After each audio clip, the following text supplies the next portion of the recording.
buddy. We got a little checklist of stuff that we're gonna do for today's live stream. So the number one project that we're working on is the eAhora Juliet bike, as you can see. So we've got her upside down, and I actually decided to elevate her rear, giggity, because I don't have a truing stand to work on rebuilding the wheel, but I can basically just do it on her axle arms. I just have to remove the derailleur, so I got some more room. I'll remove the brake caliper too. But basically, we got a checklist here, and I'll show you guys what we're primarily going to be working on. So I actually write in cursive, believe it or not, as you can probably tell. And anyway, so this is our tune-up checklist. This is in no particular order, but the number one thing we're going to do is rebuild the wheel. So that's the most important thing, because I got my motor in the mail yesterday, and we're going to get that taken care of. So we're going to install the motor, grease the gears before I, fully install it. And then we got to rebuild the wheel. And rebuilding the wheel, it's not that difficult. The number one thing really is I have the spokes. I got to put the correct size spokes on both sides of the hatch. So this whole thing is the hatch right here, right? So they didn't send me a hatch this time. They only sent me the motor with the clutch and the key. Last time they sent me the whole hatch, but it's the same one, so we're going to use that to case the motor. And what you do is you see these slots, or not these slots, those are for the screws, but these slots right here, you put the spokes through them, and in a separate bag, which is actually in there, I got the spoke nipples. It's a funny name, I know, but the spoke nipple, those are the little screws that you put on the tips of the spokes as you're installing them on the rim, which is right here. And then I got a rim strip, and the rim strip just helps prevent the spokes from puncturing the tube, because that will happen if you don't have the rim strip. So one of these bad boys. So that's going to be the number one thing we work on, and I got some other things too. I want to work on the whole crank system. So I want to degrease and lube it, which includes the chain, the derailleur. I want to make sure that the gear shifting is properly set up.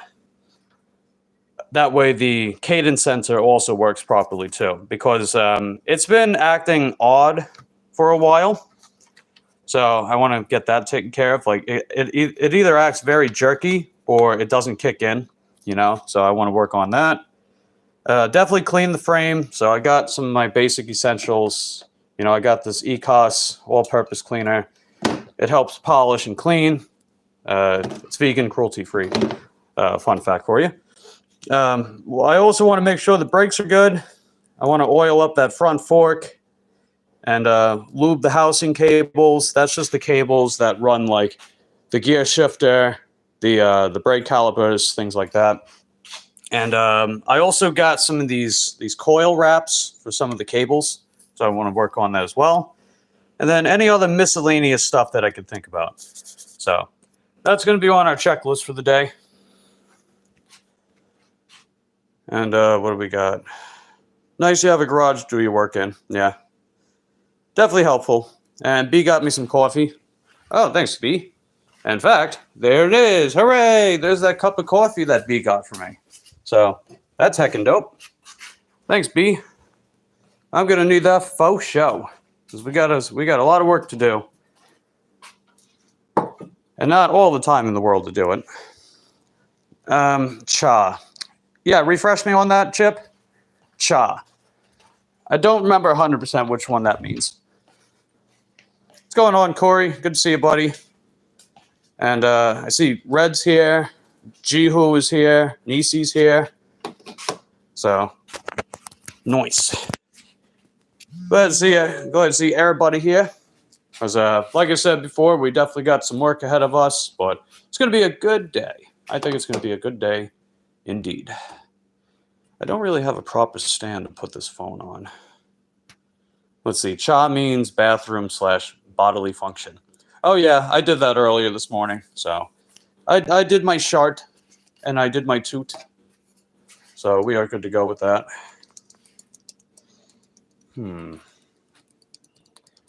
Yeah, I want to put something to back it up with. And for everyone that's just coming in, don't forget to hit that lick button. Many appreciato, of course. Oh yeah, I got these styrofoam pieces. That might work. How you doing, Sonny? Good to see you. I just went over the checklist of the main things that we're going to be working on today. And it's pretty much all about Juliet, getting Juliet back on the road. So we're going to rebuild the wheel. We're going to rebuild the wheel, clean the frame, make sure all the housing cables are lubed up, degrease the chain system, all those good things and stuff. Yeah, it looks like all these pieces are different sizes. I could work around it. So first things first, I think what I'll do is I'll actually put it on I'll put it on the table. Because yeah, I gotta actually install the motor first. Then I can rebuild the wheel. Yeah, they're all different sizes. No big deal. We'll work around it. Because I want to keep the charger plugged in, you know. Well, actually, no. Hold on. I don't think it. No, you know what? I don't think it's a charger. I'll make it a little simpler for me. How about that? No charger, no problem. I might need it later, but we'll see. Because it does get pretty warm out here. But it should be fine for now. But yeah, I'm going to move some things around. That way you guys can actually see what I'm doing. You know, I guess I'll put that up here. I guess I guess like that. That might work.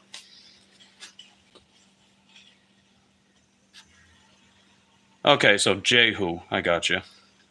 Let's see, you won't be chatting much, but you're here. Hey, that's fine, Sonny. I appreciate you being here. Appreciate everybody for stopping by, hanging around, doing all the good stuff. So yeah, let's just jump right into it, right? So first things first. The nectar from the gods. Always got to have some of that. Nice and hot, ready to go.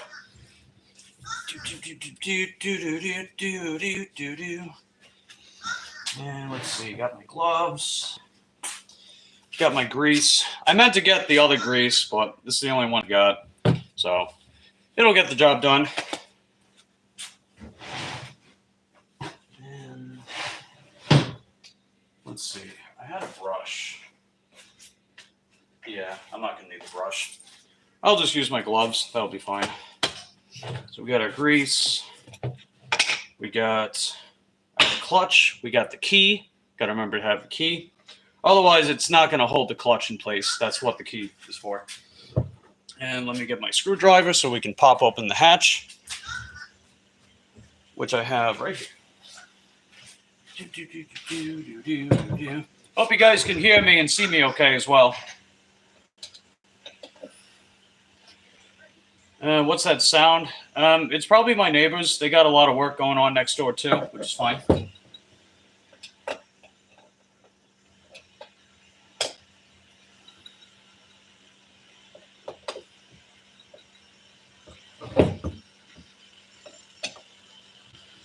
And I did double check the motor to make sure that it's the proper one. It's a 9-pin. And I did get a 9-pin, so we're good.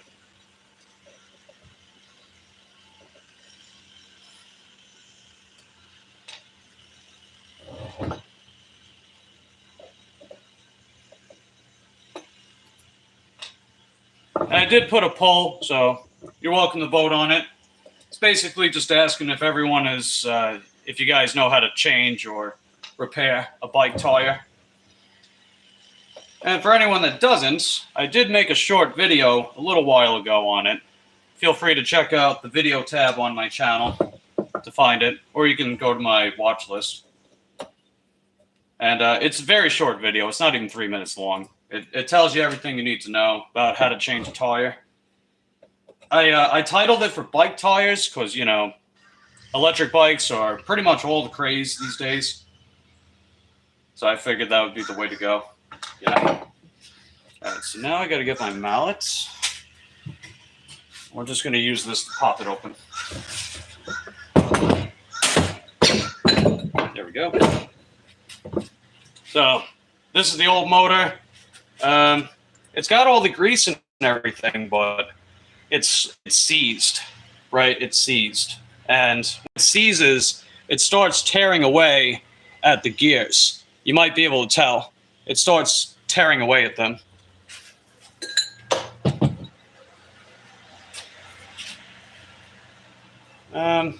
Let's see, that sounds like a children's toy. Yeah, they got a ride-on motor. Looks like they're riding the lawn. And Lucy's out here chilling with me. Her mama had to go run some errands and stuff, so she's just hanging out with me for a while. Or yeah, one big thing she had to do is she's getting surgery for her eyelids, because she had to get cataract surgery a couple of years ago, but the surgeon just kind of fucked up her lids, so they don't close properly. So this surgeon promised that it will work. Just curious about the sound. Yeah.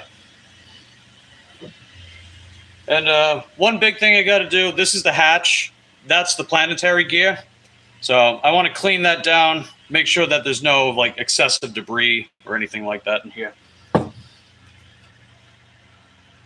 let's see, I'll use this rag.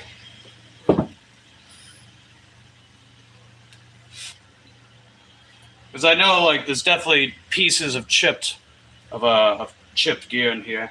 Oh yeah, I can see. You could probably see too. Those are little leftover chips from the gears when they were just getting all ground up, you know, which isn't good.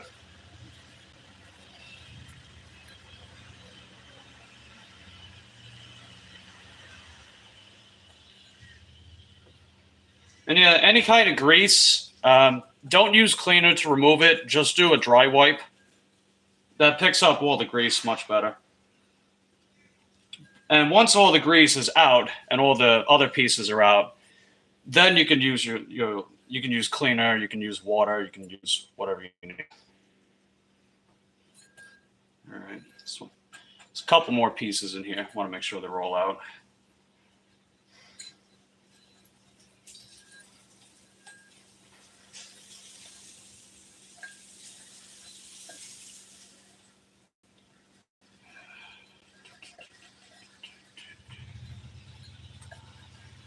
I'm going to open this door too. Get a little airflow, if you know what I mean.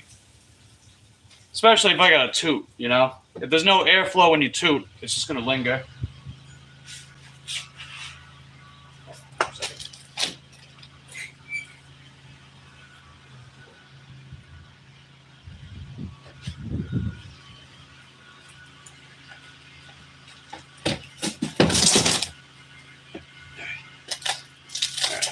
Now it'll stay open. You got you got those? Nice. Well, I know that Chip, she likes to print out the bingo cards when she's playing Tracy's bingo. I think it's solely to use those, you know. And that's cool. I like that. I think that is heckin' dope. All right. We're almost done cleaning this thing out. Hey, what's going on, Chevy? Good to see you, buddy. We got our little checklist here. This is all the stuff we're working on today. And first things first is the hatch for the motor. So I can install the motor, then we're going to rebuild the wheel. And once that's done, we'll take care of the other stuff. Oh, yeah, Tracy does bingo Thursday nights. Oh, yeah, there you go. See, Chip's got the time in the chat. But yeah, definitely step by sometime, Sonny, if you can.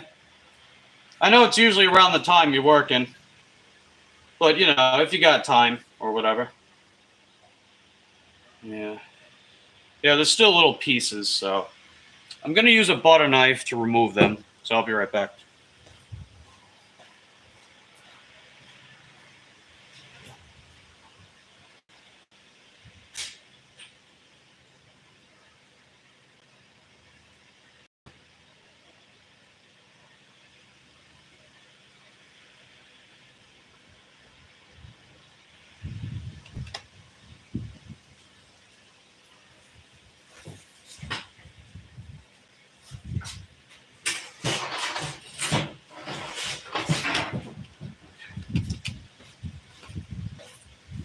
All right. I just want to make sure every little bit's out.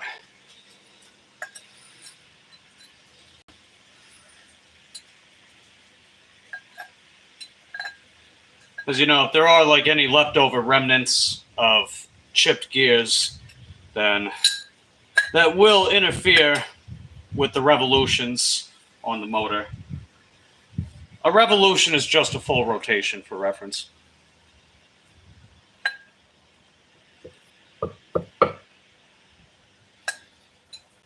Yeah, did quite a bit.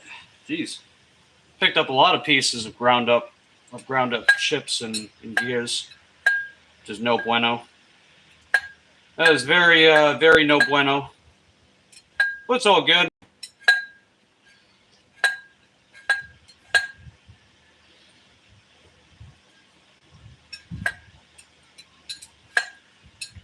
And depending on how this live stream comes out, I might do like I might like chop it down for like a pre-recorded video, sort of.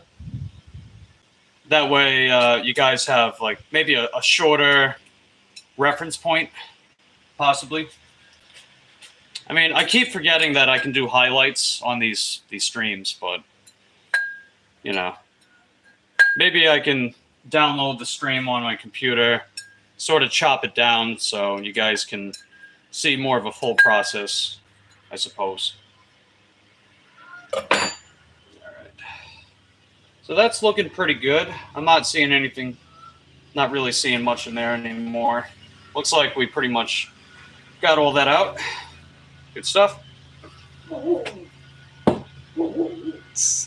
saying hi, Lucy? Okay. Now I'm going to clean it up. Yep.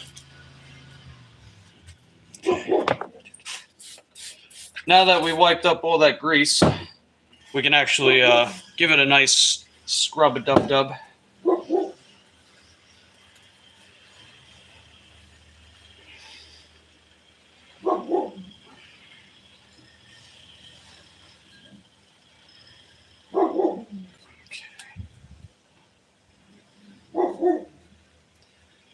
And just make sure they all look good. All right. I just want to make sure I rub it dry, because we are going to re-grease this planetary gear. They stole your bingo bag and the dauber when you left to use the restroom. Oh, I'm sorry to hear that. That is no bueno. White people got to be like that, you know? That is very many no buenos. And I'll get the outside nice and clean, too.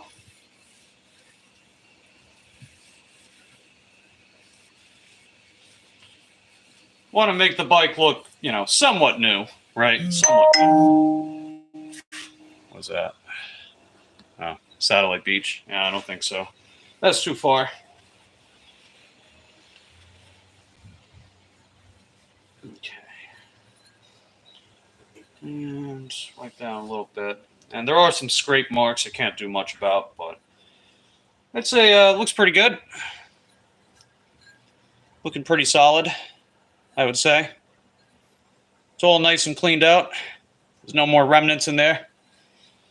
So next up, we're gonna put some grease, and I'm gonna use my glove to do it, because it's a bitch to clean it off your hands.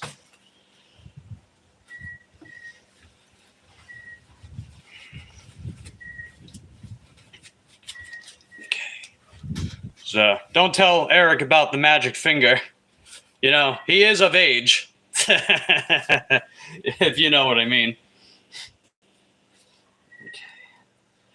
So we're not going to apply super liberally, but we're going to put just enough to make sure there's, a solid, consistent layer on here.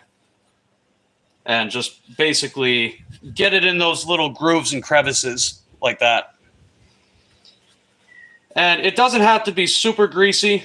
It just has to be enough to where you can get it pretty much in every nook and cranny.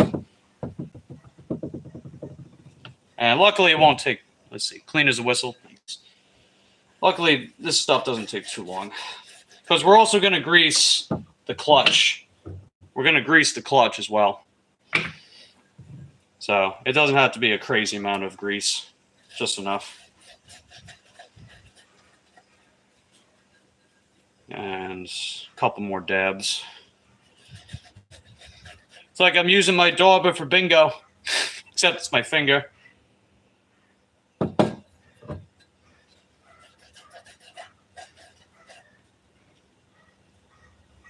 And one more should do.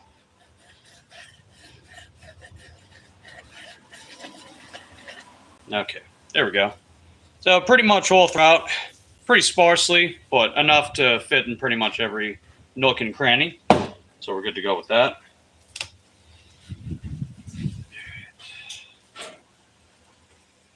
And I'm probably not going to need this, so I'll just put it to the side. Sip of coffee.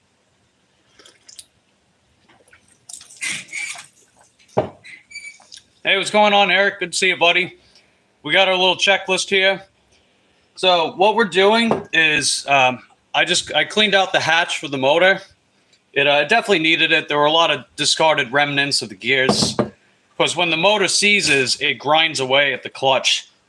So we had to take it out. And here's the old one.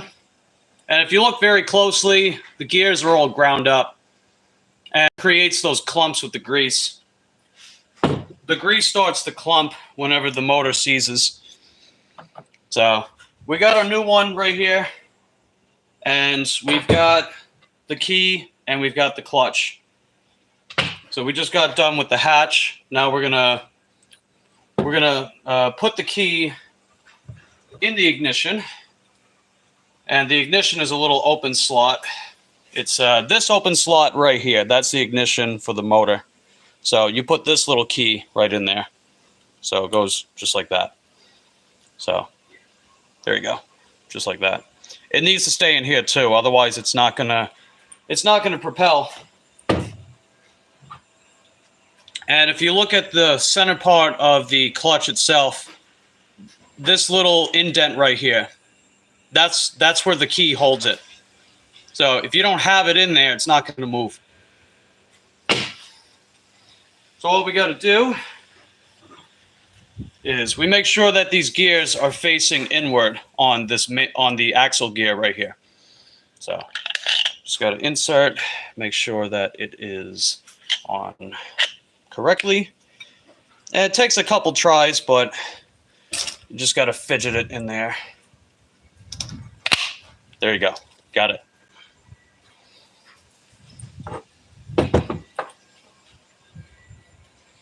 And then I'm going to put my glove back on. And, yeah, watch out, Eric. Here's the glove. Here's the finger. I think you're due, Eric. I think you're due. You're of age. All right, so now what I'm going to do is we're going to grease these gears. And then once I get them greased, we put it in the hatch. That's what she said. That's what Eric said too.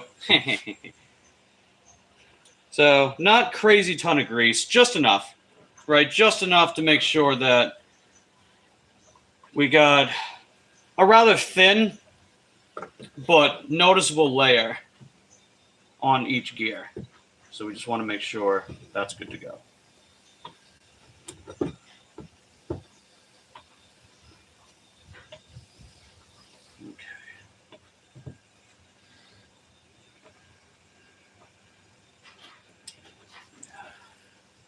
Okay. And And then I just kind of move it around a little bit to make sure that they get on there. And then just a tiny bit. Because when you put them on the gears, it helps grease up that central gear that's on the axle too. You should edit this, make it a tutorial, Professor. Yeah, actually, I was just talking about that before you came. Yeah, you know, like I can download the stream and then like just do like a chopped down version of it. I think that'd be a good idea.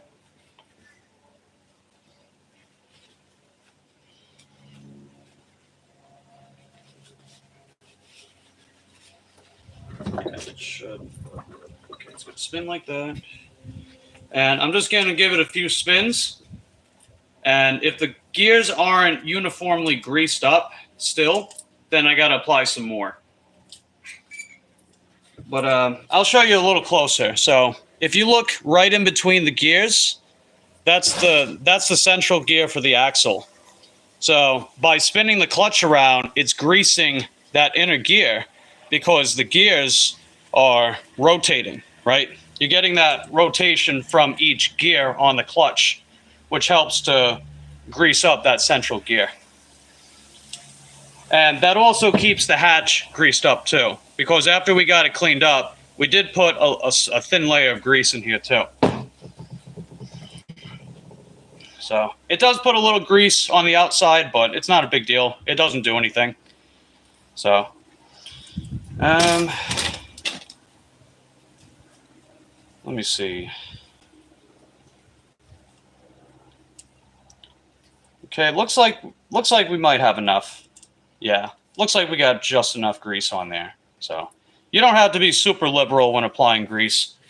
You just have to have enough. All right, so now we can put it through the hatch.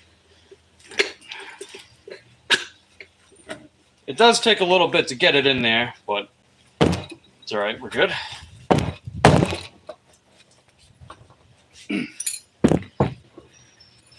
So I'm going to use my mallet. I use a mallet instead of a hammer because if you use a hammer, it chips away at the tip of the axle. So I'll use my mallets to sort of fit it back in.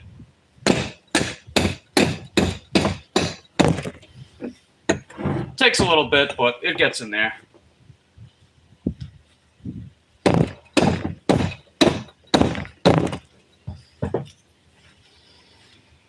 Yeah, it's being especially stubborn right now, but we'll get it in there.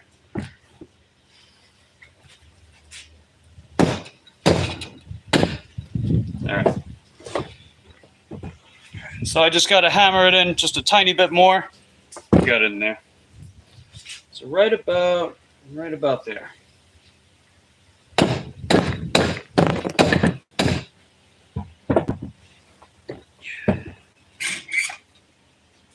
Yeah, still needs just a bit more.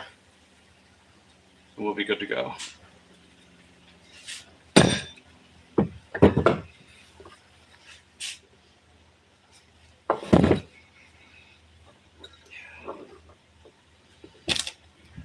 Yeah, the other one was a little easier to install, so I think it's a tiny bit larger.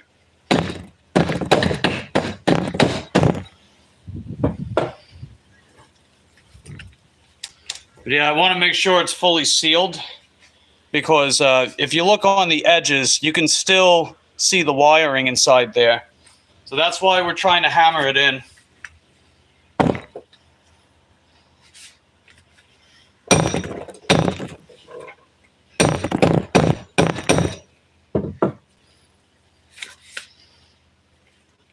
It's taking a little more than usual, though.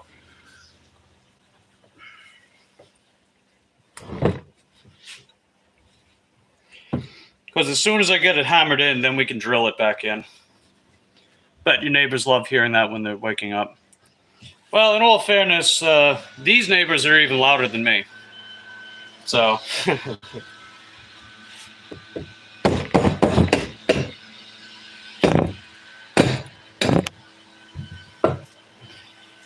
Man, just doesn't want to go in. That's what she said.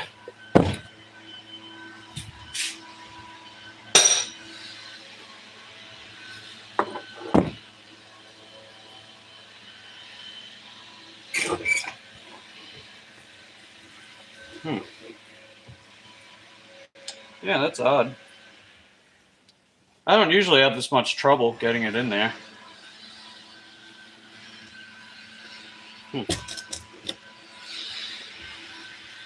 Yeah, we don't need these gloves anymore. It's fair game, LOL. Just 20 minutes ago, we kept hearing a toy saying "Mama, Mama." Well, you know what it might be, too? They have kids, so maybe that's it as well.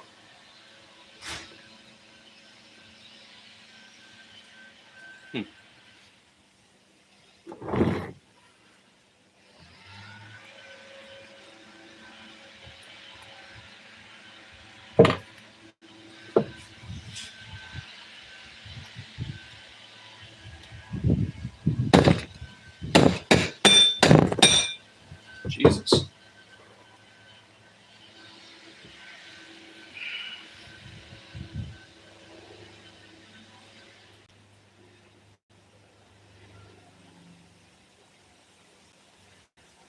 Yeah, it just doesn't want to close all the way. It's quite bizarre.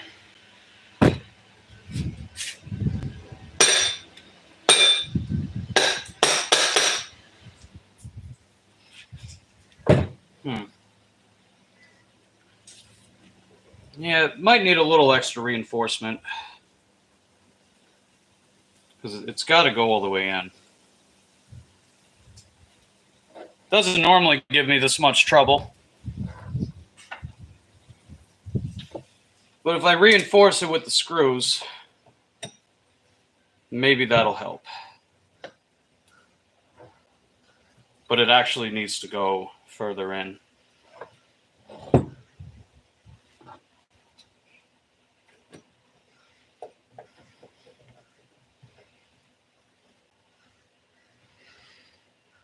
Yeah. It's hanging out more than it should. I mean, it's only about 2 millimeters, but that can make all the difference. Because that helps weatherproof it, right? If you're able to get it all the way in the hatch, you can weatherproof this motor. And we know what Florida can be like. You know, moisture, rain, dirt, mud.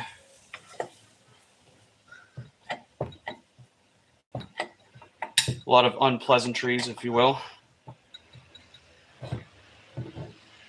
Weatherproofing, good idea, yeah. Has anyone counted their toots for me? I did 2 of them. I did 2 of them when I was getting out of bed this morning. And then I did 1 when I was on the turlet. And that was before I did my chart.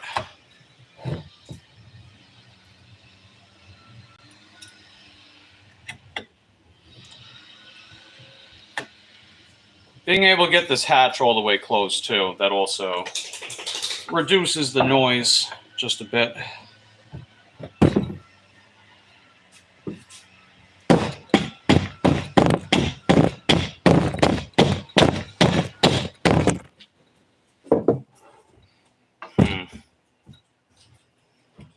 Yeah, it just doesn't want to go in. But yeah, you see what I mean, right? You can see the silver lining, figuratively speaking and literally, but you can see it, right? So it's not all the way sealed like that. It doesn't technically need to be, but if we want to reduce noise and weatherproof it, then yeah. But I don't know. I'm not getting very far with this, so I might have to compromise. I might have to compromise on it. So we're just going to bolt it down and make sure that it's good to go for that at the very least.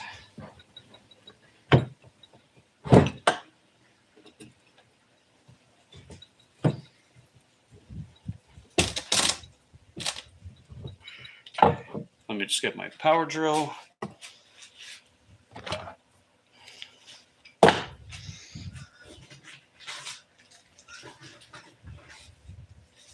And let's see, where are my attachments? I don't. Okay. Yeah. Oh, yeah, here's the spoke nipples.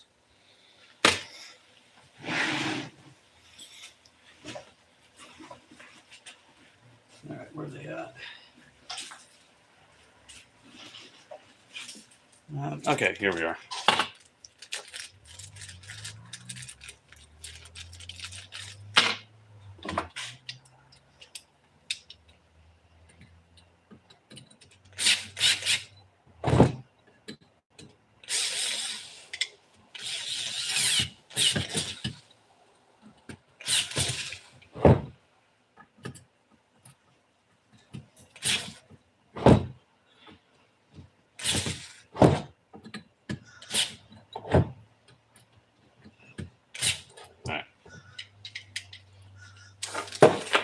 All right, bolted down and mostly good. Should be fine.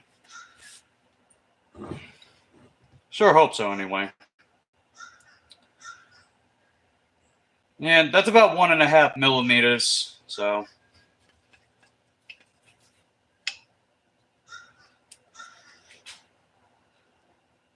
I'm not hearing anything rattling in there. So, yeah, we should be good. All right.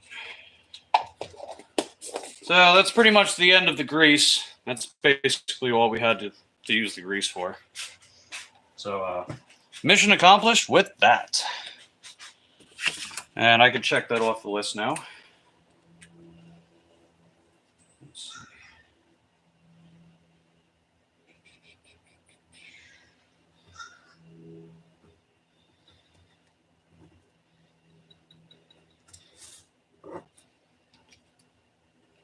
All right, and now that we've got it bolted down, let's rebuild the wheel.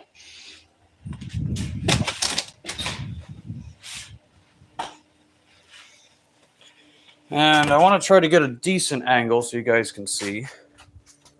So let me see. Let me check the battery life. How are we doing with that? 85. Okay. So we should be fine for now. We're gonna put this here. And yeah, this might give you, yeah, I hope that gives you a serviceable angle. True companion. Yep, she sure is.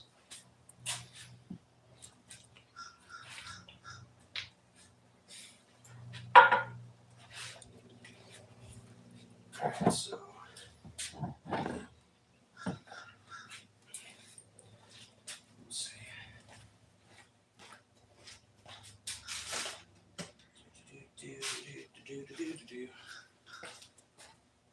Right.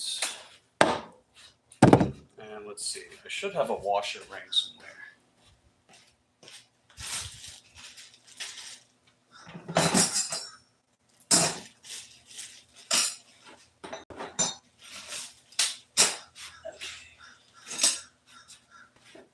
That.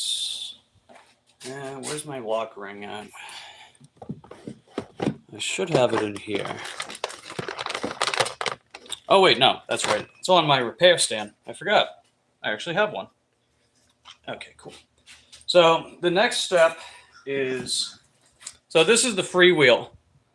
So if it's a cassette, well, actually, a cassette and a freewheel is essentially the same thing, but the key difference is that you can use and it doesn't attach directly to the axle. It attaches to the hatch. You can see the threads right here. So we got to put this on here.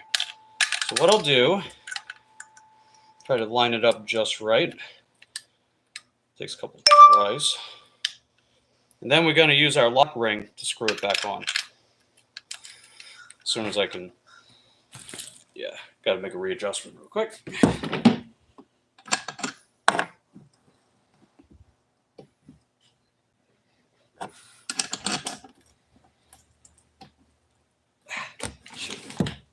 Oh, it's crooked. Hold on. All right. My fixed wrench is, where did I put it? Oh, that's odd. Oh, here we are. All right. Slight malfunction. That's all good. We got it.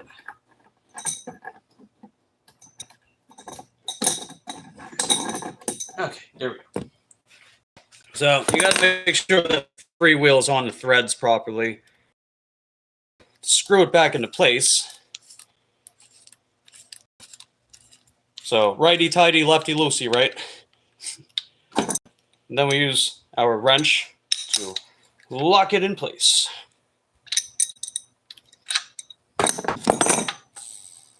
There you go.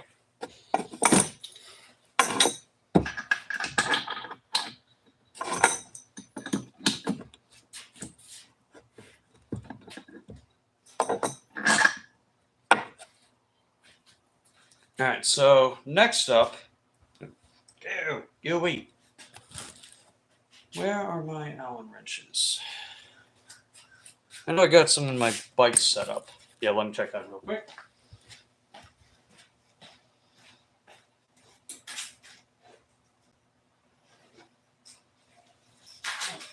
There we go.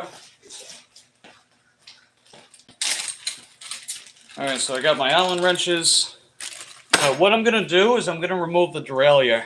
So that's what shifts the chain. You can just call it a chain shifter, but it's, well, actually the shifter is the button that's on the handlebars, but the shifter is connected to the derailleur, so it shifts the chain on the appropriate gear based on the setting. And if you got like a multi-speed bike, then you also have a speed shifter, which is put on another derailleur that's attached to the crank. But this bike doesn't have that. My mountain bike has it though. So let's make sure I got the right size. Cool.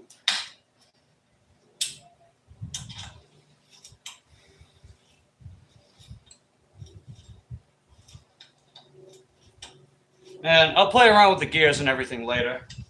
But right now, we're going to remove these parts so I free up some space to use the back as like a truing stand.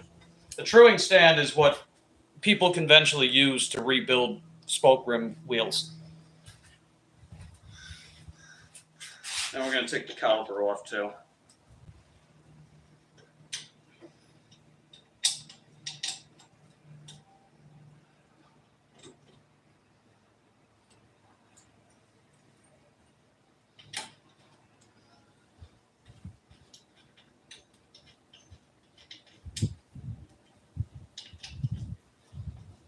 And it's good I got some degreaser. We're going to need it. That's for dang sure. Okay. So we can move that to the side for now. Cool beans.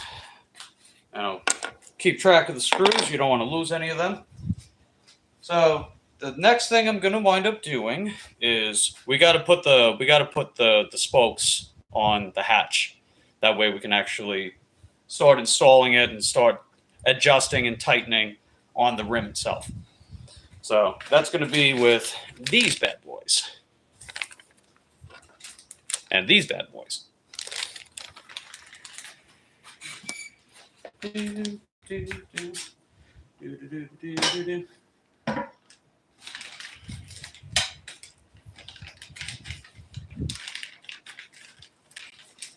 let's see. These are going to be the bigger ones. So the bigger ones, I'm going to put them on the, if I remember correctly, I had them on the right. Yeah, if I remember correctly, I had them on the right side. So there is a 2mm differential between them. They're not the same size.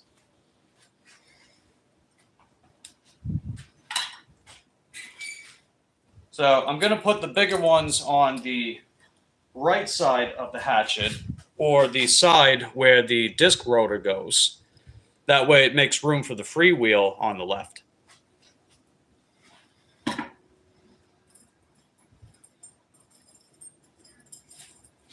see. And as far as installation, it's pretty simple. We do have to cross them over. It's a single crossover with these.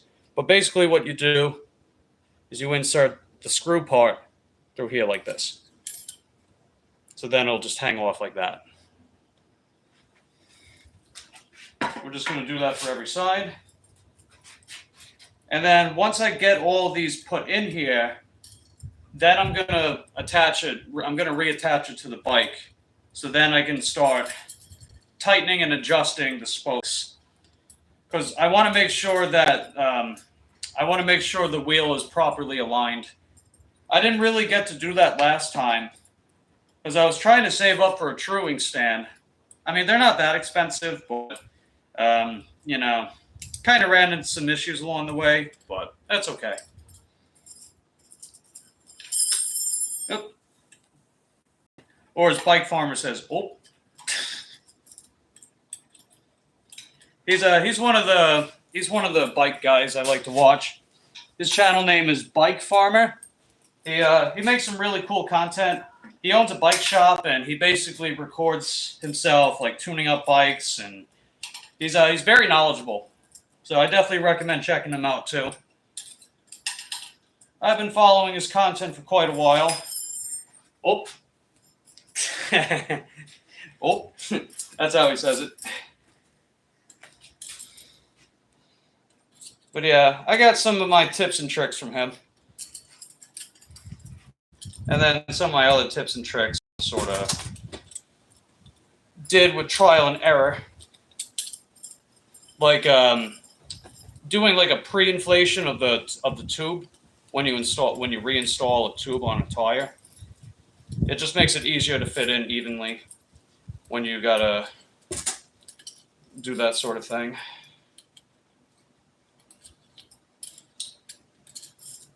So we got the larger ones on this side. Just got to put 2 more in.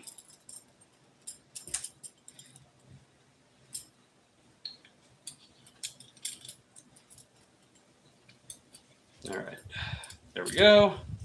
So that side's done. I'll sort of lay it like that. And then we got a decent amount of spares in case any of them break, because you never know. Let's see. Hey, what's going on, Ulf? Good to see you, buddy. Whoopsie daisy. No, I don't have a... I do have a tripod, but I don't have a phone mount. So that's why I'm just kind of winging it as far as the angle and where I'm positioning it. But I'll work more on that as... you know, once we need to cross that bridge. So that's one side taken care of. Get it backed up, put away. But thanks for stopping by, Ulf. Good to see you, buddy. Hopefully your music stuff goes well.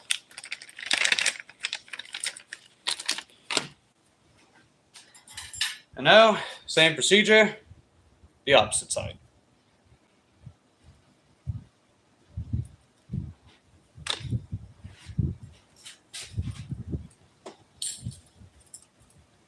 And as far as how straight these are, doesn't matter right now. We'll do that once I'm ready to lace up. Because that's what this process is. We're basically lacing. That's what this whole thing is. We're lacing. We're starting the lacing anyway, right? You figure, how do you lace a shoe? Well, you got to have shoelaces. So think of these as shoelaces, and think of the axle and bearing, which is what this is, as the shoe. If that metaphor makes sense. Maybe it doesn't. I have no idea. And when in doubt, because raisins and things and stuff. That always covers the basics. All right, so unfortunately, I am going to be missing one spoke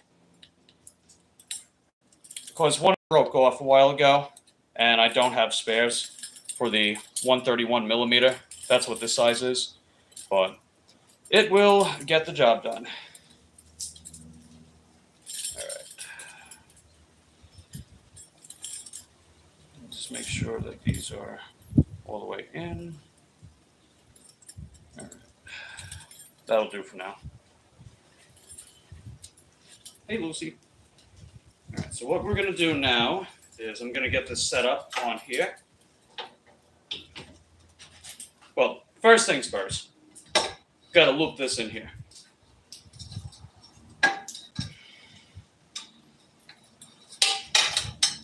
Now we can put it on. Oh, shit. Jesus. Oh, Lucy. Oh, hey. There's enough room. Let me just,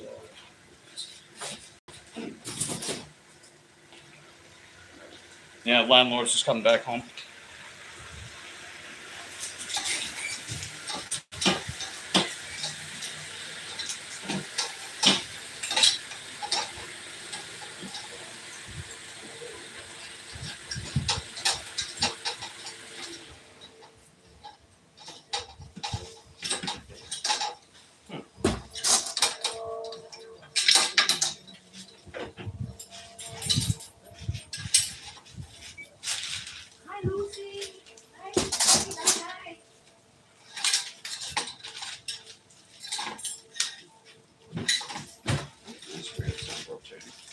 We got everything.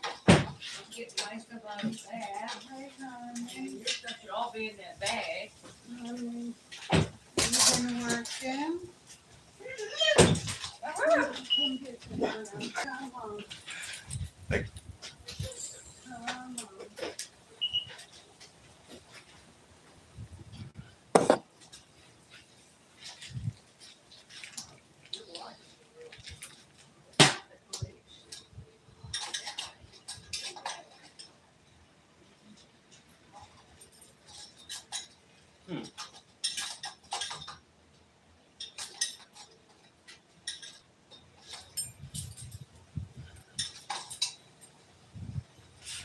Huh. That's weird.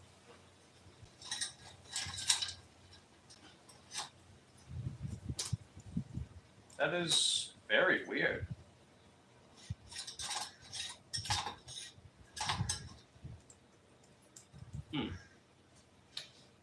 Yeah, I think we got a slight problem here. It should be spinning.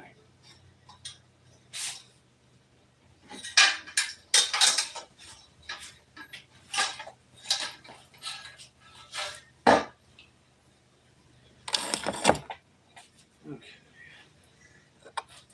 Because if I put this down, this is the old motor.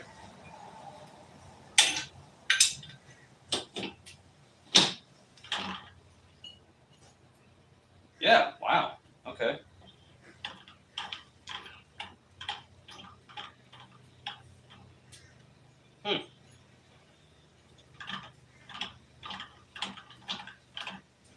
See, the main thing that needs to rotate is the hatch cover. And it's, for the other motor, it's not. All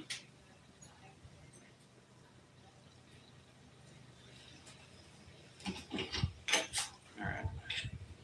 We'll have to pop it open, take a look.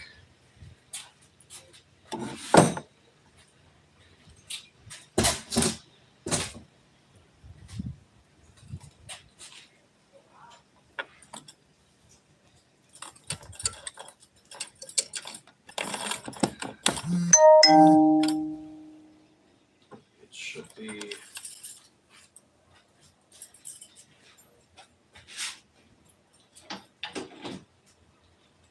Because it should be able to rotate like this, but it's not. That is, it's like it wants to, but it isn't. It can't. I'm not really sure what's preventing that. It's almost like it's locked. Huh. Well, okay then. This complicates things a bit. All right, so yeah, what I'm gonna do for now is we're gonna remove the spokes. I'm gonna pop it open and see what we're working with here.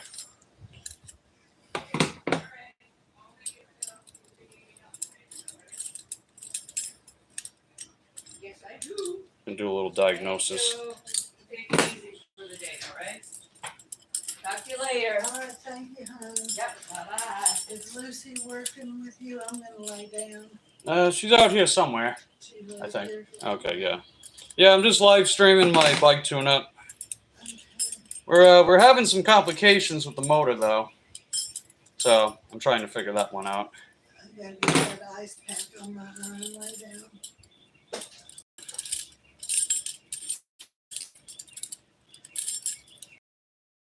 We'll get to the bottom of this hopefully. And if I can't figure it out, we'll still finish up everything else. It just means it might take longer to get Juliet on the road. But I mean, we got the motor, really. You know, we got the motor. It was brand new too, and I know it was brand new because it was ungreased. Usually, when they send motors, they do test them first to make sure that they actually work. So this is uncharted territory for me.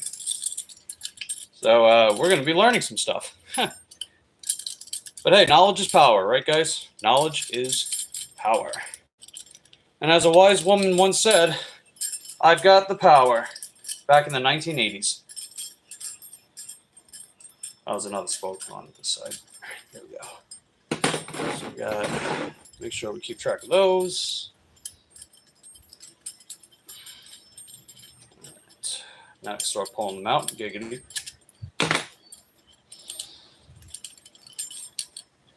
So yeah, we're gonna pop this open and see what's going on. I mean, it's the same pin, and I gave them the exact motor code, so it does look slightly, the wiring's slightly different, but that's really, that plus the gears are a different color, but otherwise it's, oh, ouch. I'll pick that up. Otherwise, it's pretty much the same motor.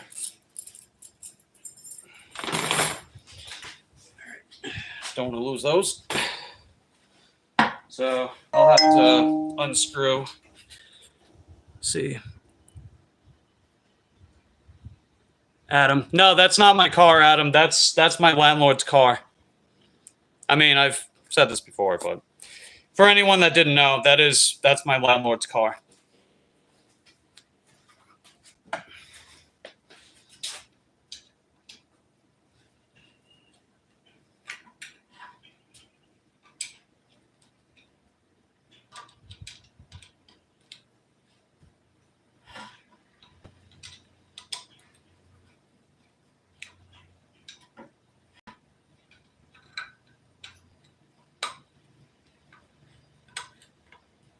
I mean, if you were here a second ago, you would have seen my landlord just pulled in.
Yeah, we're gonna have to figure out what's going on here.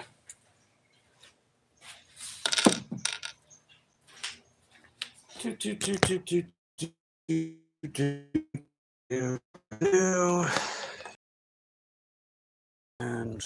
yeah, I gotta rewrap. I'll just put them to the side for now.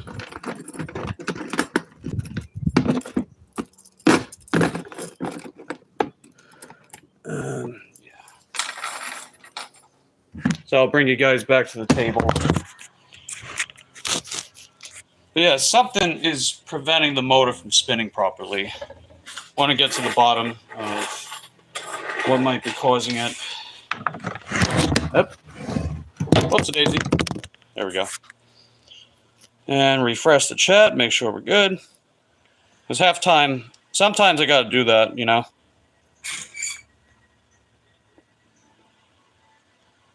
So, cool beans.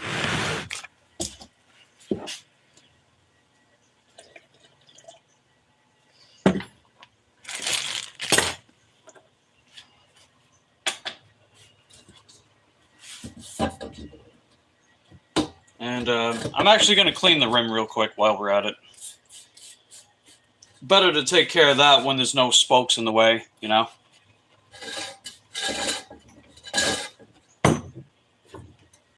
Give it a nice wipe down.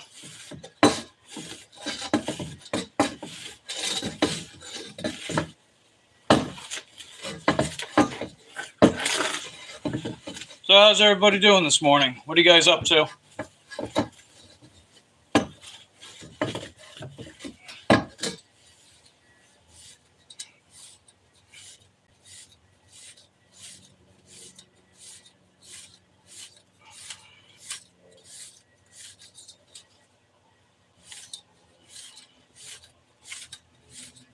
Yeah, want to figure this thing out.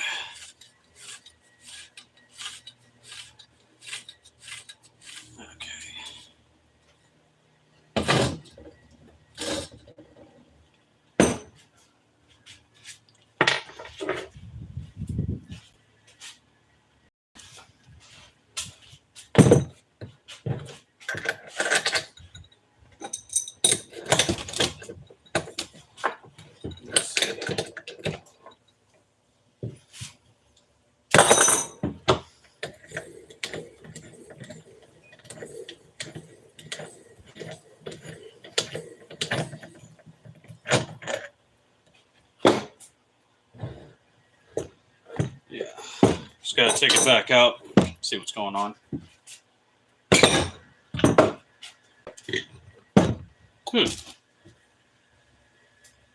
Well, I see part of the problem. The key came out. Huh. So, yeah, so pretty much what happened, there was the fact we couldn't seal it all the way. That was the main problem.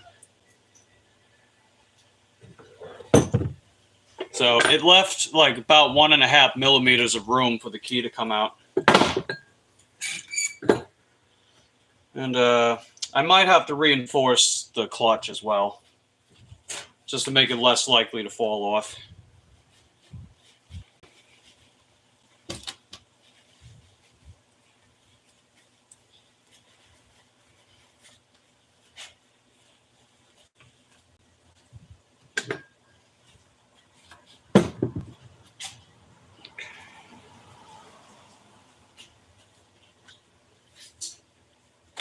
First things first, this one here.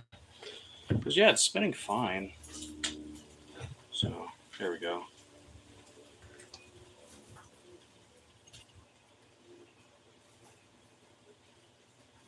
Yeah. I don't think I kept the key. Yeah, I got the key for that one. That's fine. So I really do need to get that hammered in all the way.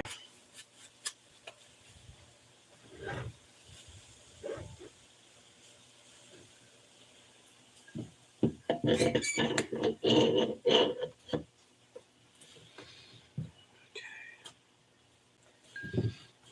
Takes a few tries.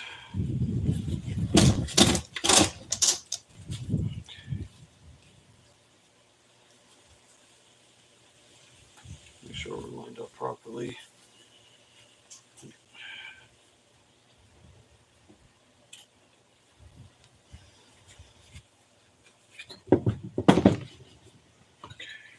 Come on, baby. Yeah, sometimes it takes a couple tries, but we get it in there. There we go.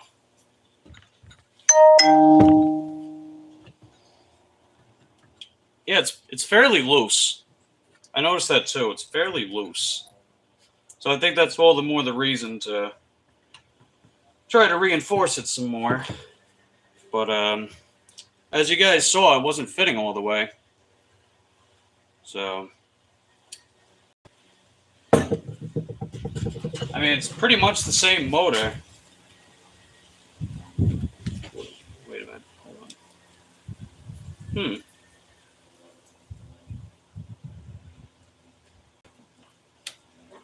think it is. I hope they sent me the right one. I hope they did.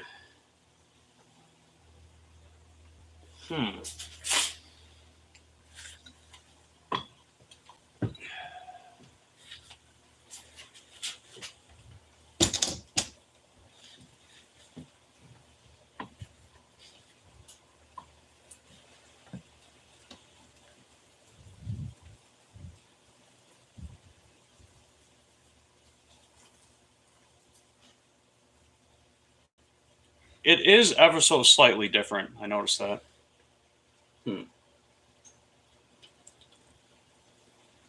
Huh. Well, that's interesting.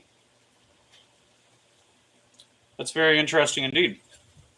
This might explain the problem we're having.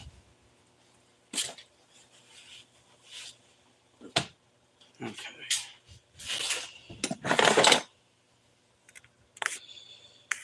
And yeah.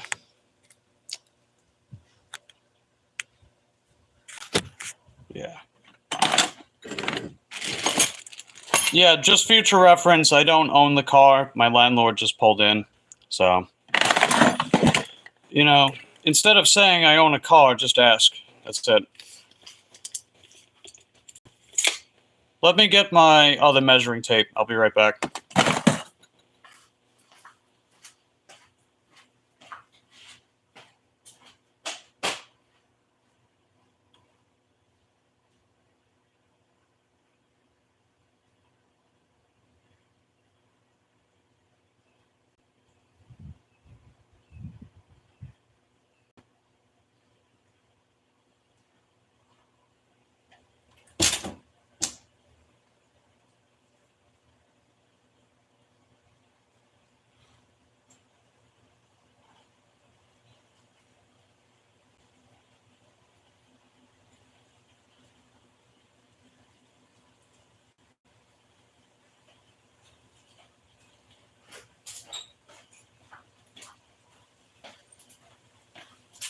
All right. I'm not too sure if they sent me the correct one.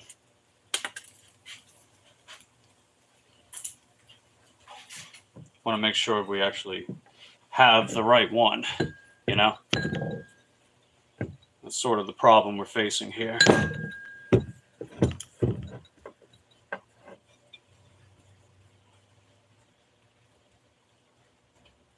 All right, so that's wrapping around 15 3/8, roughly.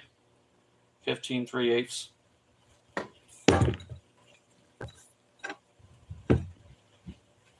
And let's see about this one.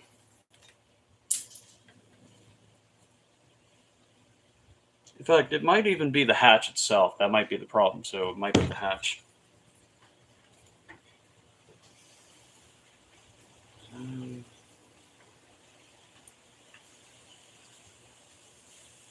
Yeah, that checks out. They're the same size. But yeah, there is something that's preventing it from closing. I think it's the hatch. But they look roughly the same size. So, I don't know. Not sure what's going on here. And yeah, we got the key on, so as you can see, without the key, it's not going to be able to do this properly, you know? Need this part. But, yeah, I might have to fiddle around a little bit to get it in there. 'Cause yeah, it mostly fits. With a little reinforcement, it mostly fits.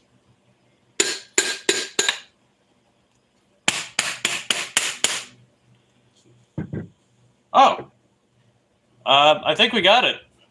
I think we just got it. Yeah, we did. We got it. Look. See? See, that gap is gone now. Yeah, we did it. Huh. Okay, cool. There we go. See, that's how you diagnose a problem, guys. You never know. Right, when in doubt, retrace your steps and see what happens. All right, so now let's get these screws back in, then I'll start the lacing process. So I want to get this bad boy, I want to get Juliet back on the road bike today.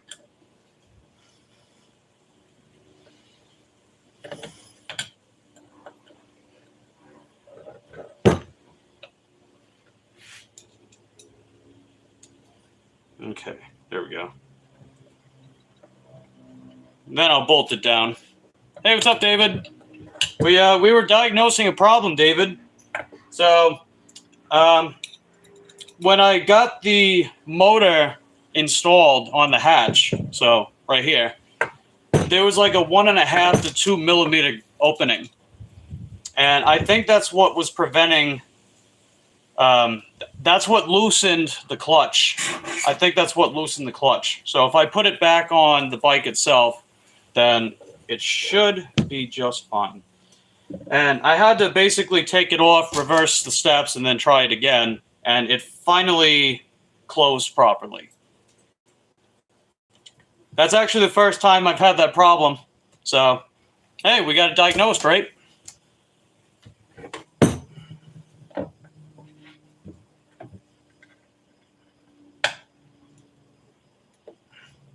Hey, what's going on, Colleen? How you doing, Antoine?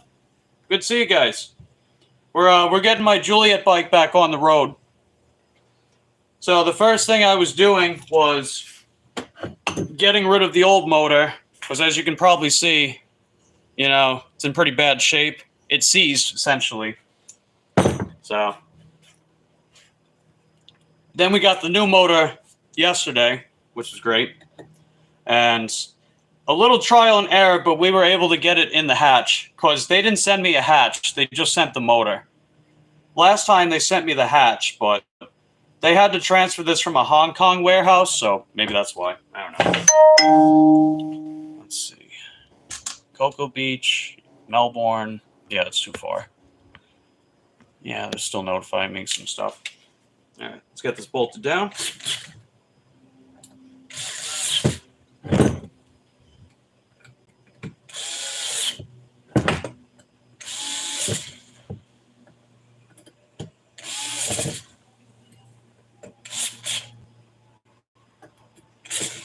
Okay.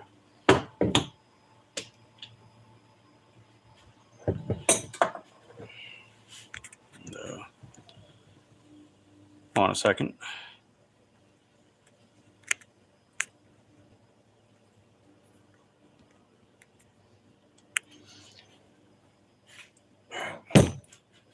And I'm going to address something real quick because, you know, a big claim was made in the chat. This is my landlord's car.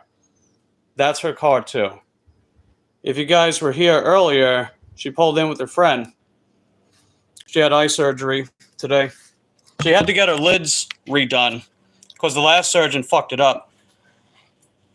But I think they got it done right this time. So, don't want to hear any shit about, oh, he actually owns a car. It's like, I don't. So, just saying. I sold my car back in April 2023. Haven't had it since. But I digress. Okay, there we go. All right, that's what I'm talking about. Okay, let me zoom in real quick. Yeah, that's what people were saying, David.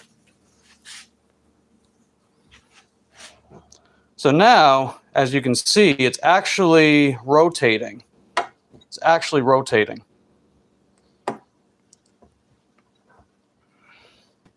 It wasn't doing that before. So now when I put it back on the bike, it will rotate. And we need that, otherwise it's not going to propel. I can't even pedal if it's not going to rotate, you know? So we got that taken care of. And next up, we're going to put the laces back in. We'll take it from there.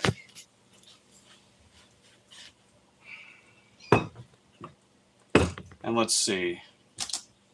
I said I was going to put the big ones on the rotor side. So that's what I got to do. Just make sure I got the correct size one. Okay. It's going to be these ones. 8, 12, 16. Hold on a second.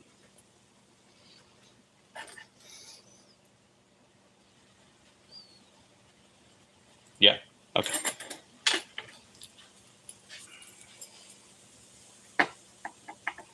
Yeah, somewhat scrambled them a little bit, but I think we're good. You actually thought... No, I've been transparent about that since day one. I've been transparent about the fact I don't own a car. That's not entirely by choice, for reference.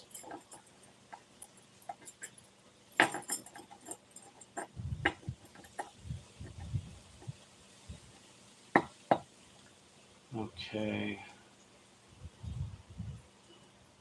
Yeah, those are all correct. Just make sure.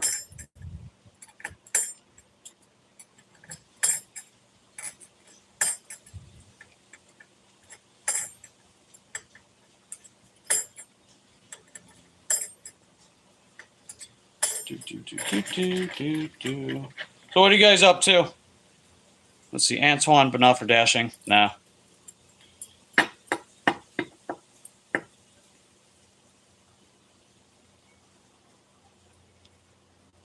Okay, cool.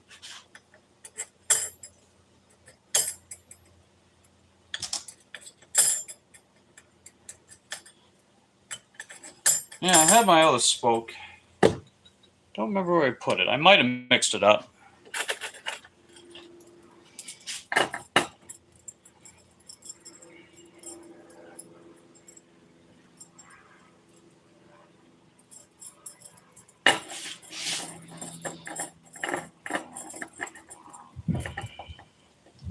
Let's see, where's the outlier? No, I guess they're all correct. I think we're good. So count them up, make sure we're good with that. So 4, 8, 12. Okay, yeah, so we got all the correct ones here, but we're missing one. So, I don't know what happened.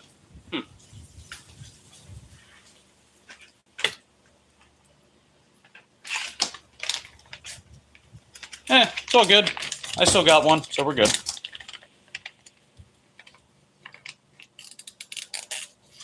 Okay. Nice. And then we'll flip it around. So what I'm doing, I'm installing the spokes. And I got to put the bigger ones on the rotor side, which makes room for the freewheel on the opposite side. Ah! Okay, maybe that wasn't my best idea. Okay. Yep, upside down it is. I think that's how I did it last time, too. No, that's not how I did it last time. I'll just flip it around like this. That'll work. Cool. There we go.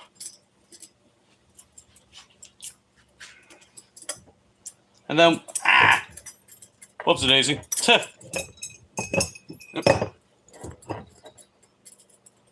Okay. I might know what I'm doing generally, but it doesn't mean I'm not a klutz. Definitely a klutz for sure. And for everyone that's just coming in, don't forget to hit that like button. Definitely appreciate it. Oh, what am I doing? What are you doing, Mike? Come on, you've done this before. Whoops-a-daisy. I get my blonde moments, too. There we go.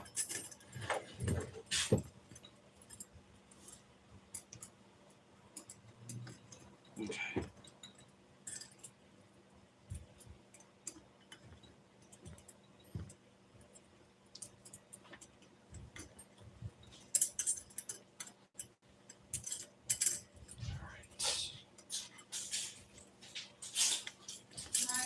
Hey, what's up? If you have an opportunity, they just told me at the thing, I have to have pineapple juice for the bruising.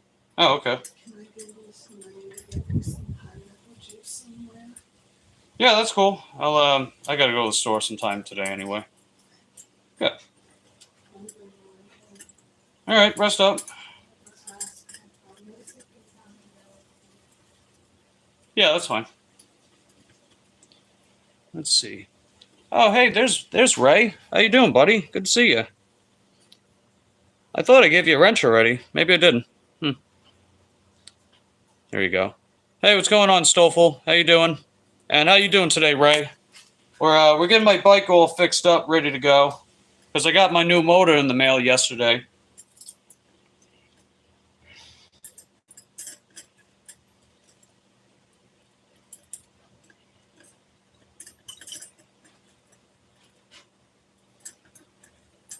And we had to fidget around a little bit to actually get the motor in properly.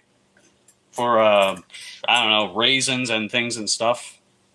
The main problem is that they didn't send me a hatch.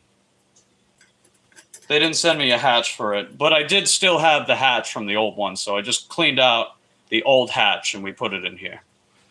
Glad the new motor came in. Heck yeah, man. And if I'm correct, you got monetized, right, Ray? Did you get monetized? You got the watch hours and everything? Or let me rephrase that. You are eligible for monetization?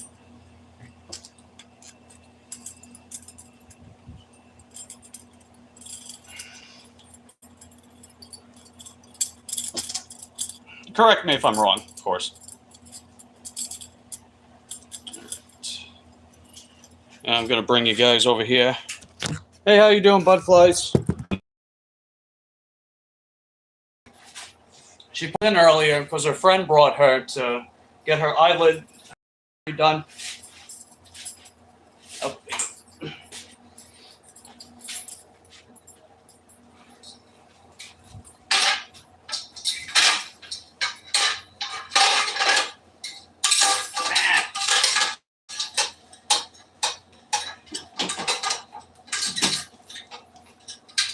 All right, now we're talking. It actually rotates. Look. There we go.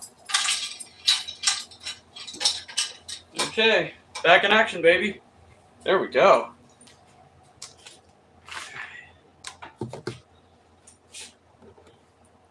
But not to jump ahead though. I gotta actually put the freewheel on. Oh, no way, dude. Wow, that's awesome, dude. I'm channel. Way to go, dude. Very happy for you. And get my fixed wrench. Just well, it's not adjustable, but you know what I mean.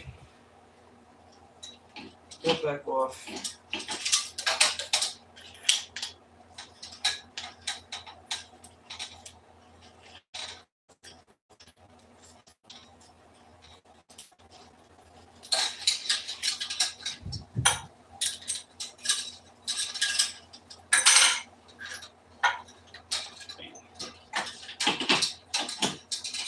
Okay, there we go.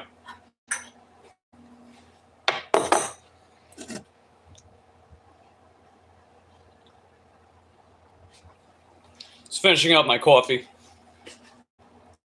Heck yeah. Let's see. How much battery life we're at? We're at 65. I think we got enough time. The rest of the stuff will definitely be quicker. Because the main thing with rebuilding a wheel is getting old, and I have to keep spinning it right round, baby, right round, like the record, baby, run round, round, until it's adjusted properly. All right, so we're working on 12 millimeter, so it's gonna be this one. This is a spoke wrench. They got some other ones too, like these, but I mainly use this one, and I got a black one too. Excuse me. Okay, where did I put the... Okay, here they go. Cool. So basically, how we're operating with this is we have the spokes 3 slots that's on the rim, and we do that by screwing the nipples on. These are spoke nipples. So that's what holds the spoke rims, or that's what allows the spoke rims to hold the rim. where the rim spokes hold the rim. You know what I mean. Backwards.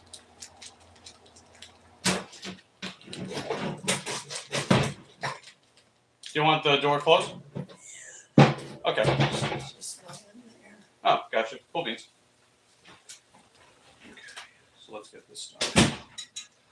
Yeah, the last time I rebuilt a wheel, I had to do it sideways. But then I thought of this idea to actually do it directly on the bike, you know, the bike frame. So there's that. And now one by one, let's get these set up and take it from there.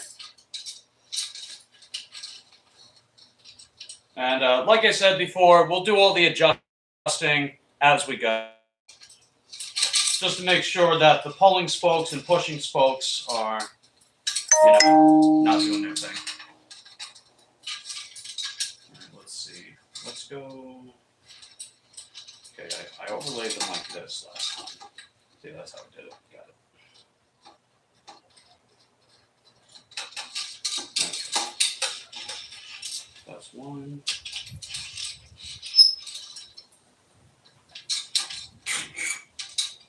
And these are a single crossover. These spokes have a single crossover on both sides. I'll just dump them out. Screw it. Make it a little easier for me.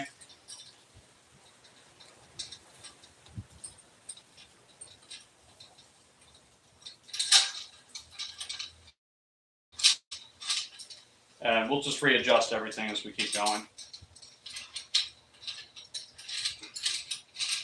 Okay. Yeah, it's actually rotating properly, so that we pretty much we solved that problem from before. So just have to only do the single spoke for this side.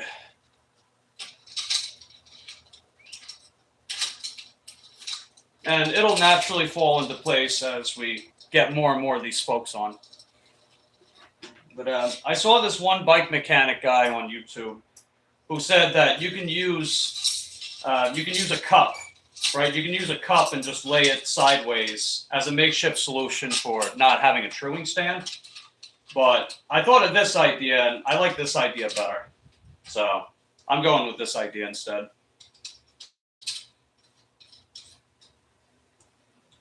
But it is the first time I've done it, so.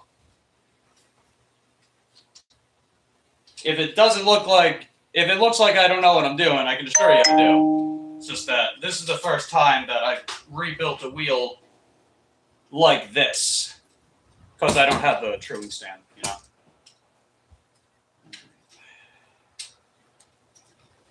Alright, why is this one not screwing on properly?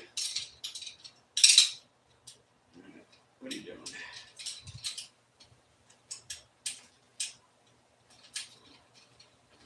Alright, that's better.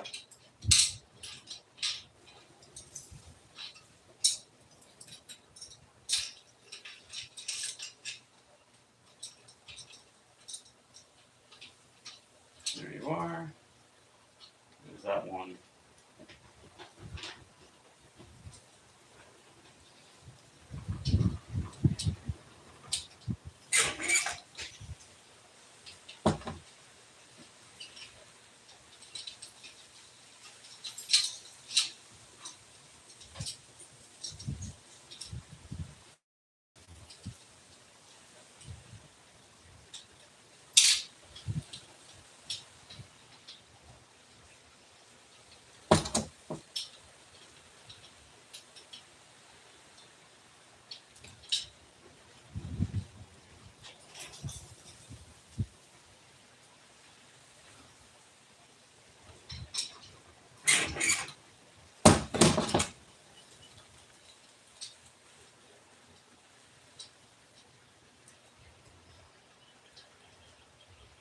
And it does take a little bit for this rim to adjust properly. Well, that trial and error, and that's okay. All right, there we go.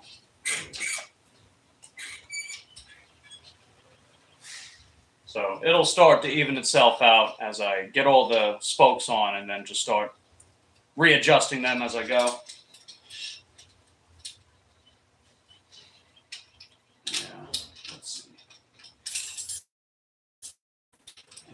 slots.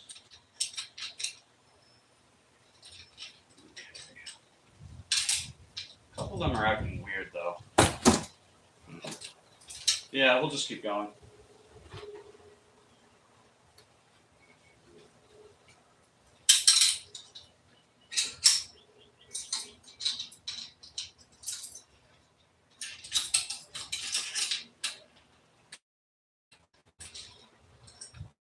Okay, pushing one over here, perfect.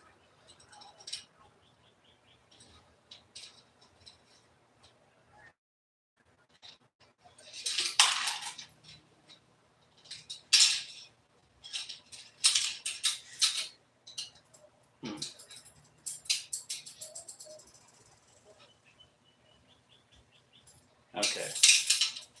So the pattern is somewhat wrong. Hold on. Let me get back to that.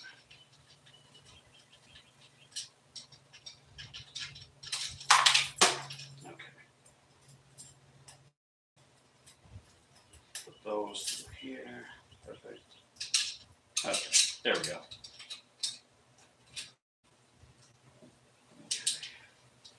Yeah, it's a little easier if I look side to side, but you know, this is also a better position to put it. So, all right, make sure we're good. So that's good. That's good. That's good. And that's the missing one, but otherwise that's fine. Okay, that's good. All right, yeah, I see where I went wrong. Okay, so I skipped a spoke. That's what happened. I skipped one. Whoops, daisy. Okay, let's see if I can. There we go. Okay, so then just overlay the pulling spoke over the pushing spoke, and we are. All right, that's better. That's better. And like I said before, as I keep doing this, it will naturally readjust itself. So just make sure that this one goes up. There we go. Cool.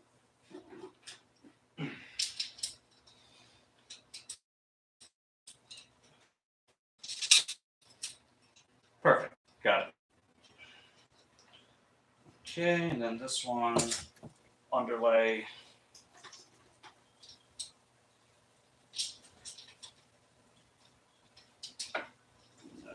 Yeah. I generally recommend that you just the one side first.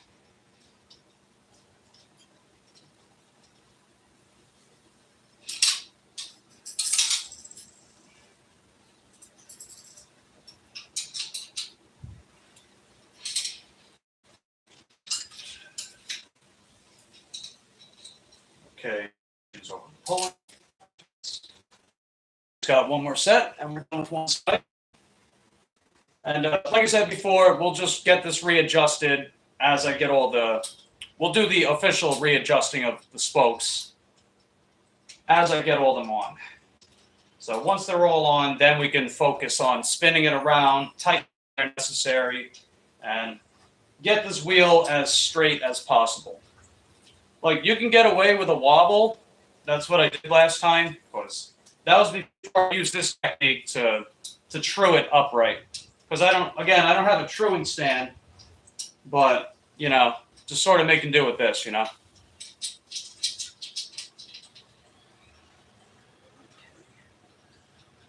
Yeah, the threads might be messed up on this one.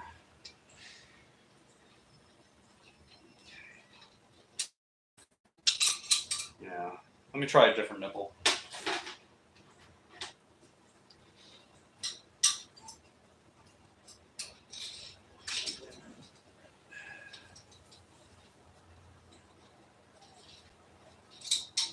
Okay.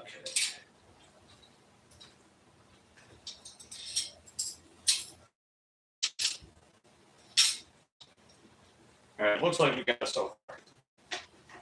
So far, so good. So what? That's a Megadeth album. So far, so good, so what? Pretty good one. Not my favorite, but it's a good one. All right, and then we got one more spoke on this side, then we can move over to the other side.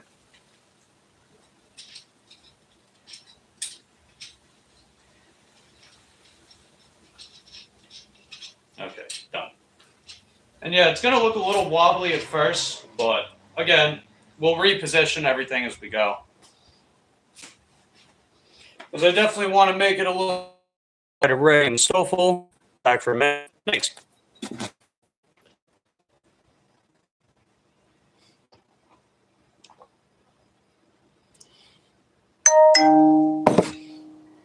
All right, we're pretty much all done with that.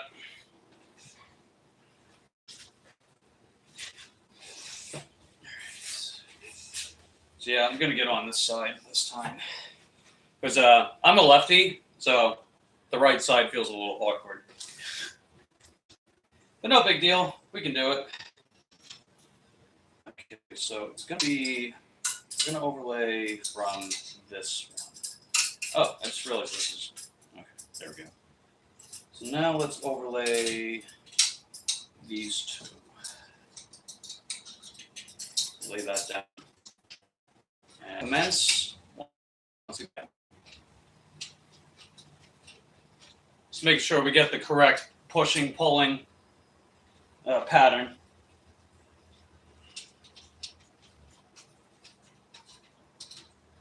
You always underlay your pulling spokes and you overlay your pushing spokes.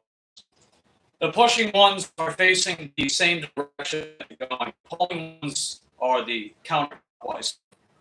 Or, no, clockwise, counterclockwise.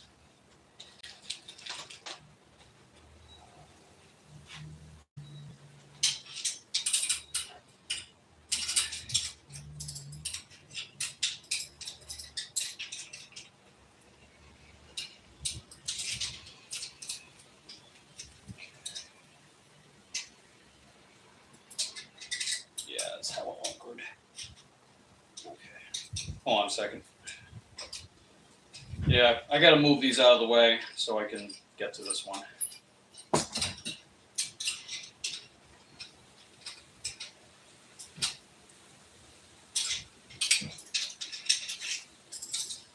So let me sort of pull them out.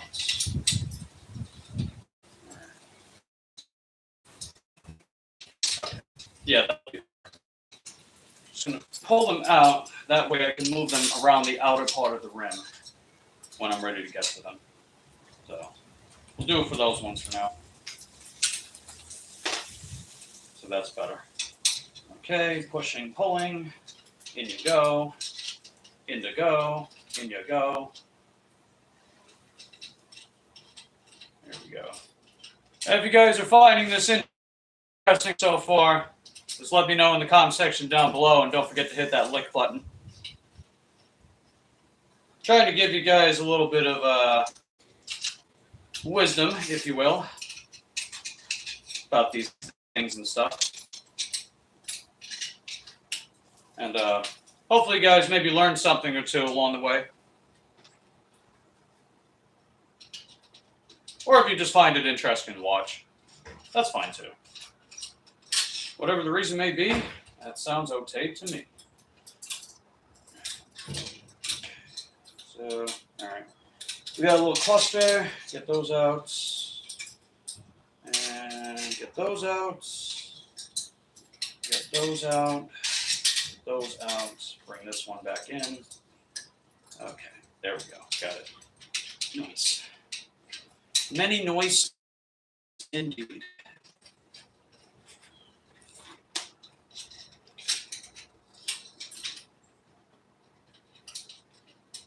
Did you guys know that there once was a man named Mike the Bike Dasher? And he always had something corny to blather. Just figured I'd share that with you. He made up new words with the word corn in them. Okay. Oh, you're not the right one. There we go. I was like, wait a minute. Wait a minute. There we go.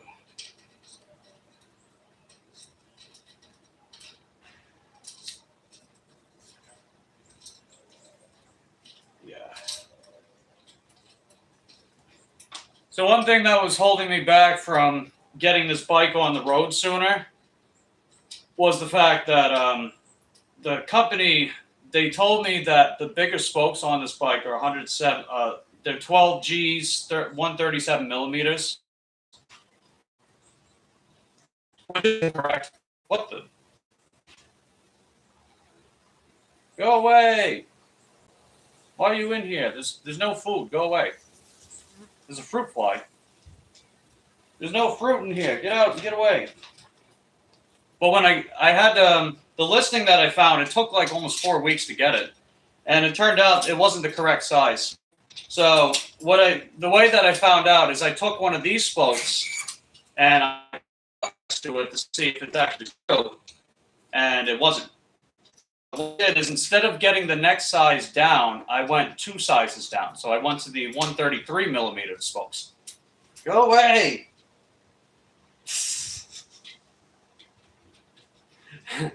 So I got those, and I was able to get that in 2 days. And then guess what? The exact size I was looking for.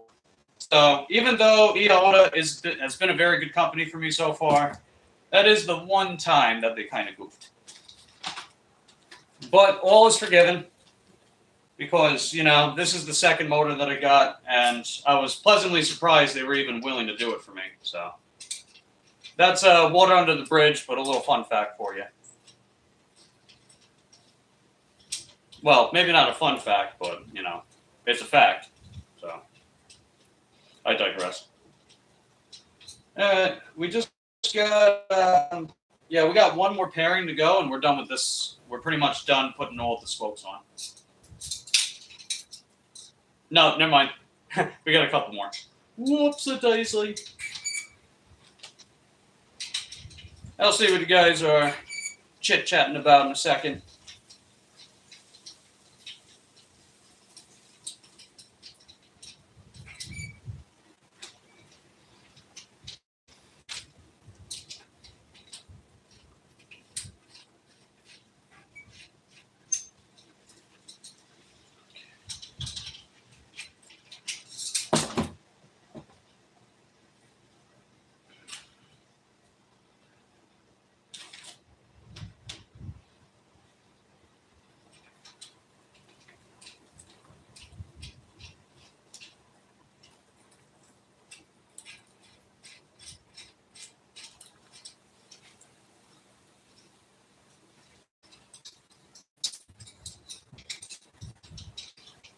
Right. All right, now this is the last one. And then we'll officially have all the spokes on.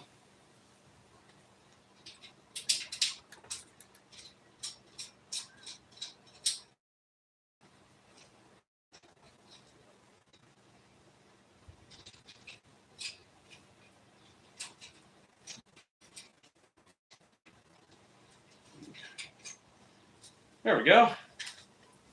Nice. I'll show you guys my work. Hey, what's going on, Melissa? Good to see you.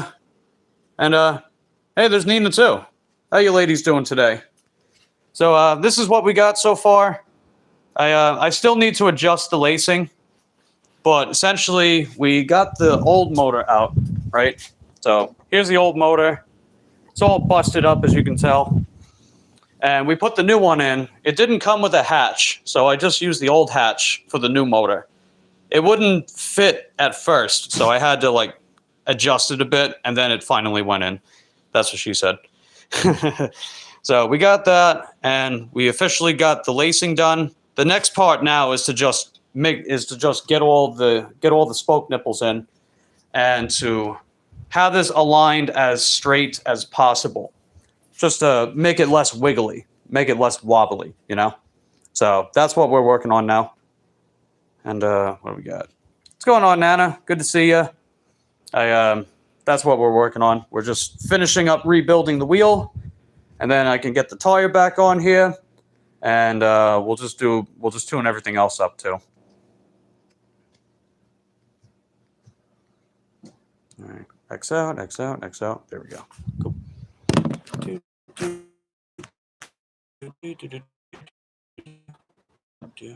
Right about there. So that's where the spoke wrench is going to come in. It's for this part. Okay. tighten down. Just make sure everything's in there. These are bolted down as tightly as possible. Because if your spokes are loose, then okay, yeah, it's going backwards. If your spokes are loose, they're going to break, or they'll be more likely to break. I mean, they inevitably break at some point, but by tightening them down as much as possible, while also readjusting the tightness to make sure that the wheel is aligned properly, then we're making it much less likely for them to break, you know?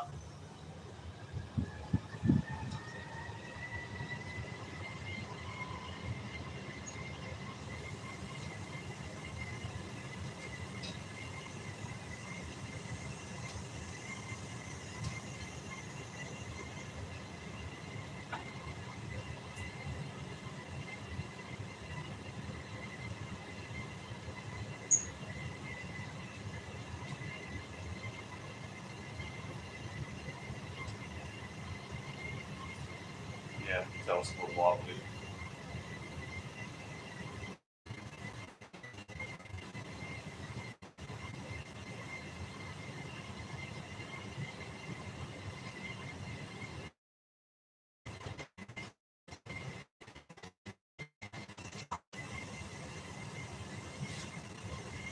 Now I'll start working on the right-hand side. So the less wobbly, the better. I mean, like, you know, I'm not a professional at this stuff, so it's not going to be a perfectly straight wheel, most likely, but it should be better than the last time I built a wheel. The last time I built a wheel, I put it sideways, so I laid it horizontally. And that just makes it less likely to rotate straight. And it's about that. I did it on my mountain bike. Looking forward to that. Just make sure you ring that Taco Bell so you get it when it comes out.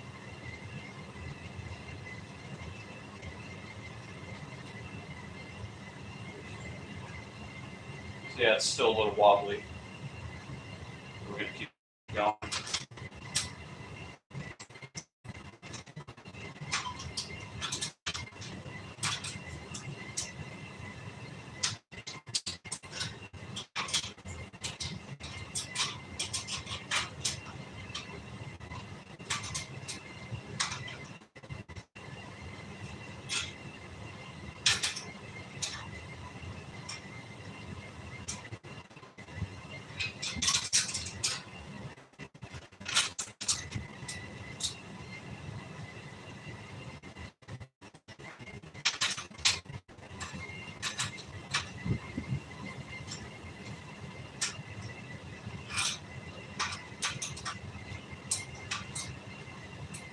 So how are you ladies doing today? What are you up to?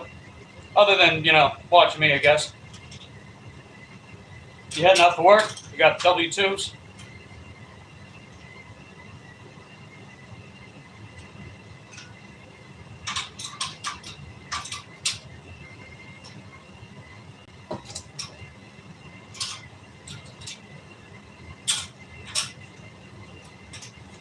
So pretty much I'm just doing a basic tight down with my spoke wrench, and then I'm going to keep spinning and seeing what needs to be tightened. So try to straighten it as much as possible. Because it is wobbly when you first put everything on, and it's really just a little bit of trial and error to get it less wobbly. Yeah, we got less wobble right now, so that's good.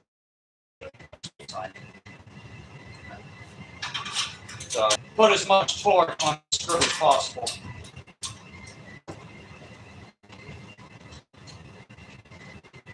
Without, you know, spoke nipples. So, funny name, I know.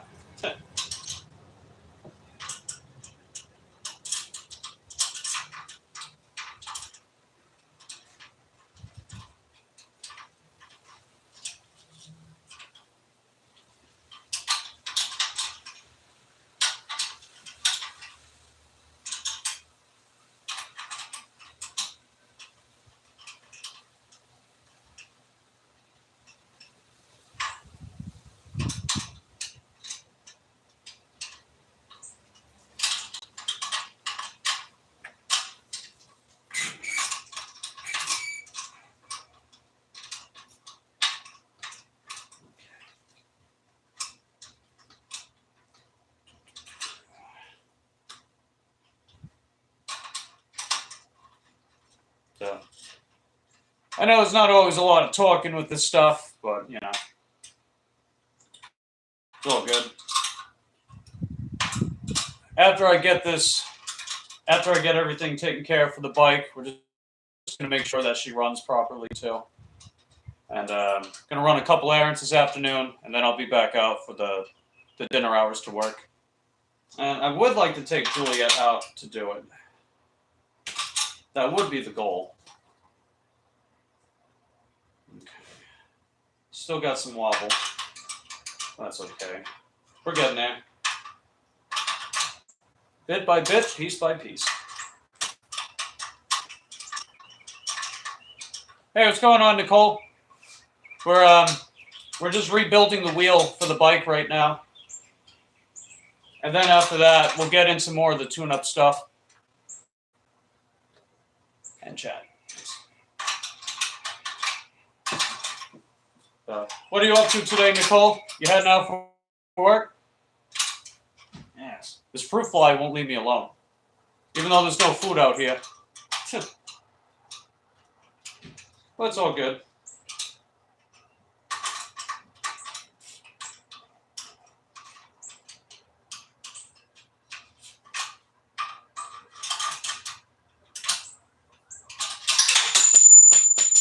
Whoopsie daisy.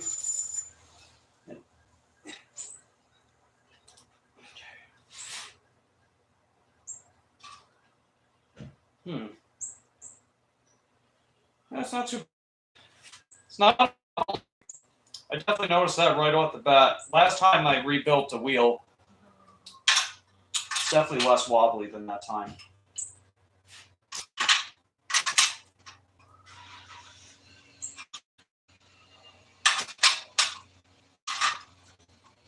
All right, now it's more wobbly.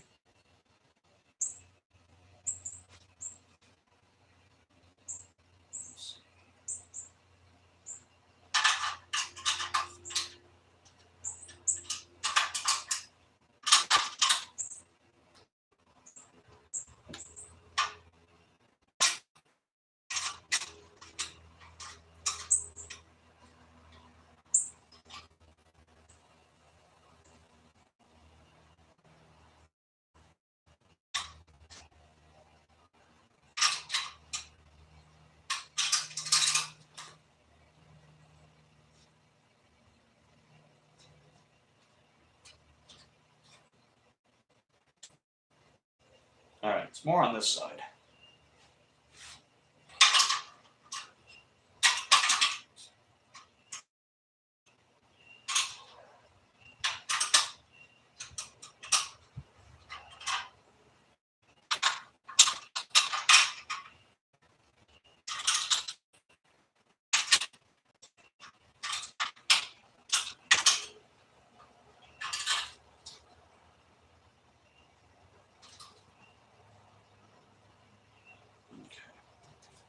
We're getting there. Let's see. You're heading to the nail salon, then you can do some gig work. Ah, there you go. What's up? Hopefully you nail it today. Ha ha ha ha ha.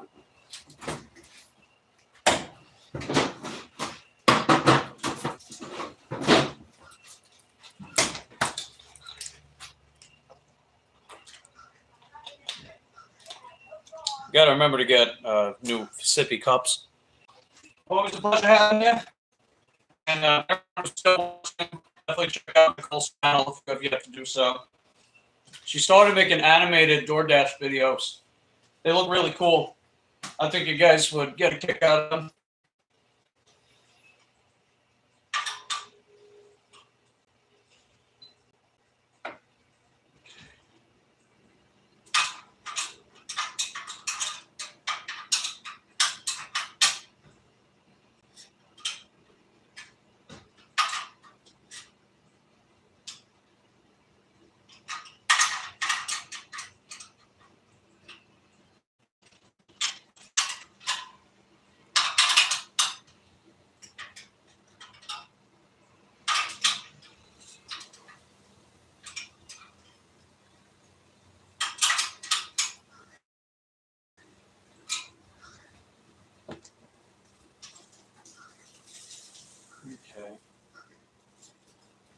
Yeah, we're on to something here.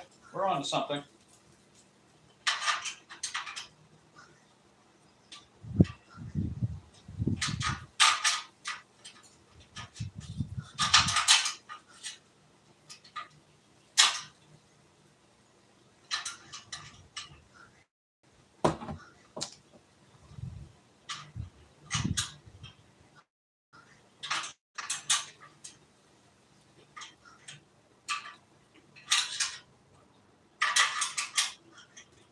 I mean, this is probably the part that takes the longest is rebuilding the wheel. Everything else doesn't take much. I know I pushed this bike pretty hard, but for the most part, I do a pretty good job taking care of it.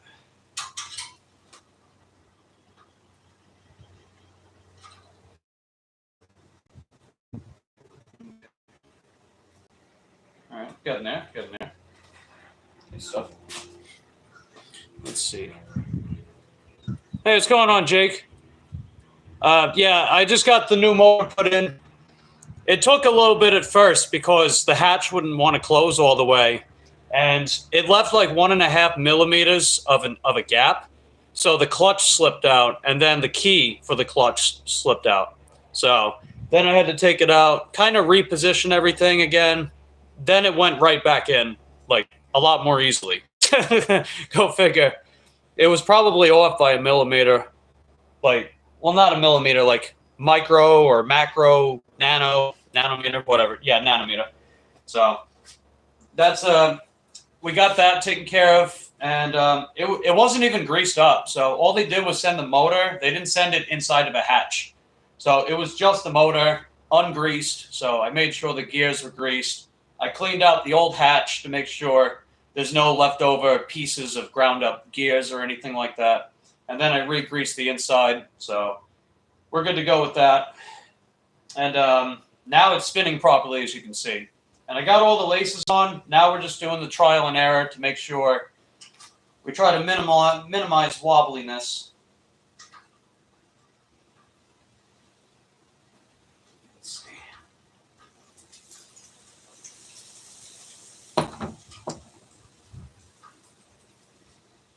Right about here. Okay, yeah, I can see that part.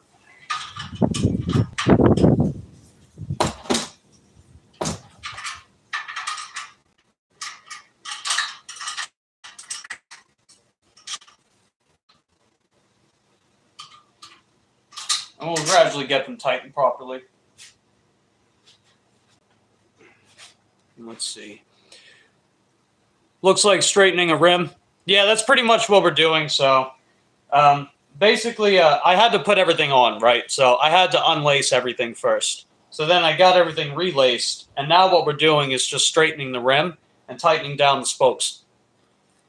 Yeah, it's a rear hub motor. So this is the biggest project, right? Like, I could skip everything else and just do this, and the bike would be good to go. But I want to get everything tuned up, you know? Just make sure that the cables are nice and oiled up, or lubed up, I mean. And want to degrease my crank system, the chain system. And clean the frame, do all that good stuff. You might be able to tell we're missing a spoke, but it's not that big a deal. Because no other spokes were breaking last time.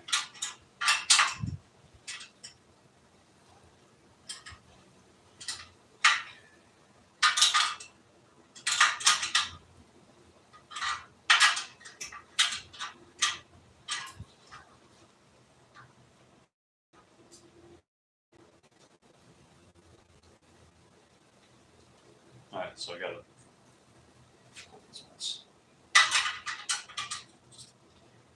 So the big thing I'm doing with this process is figuring out which side wobbles more. Oftentimes it's because spokes are loose on one side and there's more pressure on the other. So that's helping me figure out how to get this straight as possible. It's not going to be perfect, right? It won't be perfect, but it doesn't need to be. It just needs to be in good shape with minimal wobble, which makes it less likely to loosen the spokes. Right, because they do loosen over time. You and I both know that. They do loosen over time. So this is sort of a preemptive measure.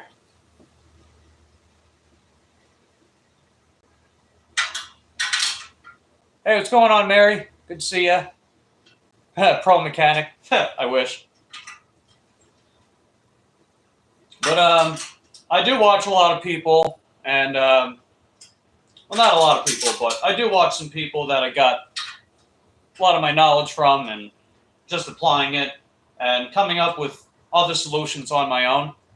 Like, for example, instead of having to buy a truing stand, you can just use the frame for the bike. So all I did was I displaced the rear caliper for the brake, and I took off the derailleur. So instead of having to buy a truing stand, I can just do this instead. Aha! There we go. That's what I'm talking about, baby. All right. There's a lot less wobble now. So just got to keep following that pattern, make sure there's no more wobble. Hey, what's going on, Mary? Good to see you. I'm sure you can tell what we're up to. We're rebuilding the wheel. I got the new motor yesterday. We put it on. Took a little bit because it was off by like a nanometer or two. But we got it on. It's rotating properly. And we got all the spokes back on too. Now we're just, now we're just tightening and straightening. And then the wheel will be officially rebuilt. And what did I do with the rim tape? Oh, yeah, here we go. Rim strap. We put this on after we're done. That way, the tips of these nipples don't puncture the tube. Yep. Okay.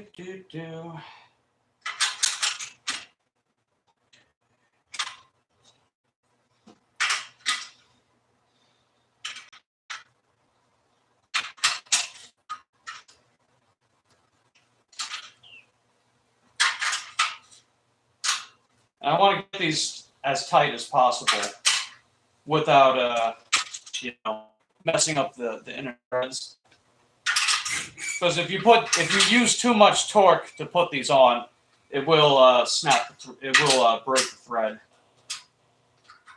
It won't do anything to the spoke itself, but you'll just have to change out the nipple.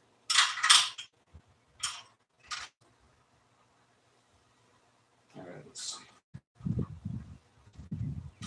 Right about there.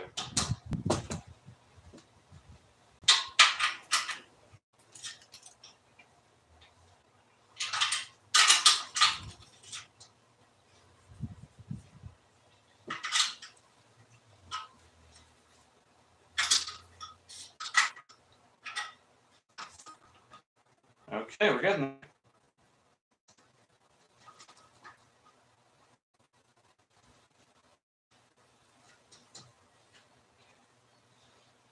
Yeah, it's got an ever so slight left wobble. Now, when the bike's actually on the ground properly, it's a right wobble. We're just eyeballing it. That's really the best way to do it, is just to eyeball it and try to catch it when you see the wobble. I might be a womble, but I don't want to be a wobble.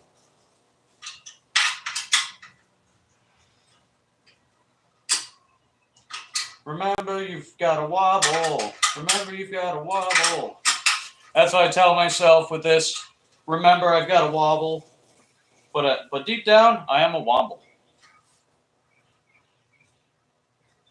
Okay.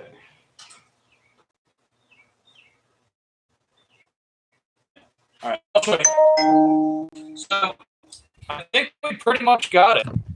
I'm not done tightening everything yet, but we pretty much have about as minimal wobble as possible. So I'll show you. So it's not perfect, as you can see. It does wobble ever so slightly right. But as long as I tighten more on the left and catch where the wobble exactly, roughly where it's at, it'll be a lot straighter. But let me tell you, this was quite a bit more wobbly when I first did this project, the last time that I replaced a motor. Because we're doing things differently, right? So instead of using that cup So what I did last time is I laid the motor horizontal on top of that cup because you can put the axle inside the cup. And I was lacing it that way and then spinning it around on the cup. The problem is that it's always going to lean down on which side that you're working on. And that led to quite a bit of significant wobble. But having it more upright this way allows you to better see where the wobble is coming from and then to address it. So this is definitely the superior way. Most bike mechanics, they'll use a truing stand, which basically has these pegs, these peg arms on them. And it's just like an individual stand so they can like do stuff with the wheel, right? But I figured instead of going out of my way for that and having to spend more money, I just moved the brake caliper out of the way and I moved the derailleur out of the way, and I can just use the bike frame to do this. So it doesn't really save a lot of time right now, but it definitely saves some money. So that's how we're operating with that.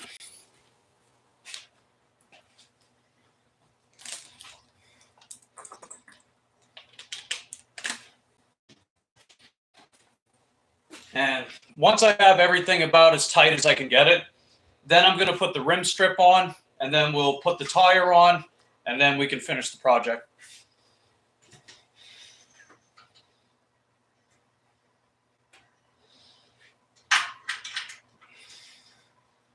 So I'm going to be favoring this side more.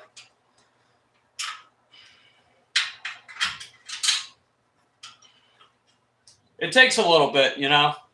It takes a little bit, and that's totally fine. Like, this is the part that takes the longest out of everything else. Everything else, I can bang it out very quickly. Like, as far as the degreasing and making sure that the chain is shifting properly, we'll be good to go with that. And fun fact for you, too, you can use a flathead screwdriver as well. As long as you have that divot inside on the nipples. But a spoke wrench is generally better.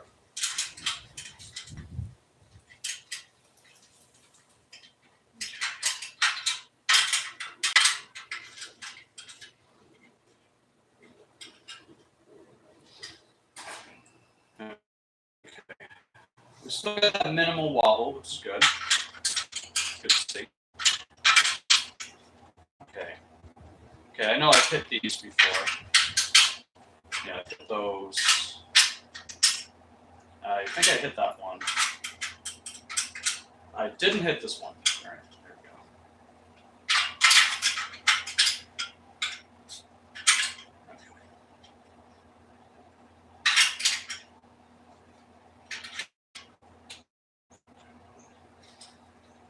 go. Okay, now it's making it a little more wobbly again. But I do want it to actually pull more this way. So that's sort of the objective right now. I want to start pulling the rim more towards my right or the left of the wheel.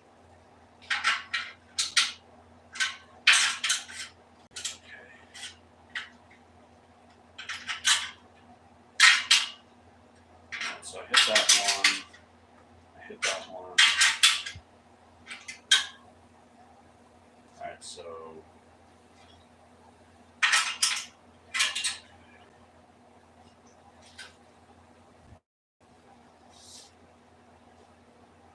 pull this one more.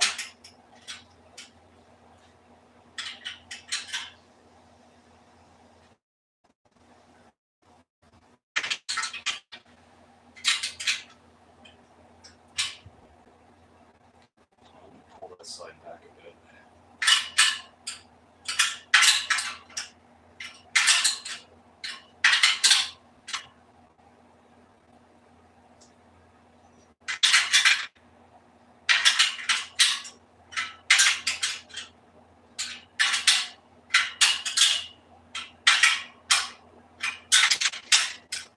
Okay, that one's a little loose.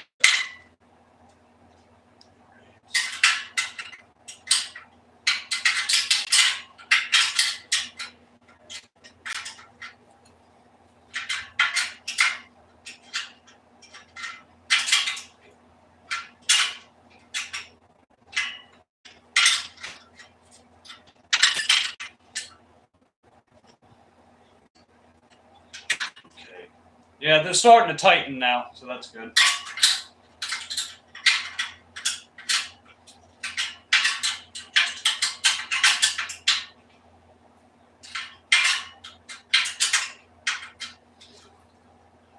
Okay, there we go. Good stuff. Getting there. Let's see. You're heading out. You'll run the live on the computer. Have a blessed day. Hey, you too, Mary. Take care. Glad you stopped by. Let's see. Your widest rim is 30 millimeters wide. Okay, I got you. Yeah, this rim's definitely wider. These are 20 by 4 fat rims. Hey, what's going on, Frosty? How you doing? Good to see you. I think you said something else, Jake. What do we got? Wide rim with few spokes. More spokes closely together would make it easier to true. Yeah, that's true. Ha, get it? It's true. Haha. Mike the bike teacher. Perhaps. Alright.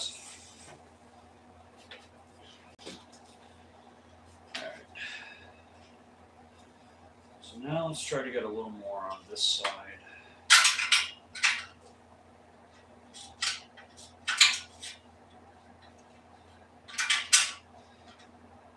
But yeah, we're pretty much approaching the final phase where I can really get them tight as possible. Because that's the main thing you want to do with spokes, is you want to get them tight as possible. It helps retain the integrity of the rim. So we don't want to compromise the integrity of the rim. I mean, you figure compromising integrity doesn't really work out in the long run for people. So it definitely wouldn't work for the shape of the rim, if you know what I mean.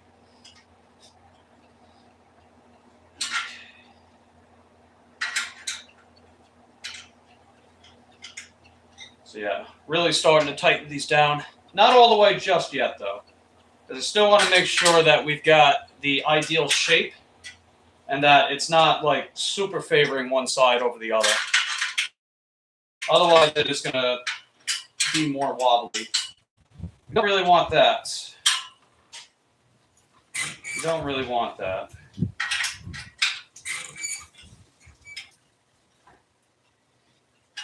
And there are holes at the tops of these spoke nipples. So you can see if the spoke is coming closer to the top. So that's usually an indicator that we're getting them about as tight as we can.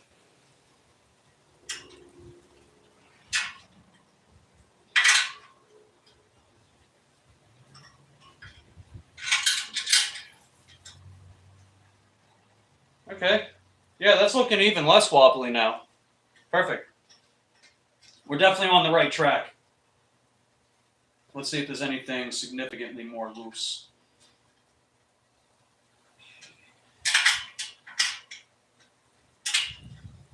So this one. And this one's close, but tighten it just a bit more. Okay, perfect.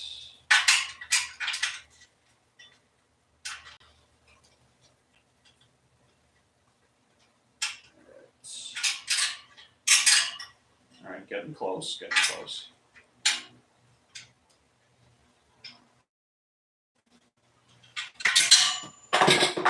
Whoopsie daisy.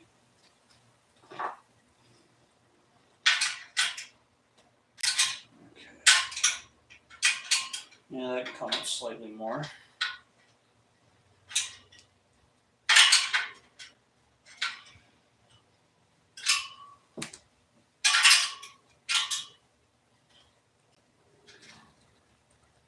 All right, we're still on track, so that's good. That is heckin' dope. Now I'm going to start tightening more on the left side.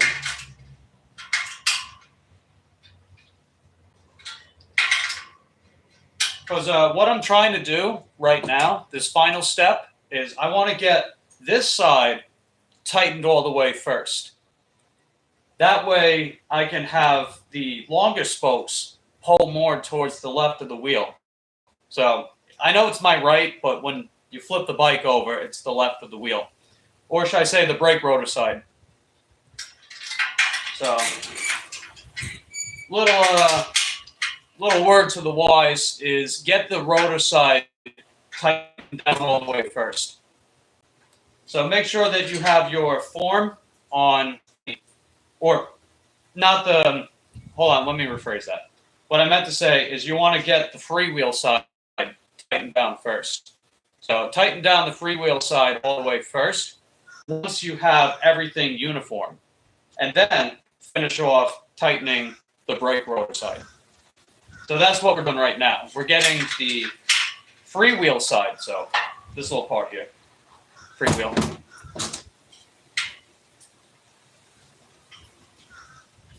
Then we'll focus on the other.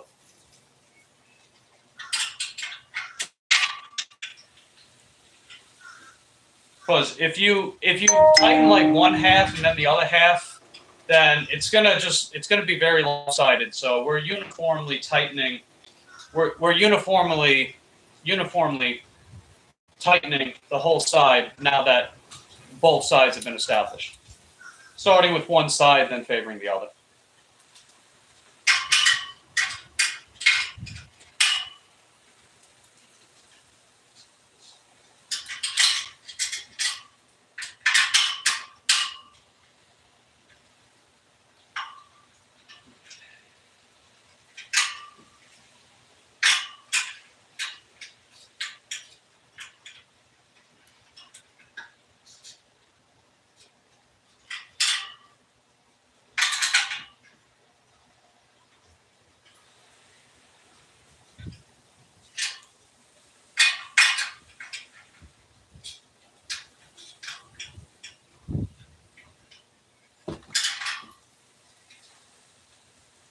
Okay, form factor is still good to go. So, good stuff. Let's see. Oh, you're heading out too, Jake? Okay. Thanks for stopping by, buddy. And hopefully everyone that's stopping by, I don't know, you get something out of what I'm doing, you know. Maybe you learn some things, or you find it at least mildly interesting. I don't know.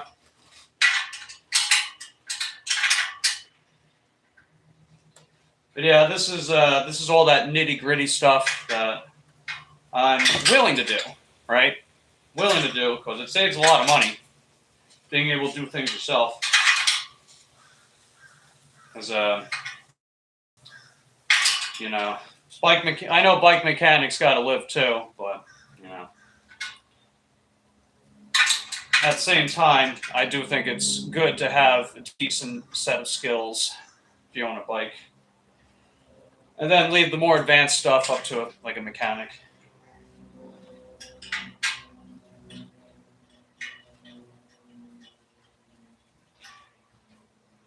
Getting pretty close.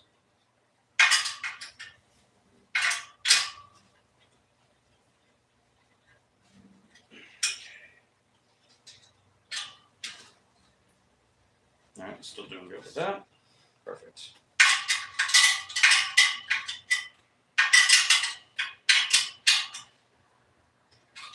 All right, so I think I've hit that one. Okay, I've hit that one. Okay, I don't think I've hit this one.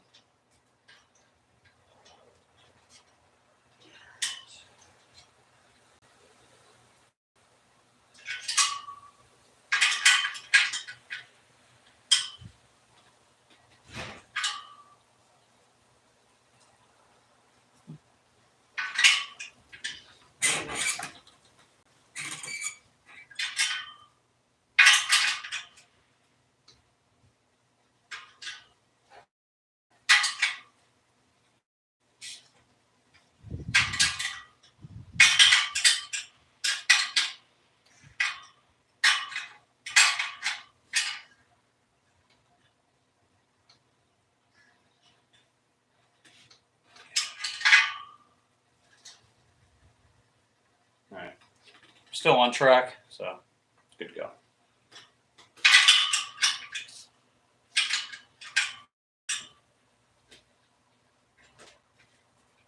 Okay. Yeah, some of these, they're not going to get any tighter, so we're pretty close on this side to finishing. And then we can just do one final touch up for the other side. The home stretch, if you will, and we'll be good to go. Okay.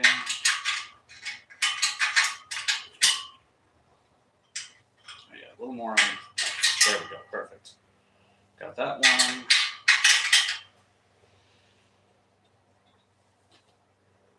Okay, that's good.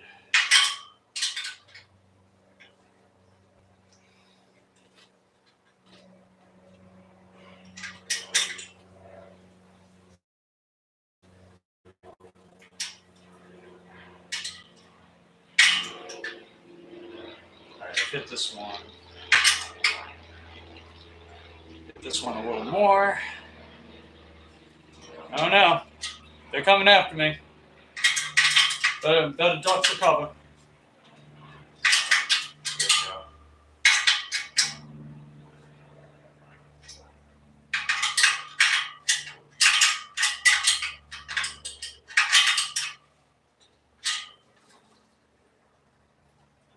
Okay.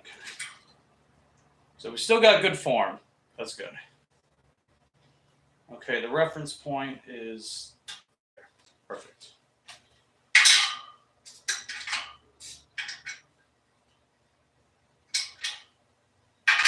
Yeah, they're not going to get any tighter. If I make them too tight, it's going to destroy the thread. So, can't go too crazy with that.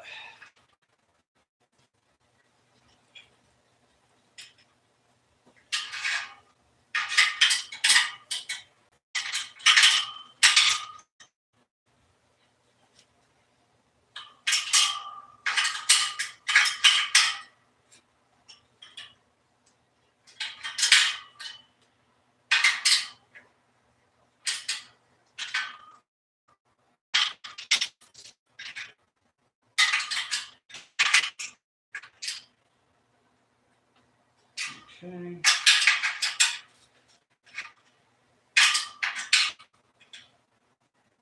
All right, that one's good. A little more on this one. There we go. Okay. Yeah, we're almost done with the side, so that's good. Just a little more on a couple of them. A little more. All right, we still got good form. That's good to see. Okay, so we're about out here. Okay, got that. Got that. Got that. Got that. Okay, we got that one. We got that one.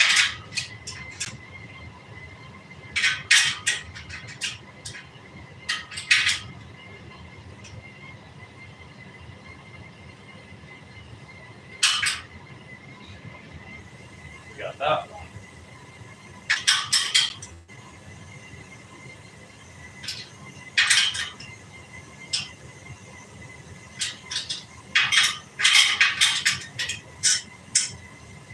Okay. That one's good. Ah, come on. Out. Ah. There we go. Hey, it got jammed in there for a second. Uh-oh.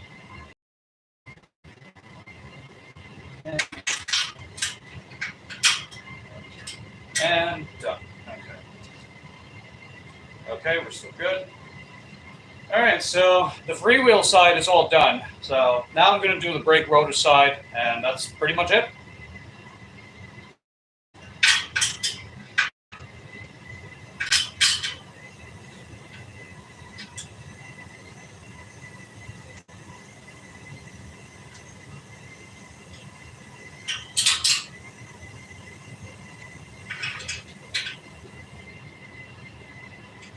Yeah, I think that one's about as tight as it'll get.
Okay, it's not perfect, but it's about as minimal of wobble as I can get it. So that'll help just keep everything tight and keep the integrity of the rim, like I was mentioning earlier.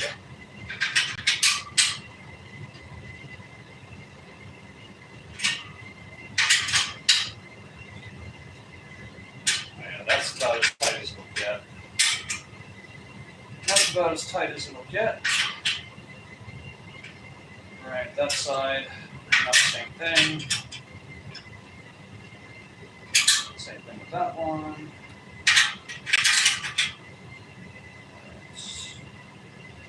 Okay, that's about the max for this one.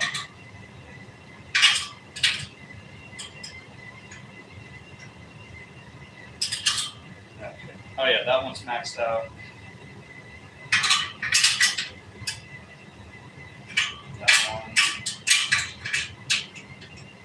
Okay, that's good. And, all right, just max that one out too.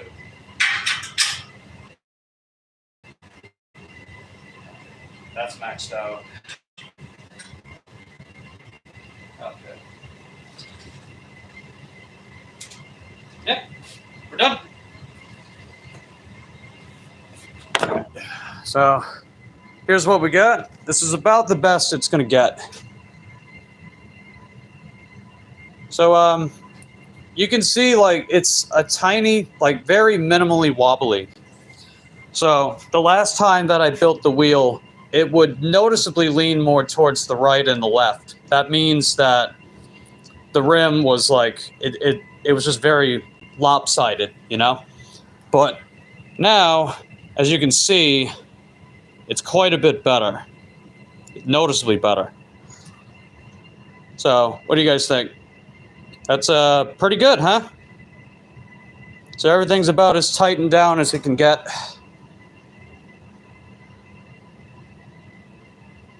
So, overall, I think we got it.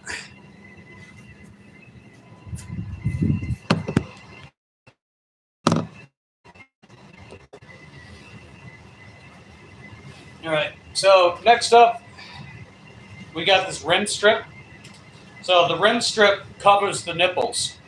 And if you don't do that, the nipples are going to puncture the tire from the inside.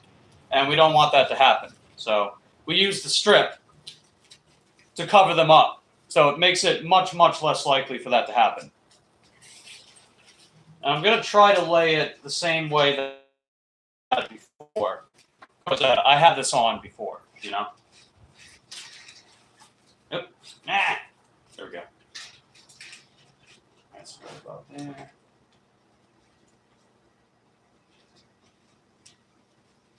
I'll try to line them up with the screws.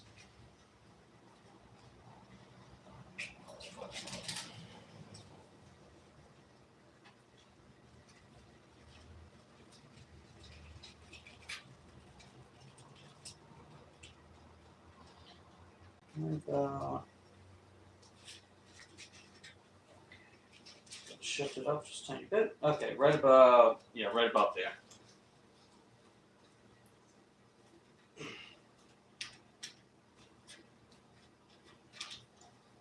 Okay, perfect. Got it.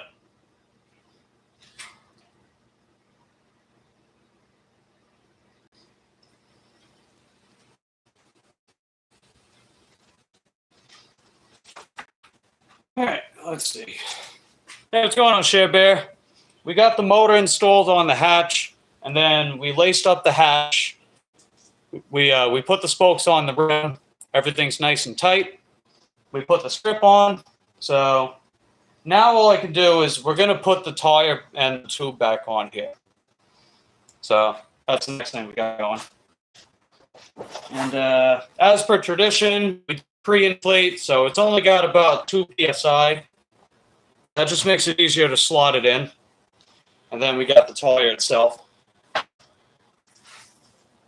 So this was the most time-consuming part, was rebuilding the wheel. Everything else, we'll just breeze right through it. And let's just make sure I got enough battery life. Because bit of an awkward setup here. All right, we're at 41%. Okay. not too bad. And we've been spending a couple of hours now, so we should have enough time without needing to charge. But if I do need to charge, then, you know, it is what it is. All right, so we're going to a little further up. But, yeah, how you doing today, Share Bear? You having a good day? Yeah, something like that. Do, do, do, do, do, do, do.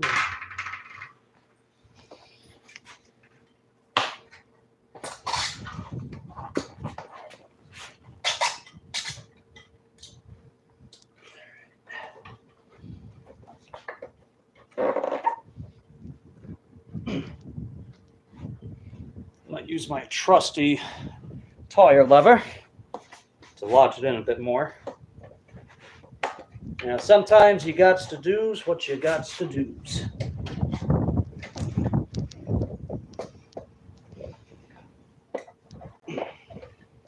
These are heavy duties after all. These are the big boy tires when it comes to bikes. They do reduce your range a little bit and your top speed.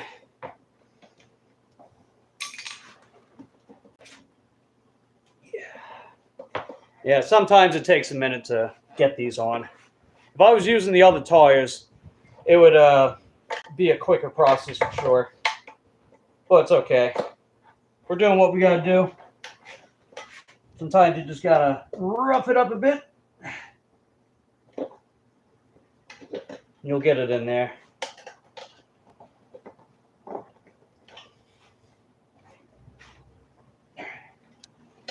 Very close.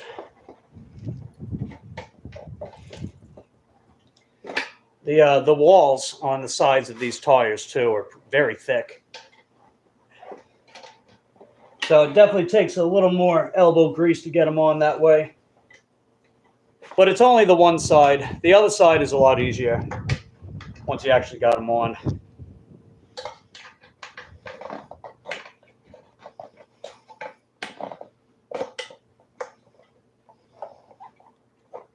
And sometimes you gotta adjust a bit. Get in there. I know if you put them on just right, you wouldn't even need to do that, but I wouldn't call myself an aficionado with that. Well, not yet. And, thanks everyone for stopping by so far. Don't forget to hit that like button if you're just coming in. And feel free to vote in the poll if you know how to change a tire. And, you know, let me know in the comments down below what you guys are thinking so far. What do you like to see next? All those good things and stuff.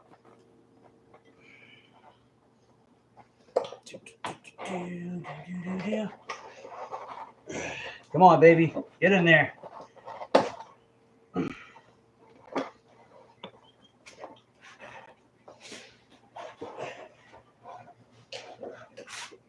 Just got to keep pulling.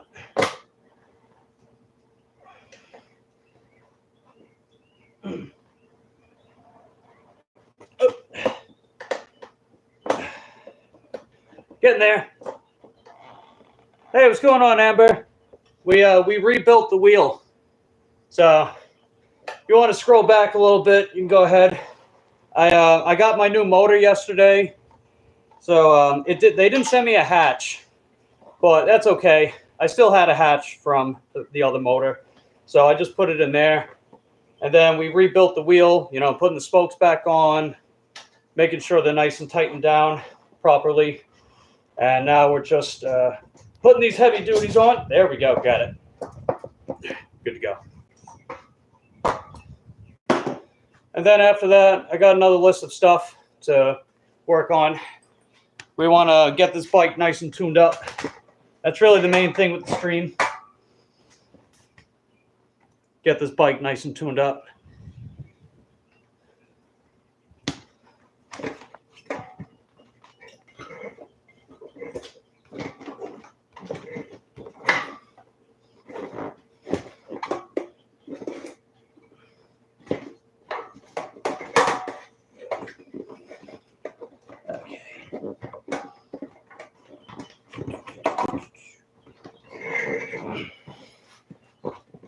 Yeah, let's see.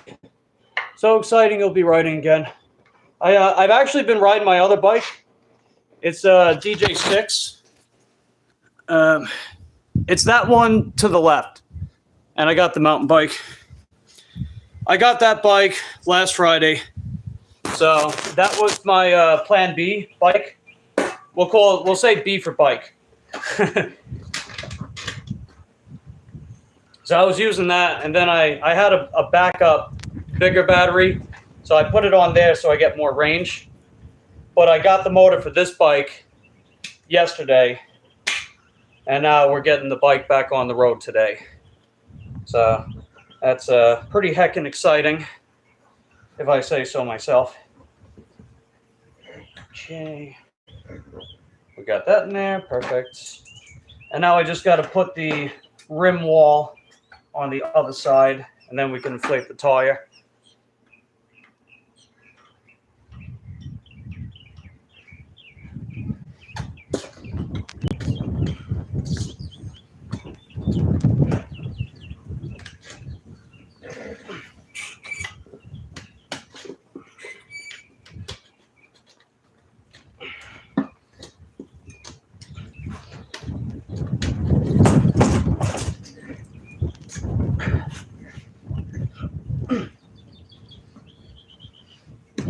Yeah, there's a lot of pressure on these side walls. That's okay. There's no tire that I can't get on. So far. Yeah, very heckin' exciting. Yeah, definitely. All right. Push. All right, get in there, baby. Got it. Easy peasy, lemon squeezy. All right, now we can inflate.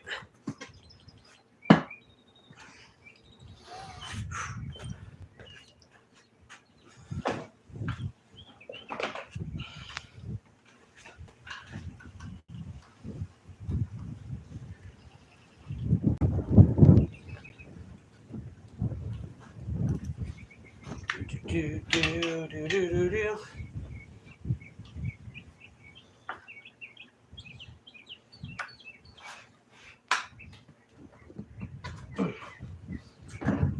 All right, just make sure the side walls are nice and even. Looking good. Nice.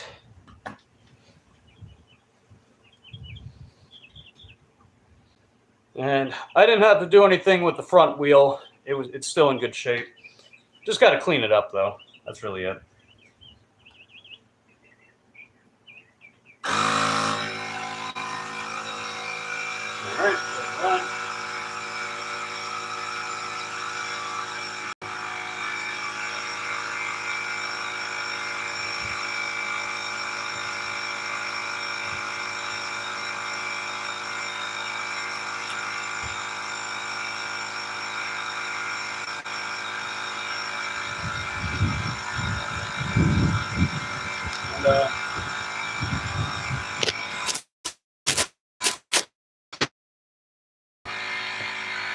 And, gonna put the brake caliper back on.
It's almost done.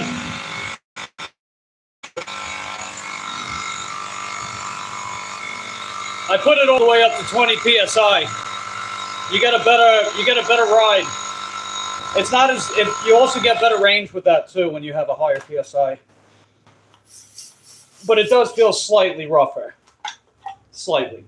But if you got suspension on your bike, then that cancels it out pretty much. All right. Hey, what's going on, Latoya? And let's see, there's Cole. How you doing, Cole? Australia? No, I'm from New York. I'm from Long Island. We probably say some words the same, though, or similar, anyway. Oh, you got sick again, Latoya? Ah, that sucks. I'm sorry. Assembling the motor. Curious, mate? Oh, yeah, I just got done. So what we had to do is we had to reinstall the motor, and I rebuilt the wheel. So here's the final product. So the new motor, we used the old hatch because they didn't send me a hatch. But they sent me the motor. We got all the rims back on. I got them as tightly and as evenly as possible. And we just put the heavy duty on. So we're ready to rock and roll with that. Now it's simply just getting everything else assembled, and we're good to go. We're cleaning the bike frame. I'm going to degrease the whole chain network on this bike. Make sure the brakes are good to go. And yeah, that's pretty much it.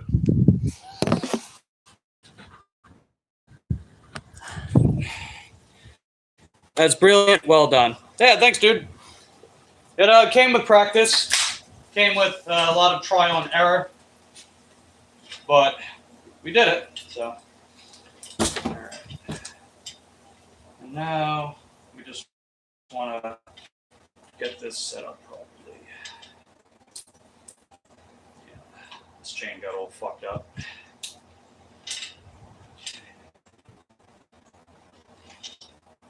Just make sure that we are. Yeah, I think I'll probably have to. Yeah, I'm gonna take the chain off first. So I converted this into a quick chain, a quick release chain.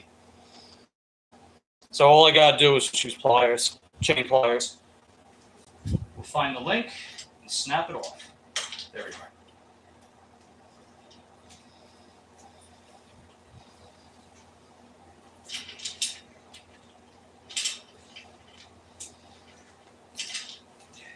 Second.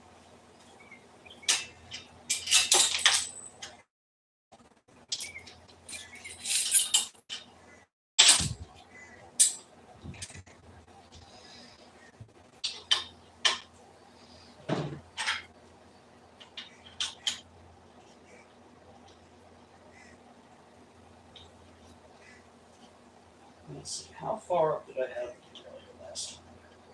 I think I had it about here.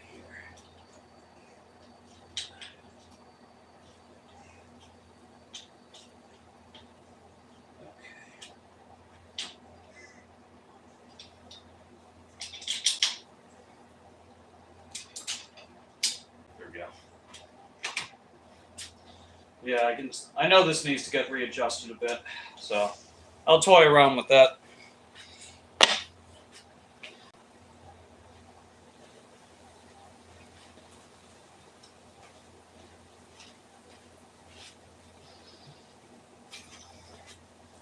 Okay.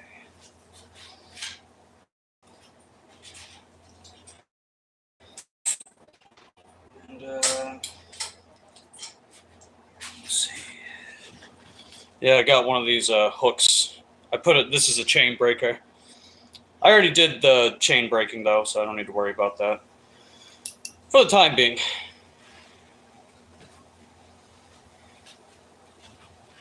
Let's see.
These always get a little tricky.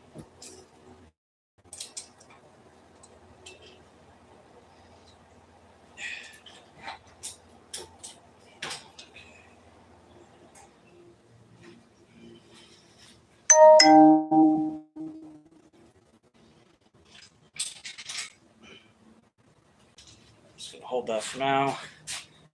Let's see. I think you made a moderator. No, I made you a mod.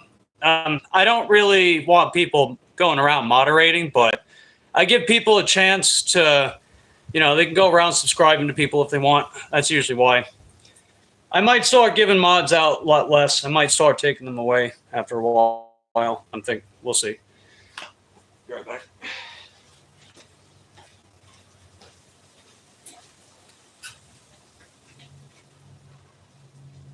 Okay.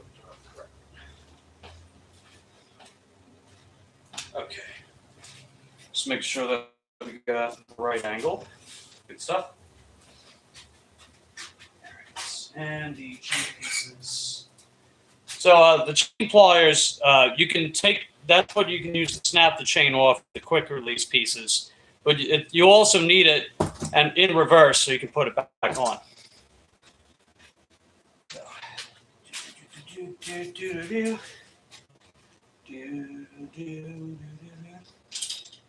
Alright, so that is in the correct. Whoops, it's easy. Put you and here.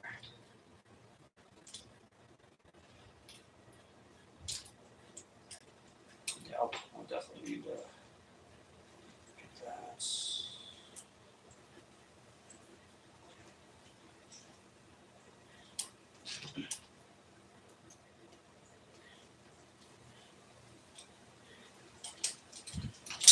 There we go.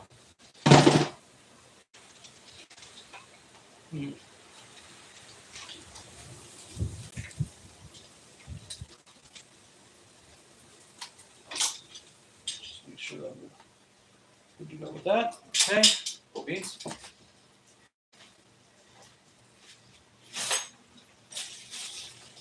And now I've got my nuts for the axle and some washers too. Because some of them you got to insert directly on the axle arms, so you can hold the axle in place. I think I used the smaller ones last time. I'll probably do the same. Just want to make sure they're actually matching though.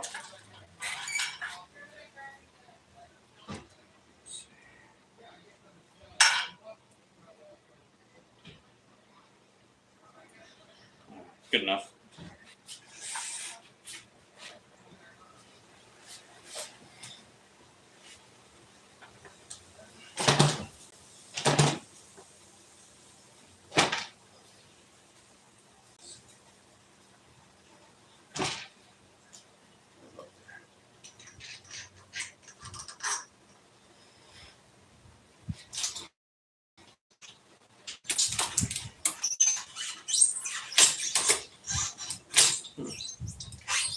Yeah, that's noticeably off. I know what's going on here. Wow.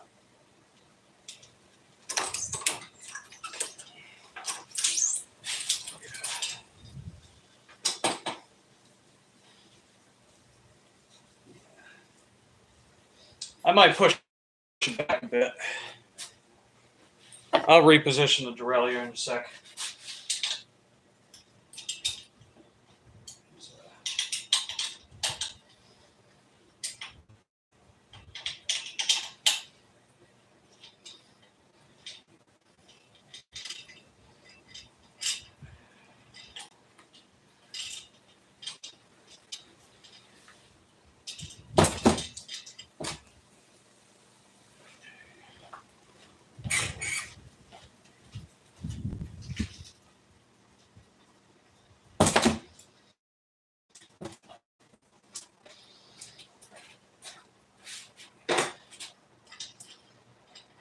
Yeah, it's a little crooked too, I noticed.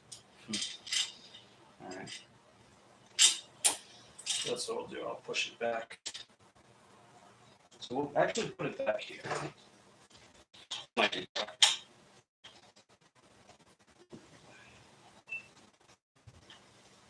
That also removes some of the slack out of the chain too. Okay, yeah, I think that's better. Yeah, I mean, we'll find out one way or another.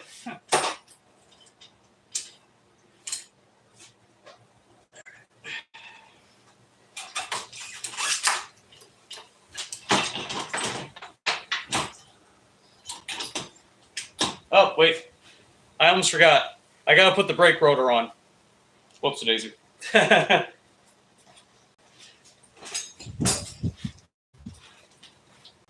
This bad boy. I'm jumping ahead of myself. What size is the tire? Oh, these are 20 by 4s. They're fat tires. Right, so we got to step back just a second. But yeah, we got the chain on properly. We got the derailleur set up properly too. It's usually better to kick it back. When you kick back the derailleur, it takes the slack out of the chain. So then it makes your gear shifting much more smooth. All right, so let's get that disc rotor back on, and we'll bolt it in. Okay, I remember last time. Yeah. Okay, yeah, that'll work. Perfect. Cool. Just want to make sure.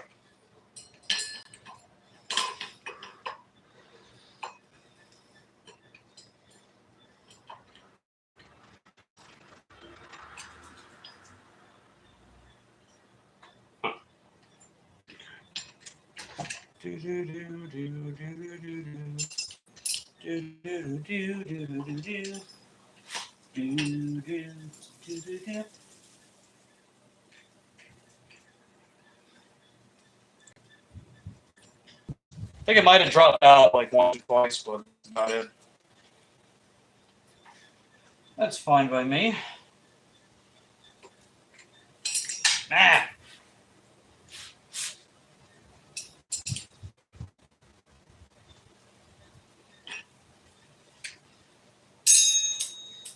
Whoops, daisy.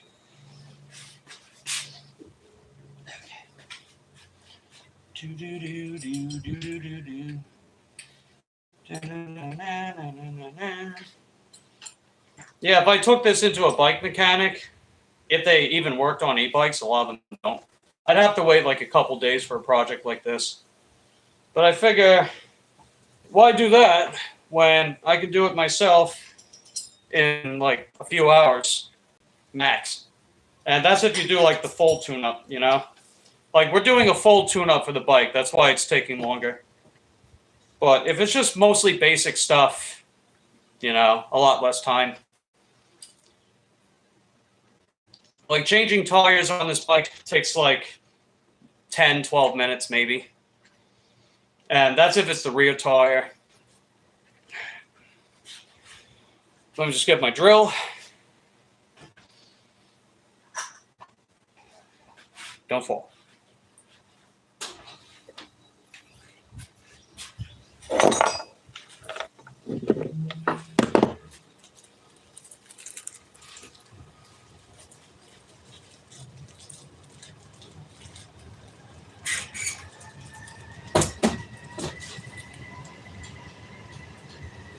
It's not that one.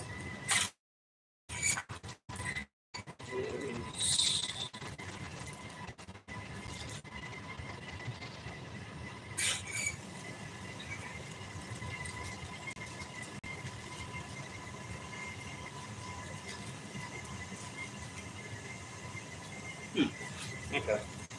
I'll just use an Allen wrench.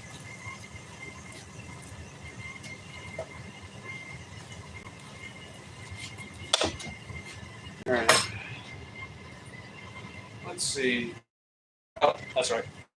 My pockets. Okay, that's the 4 millimeter. All right, just making sure I got the right one.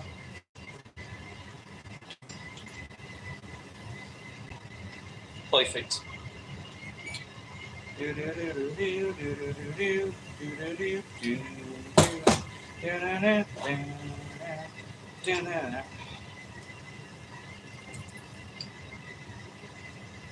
I'll do one more tighten down after I get all the sides.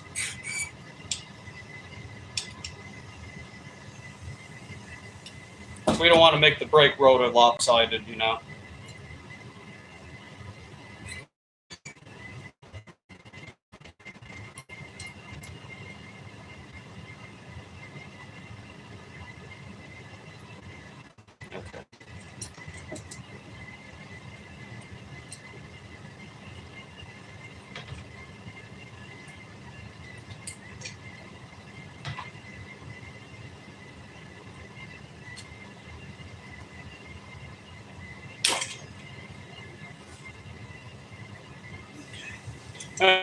We're good.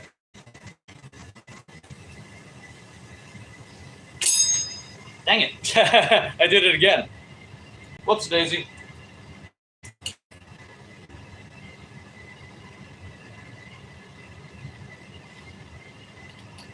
And then... Yep. All right, we're good. Noise. Very noise. All right, what do we got?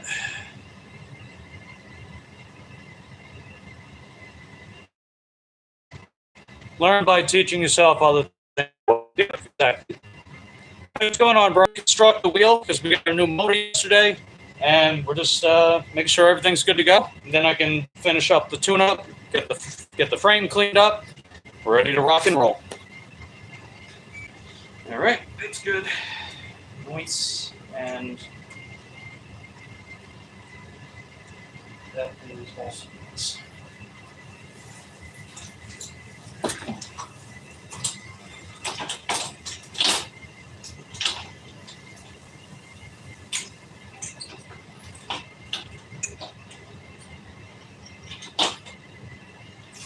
Come on, baby.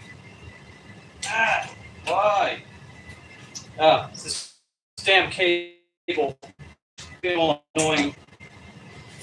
You need to stop annoying me right this instant, or else I'll probably do nothing, but still.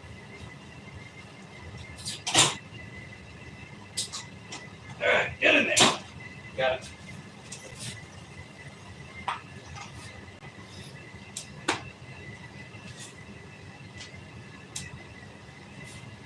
Yeah, it's all the way in on that side.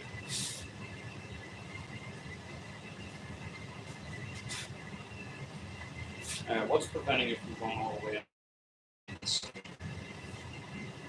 Let me get my fixed wrench. Use a 10 millimeter for a 12 millimeter.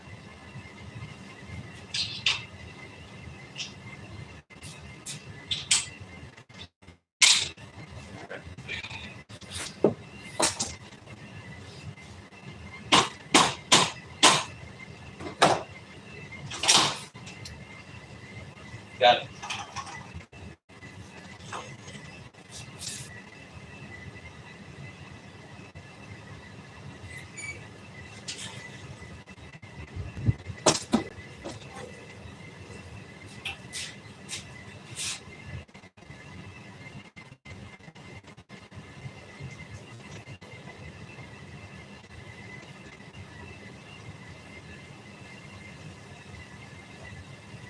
All right. Now I just got to fiddle around with the a little bit.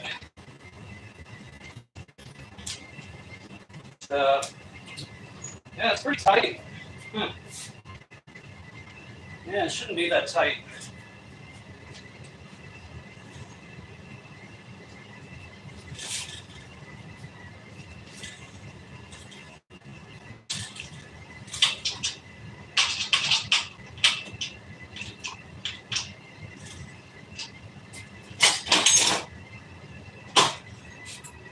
Wow. Okay. All right, so I got an idea. I'm gonna take the caliper off, see if that's what's going on. So I don't see. Yeah, it's nothing else, so it's got to be the caliper.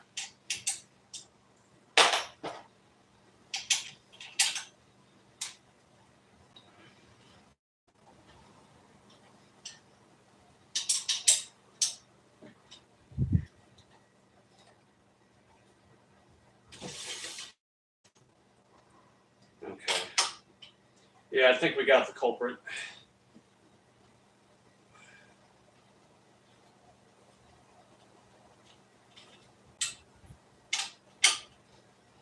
A little bit of a process of elimination, if you will. All right, let's see what happens.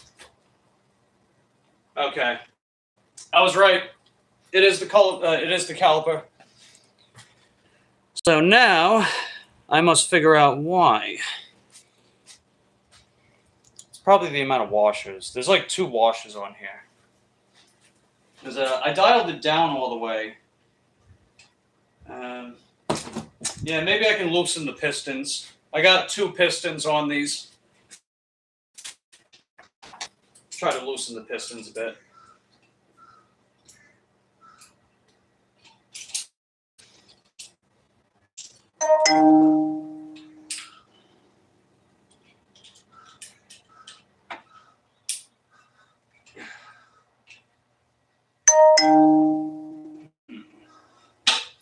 Let's see.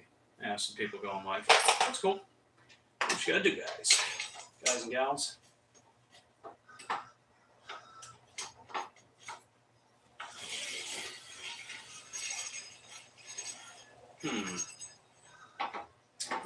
Interesting.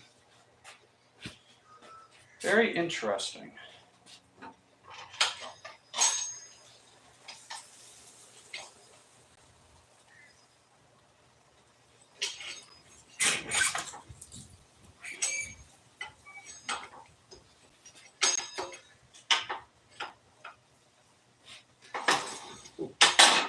Ouch.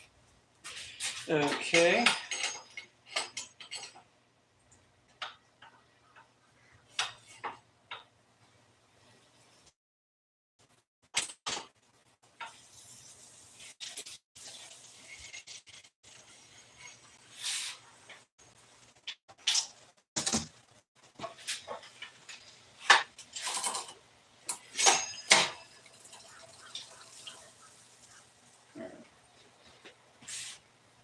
I'll work on that momentarily, but let me show you guys.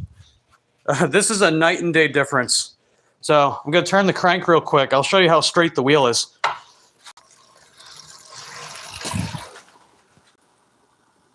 Look at that. I don't know, man. What do you think? I think I did pretty freaking good with that. That's about as properly aligned as it's going to get if you're doing like a DIY type of job, you know?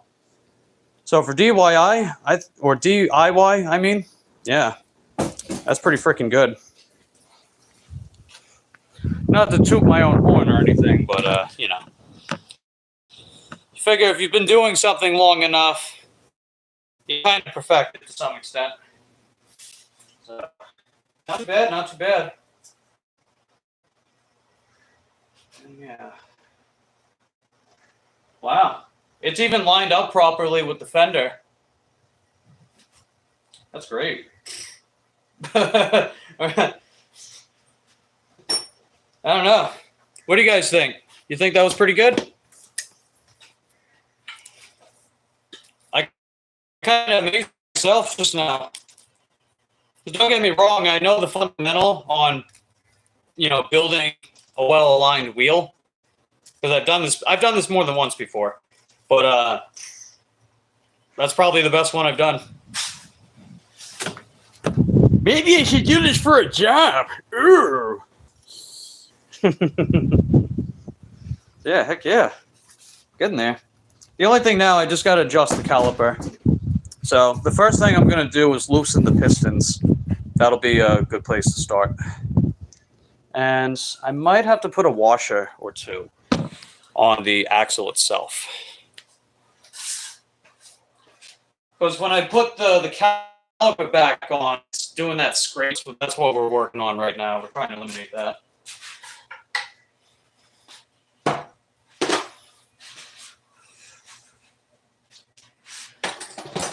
So it's really a matter of if I need to put more washers or less washers. Because the actual diameter of the disc rotor is less than the brake pads, which is good. It's supposed to be like that, you know? So let me try to put it back on. I'm going to fiddle around with the axle a bit, see if I can eliminate a lot of that scraping.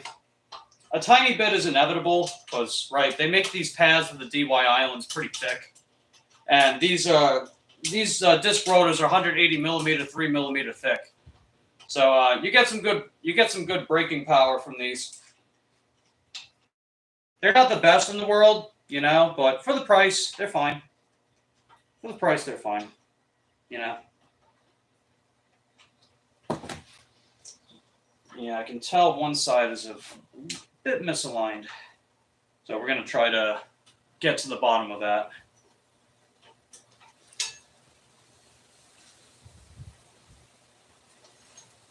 Yeah, it's definitely the caliper for sure.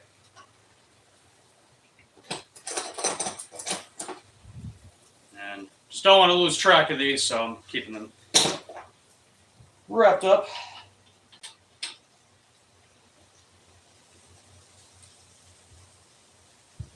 Yeah, that caliper is definitely it's a bit lopsided. I need to try to straighten it some more.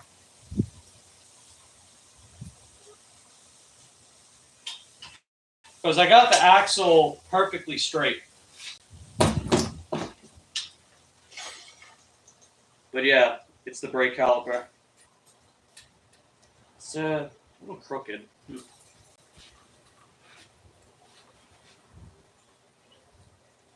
Yeah, it's definitely the caliper. So it's not the brake pads, the caliper itself. So, yeah.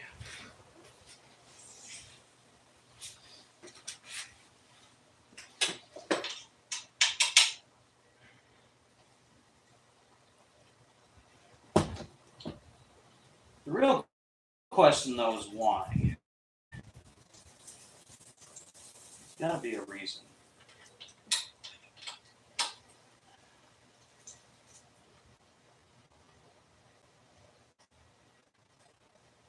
All right, so it's definitely, yeah, it's definitely that far screw. That's part of the problem.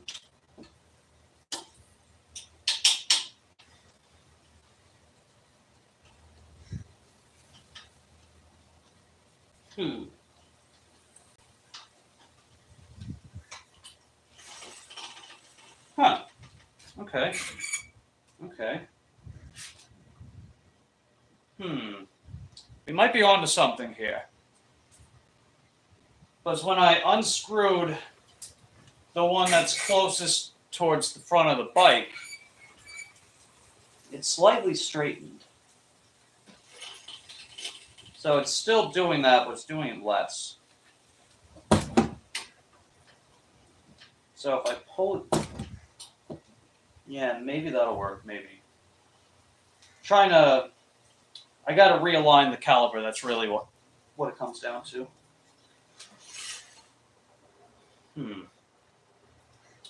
Interesting. If I had smaller disc rotors, I'd probably just put them on.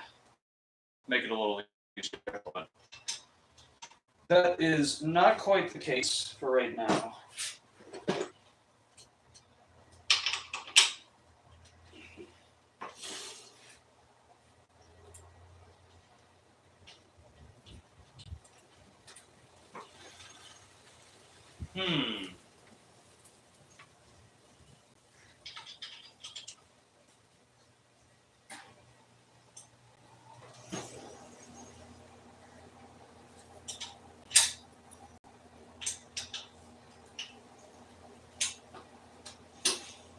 Okay. So, we definitely got to loosen this.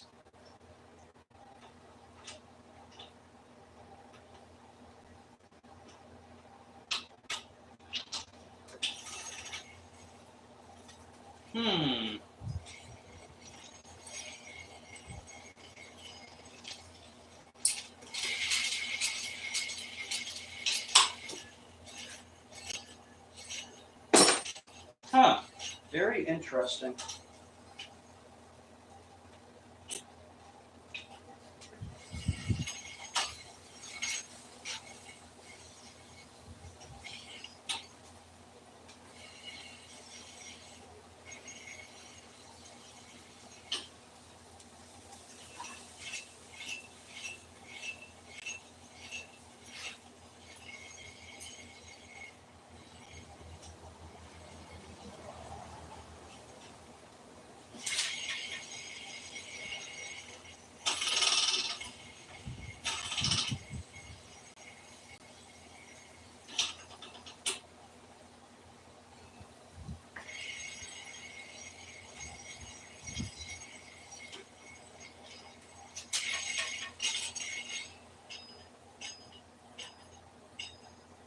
Okay. So I think I know what I gotta do. I gotta put a washer inside. So that's what I gotta do. And actually, it might be better that I do both. So for reference, these. So yeah. I don't remember if I've ever taken these off though. Yeah.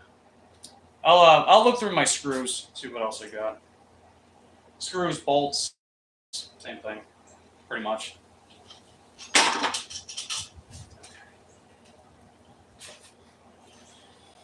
Alrighty, so let me look through my collection and see what we can find.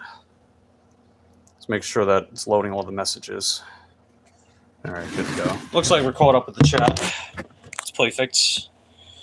Okay, we're at 25% battery life. I know this project's taken a while, but, you know, I did say it would take a while. Just putting that out there. I did say it would take a while. Where did I put my battery pack at? I'm probably going to need it. Oh, here we are. Okay.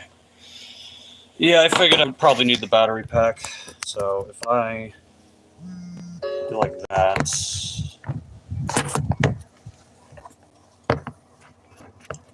Ooh.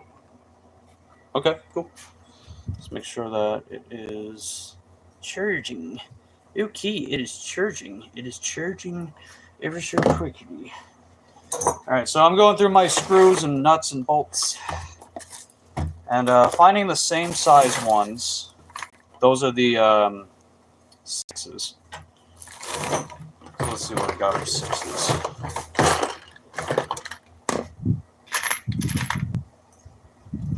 Probably the same length. Okay, I think yeah, those look about right. I could do slightly longer, but probably not. Might not need that. Okay, and those are a little different. Let's see, how much thread? Do they have the same? Okay, they have about the same amount of thread. So what I'm going to do is, we got the one washer right here. I'm going to put one on the outside, and the bracket's going to be in between.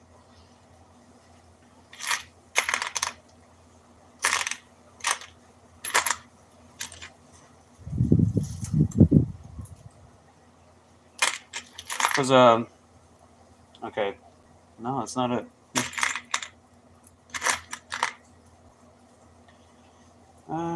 Okay, these are all the same. I could potentially just use these. They do have a little more thread, though. We don't really need more thread. We just need another washer. Yeah, I might have to settle for these. So I'll put those there.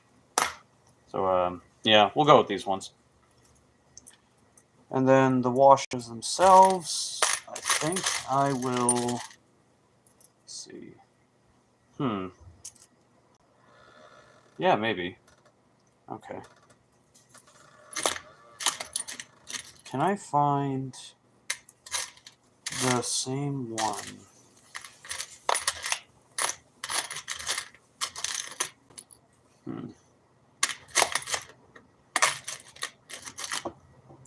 Yeah, that's not right.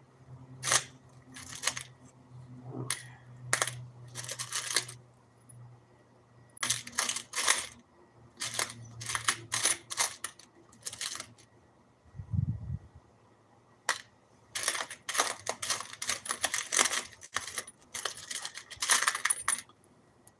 Yeah, they were all just kind of thrown into one. But, it'll work. Hey, welcome back, Sonny. We rebuilt the wheel. And, we actually did a better job than even I was expecting to. Let me show you. So, here's the wheel. It's fully rebuilt. And we got this back on, too. I'm just repositioning the brake rotor. That way it's not chafing like crazy. But aside from that, yeah, let me just spin this real quick. Right there. Okay. Look at how smooth this is.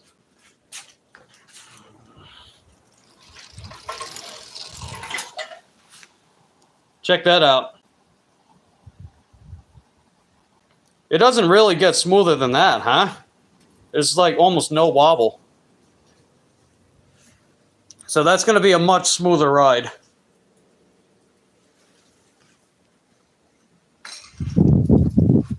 Thanks.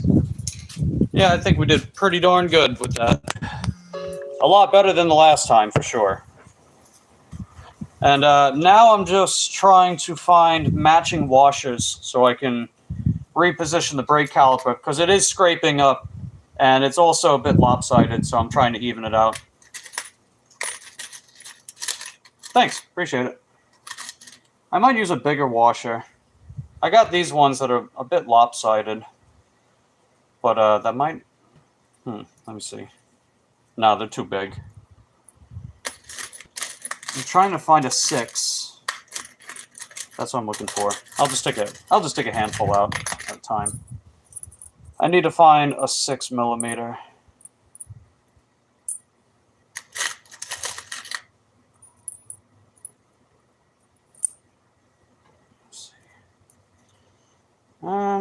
Yeah, that is a 6mm. It's not the same size, but yeah, that might do. Let's see, I think I found another 6. Is that it? Yeah, that's technically a 6, so I'll grab a couple 6s.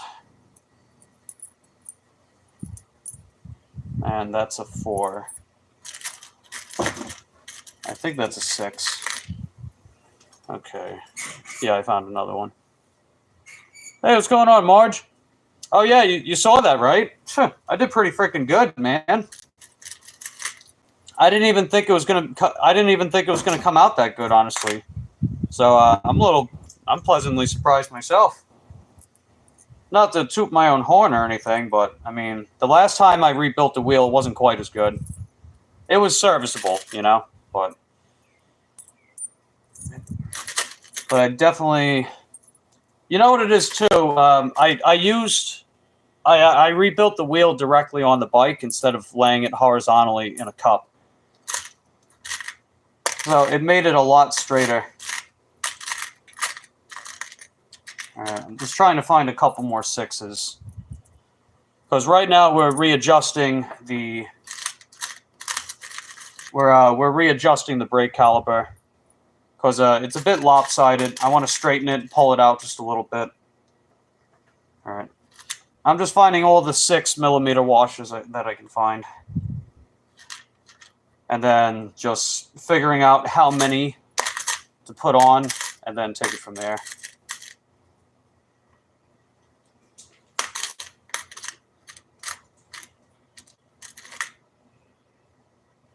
Okay, that's an 8mm.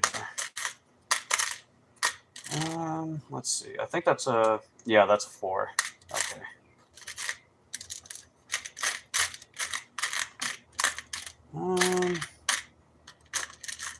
I think that's a 4. Yeah, that's a 4. And that one's a 4. Yeah. All right, one more. This might be it. No, that's not it.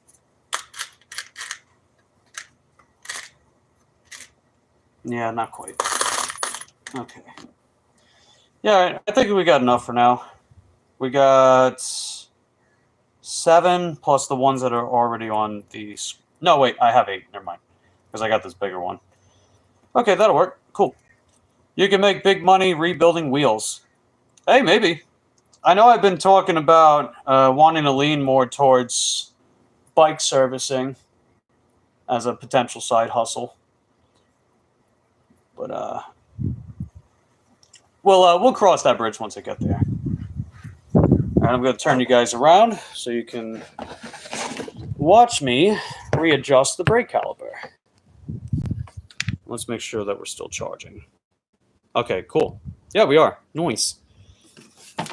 Now let me actually... How about... Yeah, maybe right about there. That might be good. Try to give you guys a serviceable angle. the battery was getting a bit low, and you know, we're not quite done. The actual rebuilding the wheel that's the thing that takes the longest out of all these different services I do.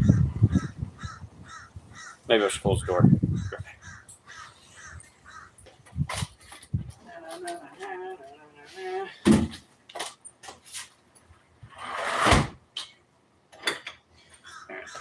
Just want to make sure it doesn't blow over.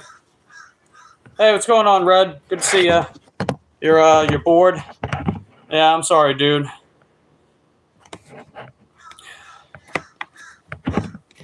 I know it'd get pretty boring in that hospital, I would bet. I would imagine.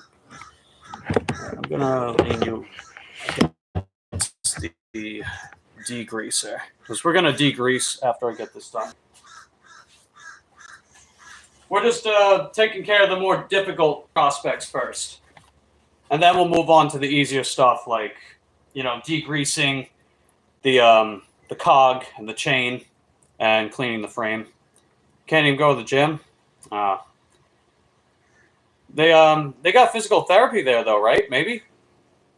I don't know if they got you on physical therapy yet.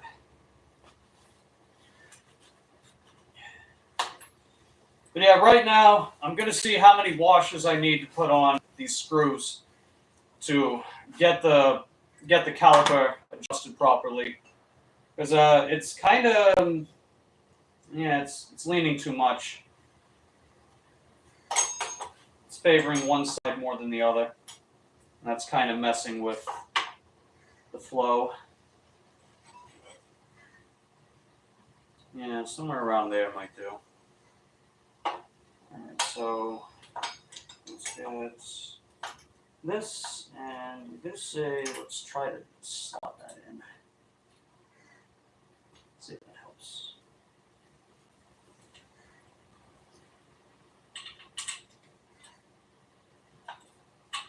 Okay.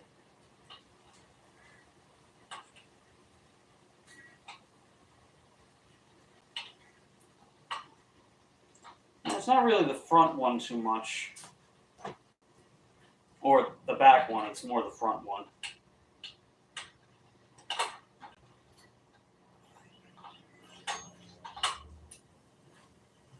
So I gotta try to, even though I'm screwing it in, I'm also trying to pull the caliper towards me. That's kind of what we're doing with this. I'm trying to pull it towards me.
Huh. Alright, we're on to something. I was right about the washers.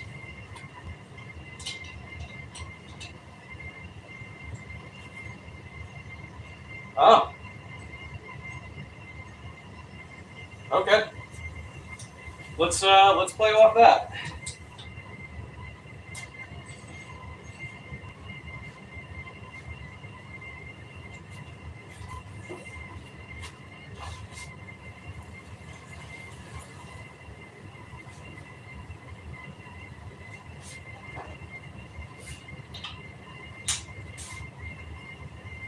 Wow, nothing. Okay. Well, I think that did the trick. Let's see, you'll check back in. All right, thanks for stopping by again, Sonny. Leaving me running? Nice. Good stuff. You're home? Oh, you're back home now, okay. Can't do anything though? Well, I don't know, man. You know, I'd say stay on your phone, try to find something to do, I guess. Hey, what's going on, Mike? Good to see you, buddy. What did you do that it worked? So, I put a couple washers on the inner part of the screw. So, let me demonstrate.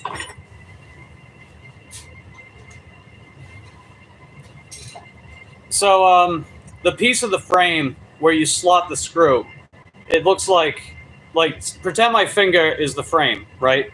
So like this. This is the frame. This is the screw. These are the washers on here. It didn't have any washers on this side, so it was sort of like pushing the brake caliper sort of up like that. So what I did is I put this through the frame, and then I put this on this side before I screwed it in the caliper. So the frame is in between these two washers right here. So that just sort of shifted it to face slightly up this way, as opposed to like that. So that's what I did. Now I'm just making sure they're nice and tight so they don't come off.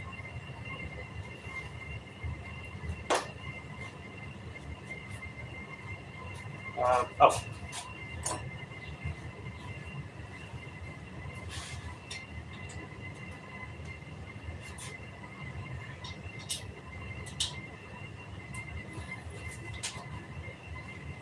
And wow, that's perfect. I'll show you I'll show you.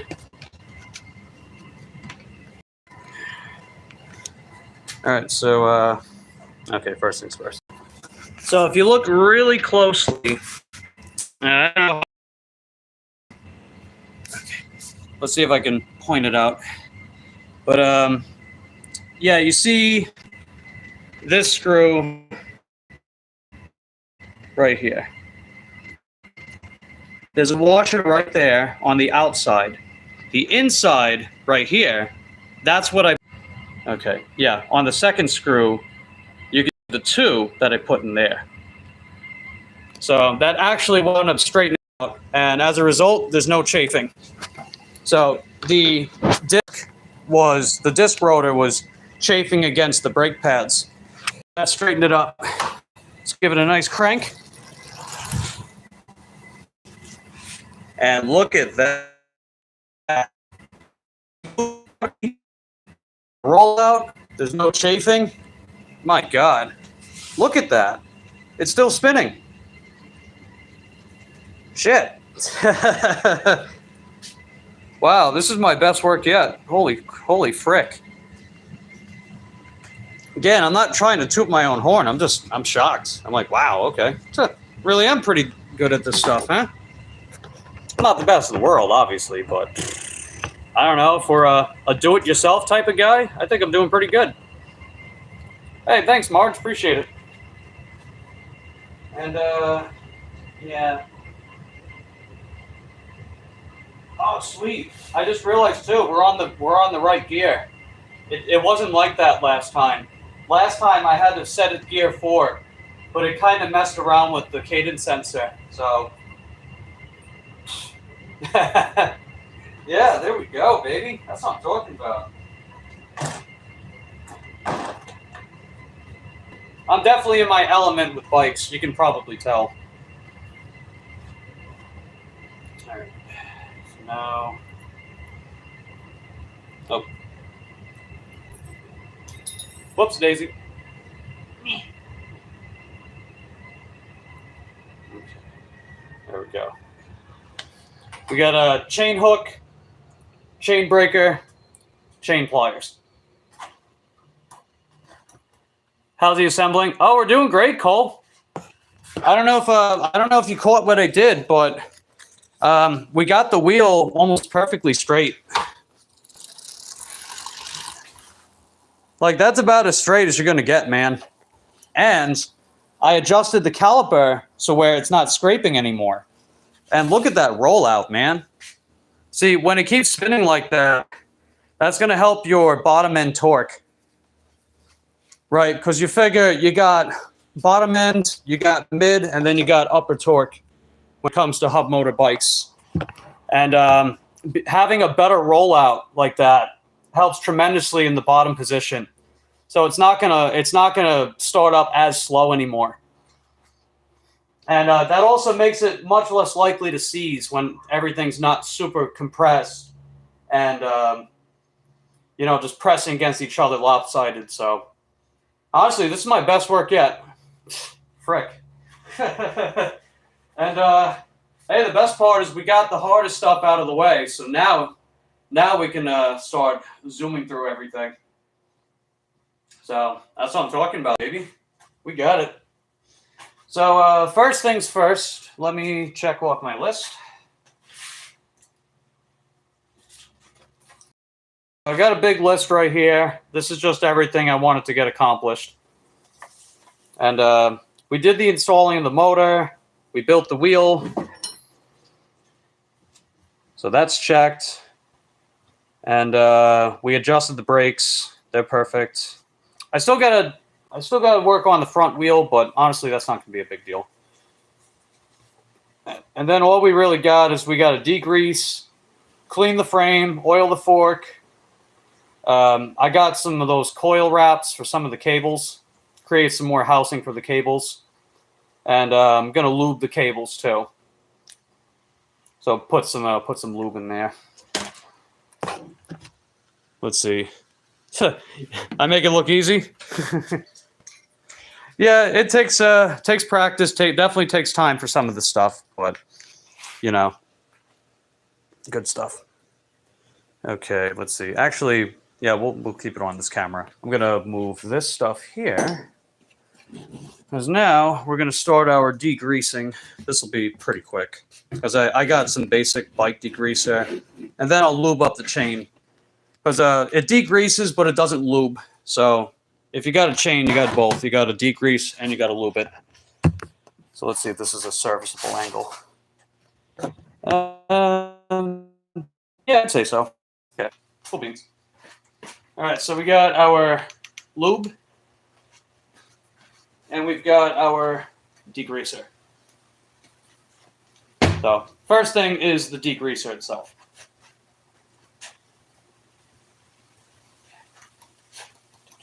I just got this the other week because I ran out of it. I needed some more.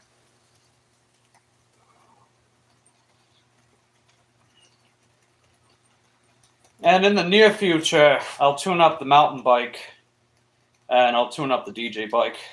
And I'll stream that as well because it's cool to see people finding it interesting, you know? I mean, it's not like I'm doing anything crazy extravagant, you know?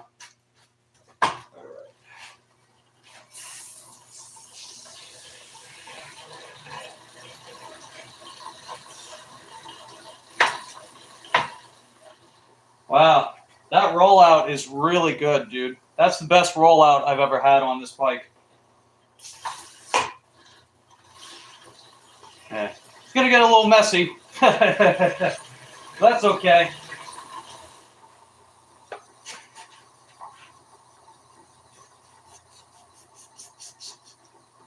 Okay. Yeah, it dissipates after a little while. And I'll find some little nooks and crannies that I can degrease as well.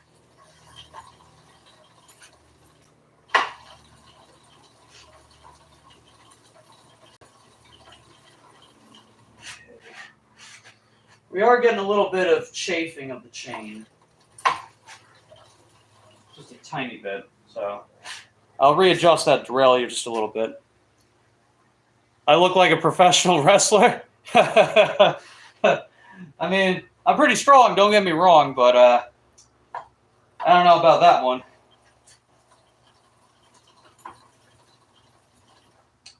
Yeah, I think this is what it took for me to get that cadence sensor to start working.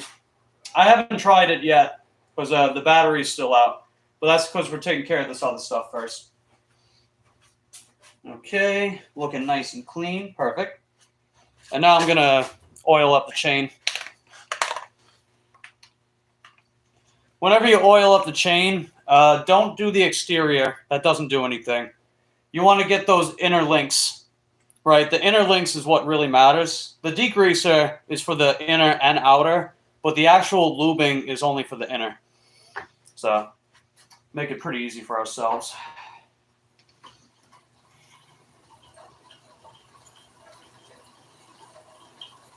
So I just do it at the crank.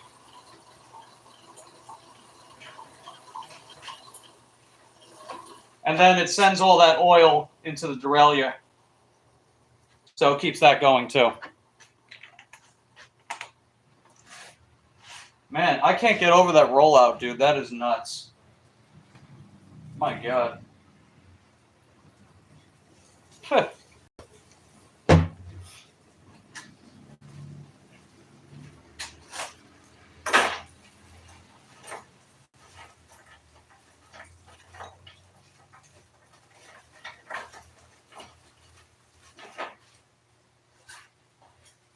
All right, and I gotta screw these on the tips of the axle. That way it all stays in place.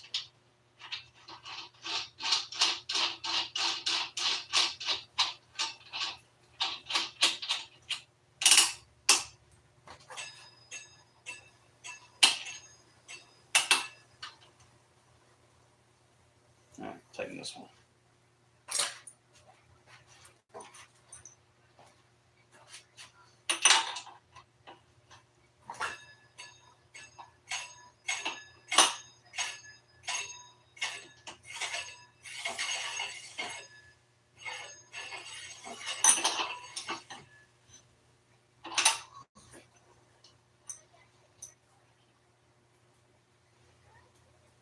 Perfect. There we go. Got it. Hey, what's going on, B? Good to see you again. Check this out, B. Right? I know I keep showing it off, but like I'm actually. Oh, the wheel is fully put back together. Smooth the rollout is, and I'm going to show you how straight it is. And it's not chafing the brake rotor anymore. We just got it up too. Look at that. That is beautiful. And guess what? You hear anything? Any chafing? Not a single chafe, baby. That's what I'm talking about. Look at that rollout, man.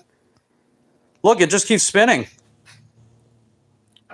That's gonna solve a lot of problems moving forward. That's gonna solve a lot of problems, make that much smoother and less likely to seize or stall. So, holy moly. And yeah, it's nice and lubed up, nice and cleaned up. As far as the chain, the derailleur, all that. Hey, you can hire me to work on bikes. Yeah, we'll see. I definitely like to do stuff like this. And you figure, I mean, honestly, this is the thing I've had the hardest problem with, is building like an almost perfect wheel. So, yeah. All right, that's what I'm talking about. Go beans. So we're all, we got the chain and everything degreased, and it's all, it's nice and lubed up, so everything's running just fine. And let me check with the gear shifter. Let's see how we're doing with that. So I'm just going to shift through the gears, and let's see how the chain operates. Just make sure that it's doing its thing. So let me get down here.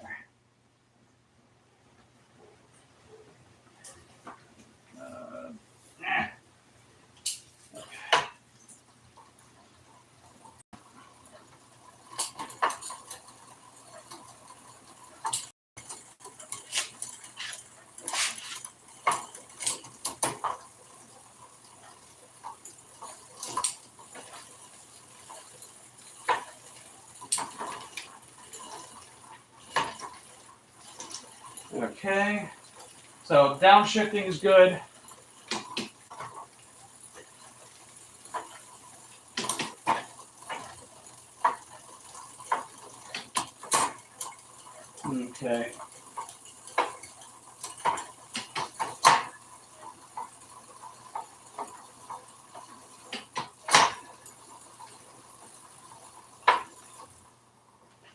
Okay, not bad. Pretty good. It's not perfect. It kind of clanked with a couple of the gears, but it's better than it was. It's definitely better than it was, so I'd say it's good enough. And you know you got a good rollout when it keeps spinning like that. Because keep in mind too, right? If you ran out of power with this bike is like 120 plus pounds. So she's a big girl, right? Juliet's a big girl. So if you get a smoother rollout with both wheels, then it's less difficult to pedal her, you know? It just makes sense. So next up, I want to clean that rear fender. I want to clean the front fender and then put the front wheel back on. And putting the front wheel back on is easy. Easy peasy Japanesey. Oh, you got some water for me? Oh, sweet. Ah, there it is. I got the water he gave me. Thanks, B.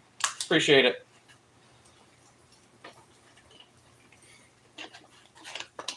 Have I had lunch? No, I haven't had lunch yet, but I earned me some. Ooh. I definitely earned me some lunch, though. I finna lunch. Probably grab a couple of those pre-made salads at the store. But in the meantime, we're gonna finish up a bit more.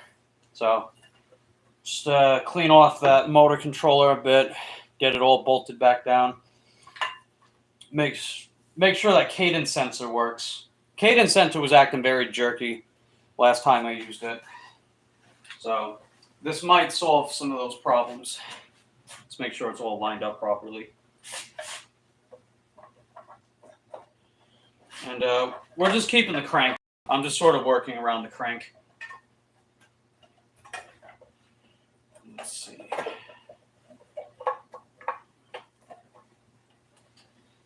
And yeah, let's make sure that.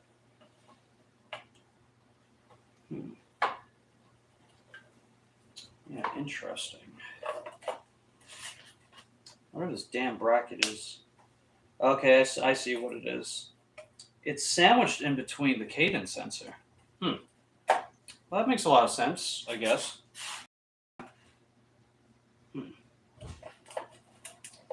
Yeah, let's see. Yeah, it's relatively clean in there.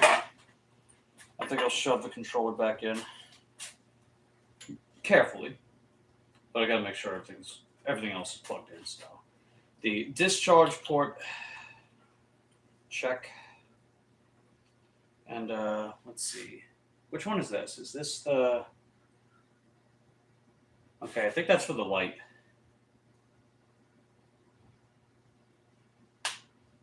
Okay, perfect. And here's another one. Where's this one? Okay, so this is the central... Oh, that's the LCD. Okay. We got that. And then there's one more. It's a yellow. Let's see. Which one is unplugged? We must find the one that is unplugged. Buried in there somewhere. Aha, there you are. Got it. Is this what I think it is? Oh, okay. So, yeah. All right. I found the one for the cadence sensor. I got you. Interesting. All right. So that's good. And let's shift this up a bit. Uppies. Uppy wuppy. Ah, no. Downsy wounsies. Okay. There we go. Slot that back in. Let's try to...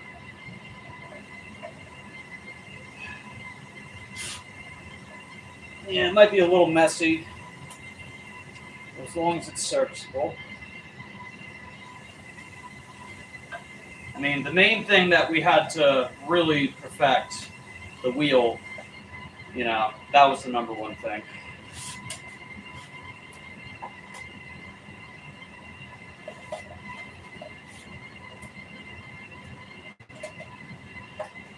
Okay, there we go.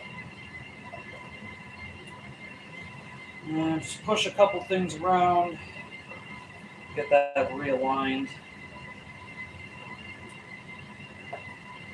Alright, cadence sensor. Why are you being difficult with me?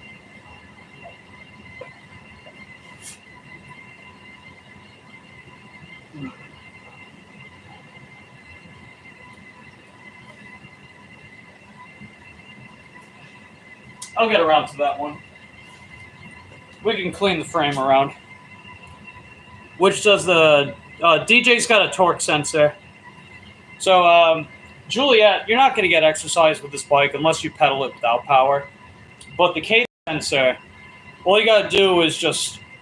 You get a revolution. So some cadence sensors, like half a revolution, or you might have to do one or two of them. And it kicks in that amp current. It has a set amp current that it will always aim for. And that set amp current caps your top speed in that setting and provides constant nominal power.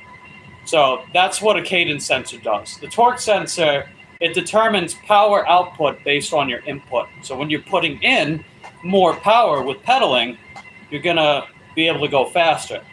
So it's kind of like riding a normal bike, but you're getting assistance without it just being constant power. So it's a more natural riding experience with a torque sensor. So, you know, which one is better in the long run really depends on your goals, depends what you're looking for. If you just want something to reliably get around more quickly with the electric, I say a cadence sensor is better. But if you want to get exercise out of your electric bike, I would go with the torque sensor. So.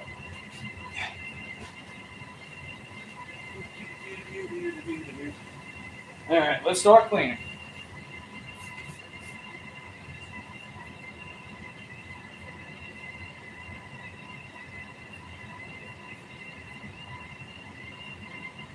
And I use this stuff. It's entirely plant-based ingredients. It's vegan. It's cruelty-free. And it's pretty cheap. It was like $3 for a bottle.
And nothing more than a nice basic clean, you know? Enough to show the world that, hey, I sort of take care of my bike. Because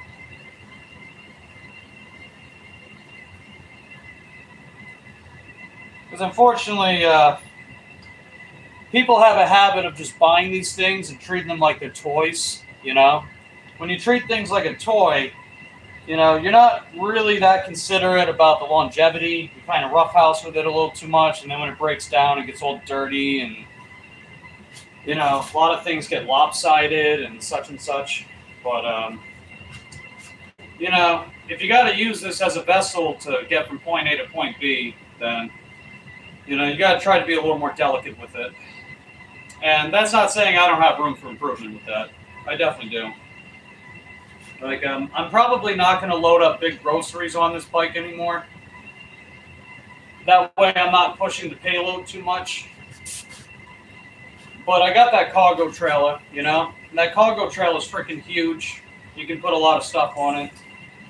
So I think with, like, the heavier stuff, bigger, bulkier items, I'm going to stick with the cargo trailer.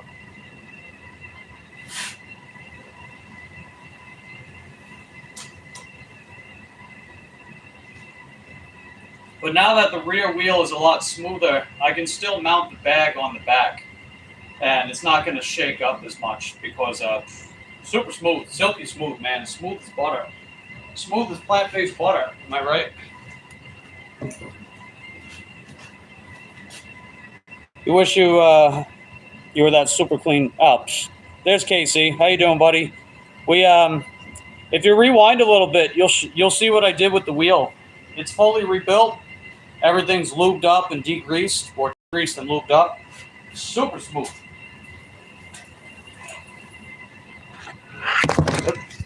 Like, look at that rollout, man.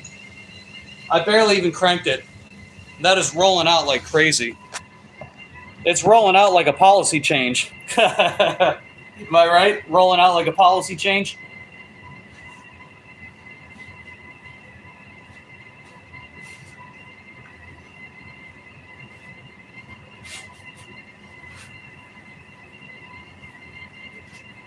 Definitely my best work yet. Last time I rebuilt the wheel, it wasn't nearly as smooth. So, you know, it's accomplishments like that that start making me feel better about my skills and capabilities, you know? Like, I love bikes, man. I'm like a freaking geek for bikes. And especially when it comes to, like, actually taking care of them, learning specs and things like that, you know?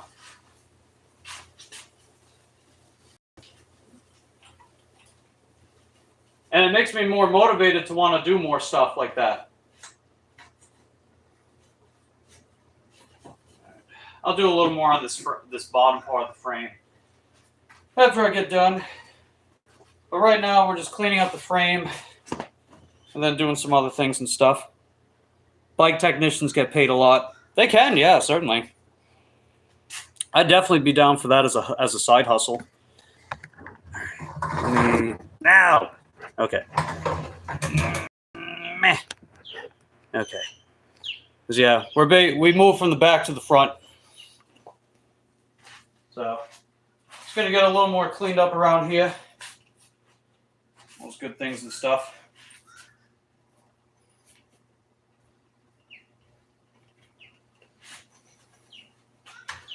Furniture polish is good for this stuff too.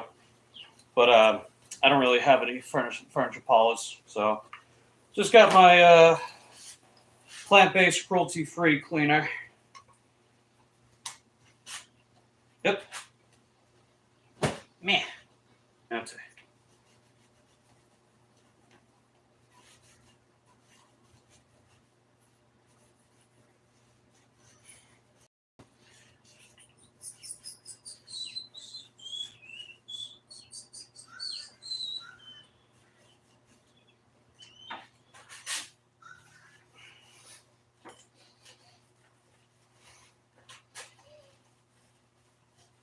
And then we'll get these hoses lubed up a bit.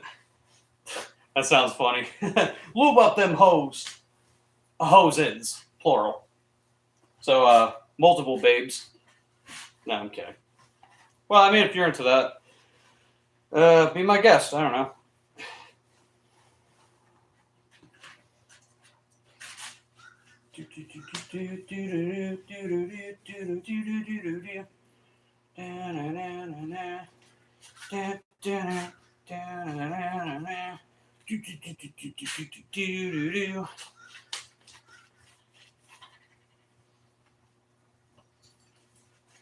And I'm using the wheel for my other bike. You might have been there that one time, Casey, when I think it was you or JK. It might have been both of you, but a little while ago when I was still using the GoPro, with this bike, the bearing broke on the right side of the front wheel for this bike. So then I had to ride it back home with a broken bearing. But when I brought it back home, I had a wheel that had a quick release axle. So I just swapped it for that, and I still have it on. I'll have to buy some new bearings so I can put the other one on too. But I was also thinking about getting a different, maybe getting a different wheel so I can get one of those through axles instead. Because they're thicker, they're wider. When you bolt them down, they're much more secure. But it's not too urgent, so that can wait. Okay, a little more right here. All right, looking pretty solid, I would say. I'm gonna put some oil in here. Gonna put some of that fork oil. You can use the fork oil for rear suspension as well. Just don't, okay, there we go. So a little bit of this stuff helps keep everything going with your suspension pieces.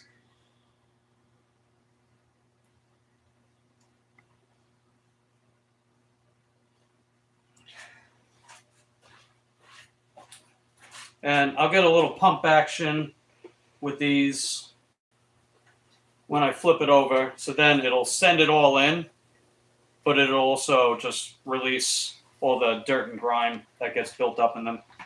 Same thing with this, same thing with the front fork, but I actually have to flip it over before I put the stuff in.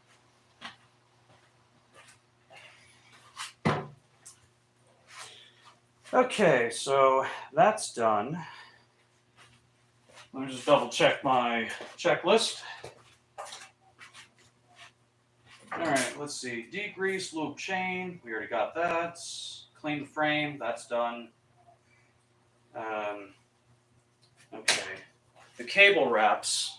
That's the next one. So that's going to be these cables here. We're going to get them wrapped up. And, okay, hold on a second.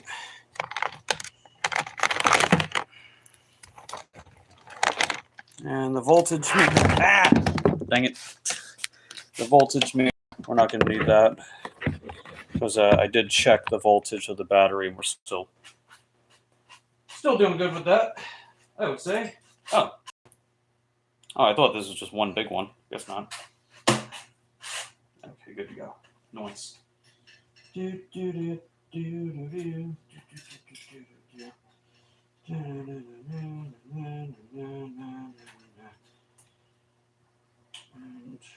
I'll slide these down.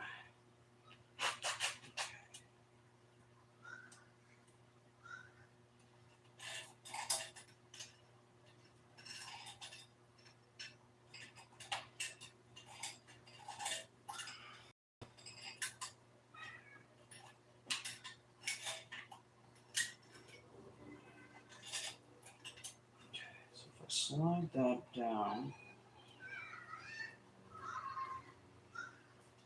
Perfect. There we go. This just helps keep the hosing clean, you know? Makes it less likely to get dirty. And trust me, Juliet gets dirty. That's what she said.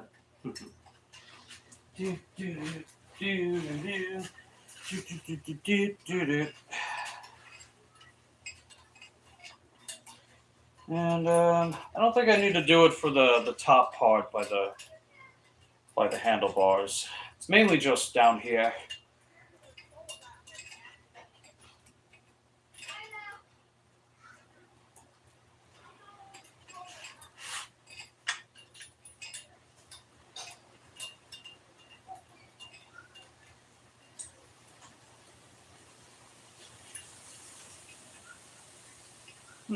Windy day today.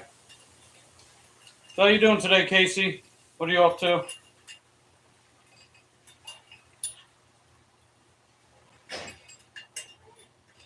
I'll have to check in on Eric, see how he's doing. See how good that diamond stuff is for him. Like, he got that $85 order the other day. I was like, dang, dude, that's awesome. Happy for you. I still think he's too picky at times, though. Sometimes you just gotta get those wheels moving, you know? Even if you gotta settle for something that is not the best order. You might find yourself making more overall money that way, you know?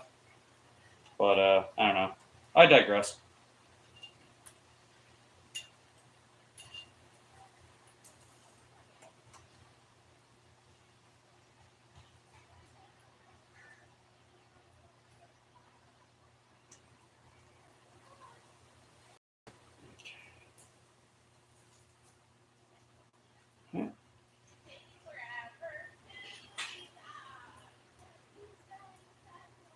Okay, that'll work.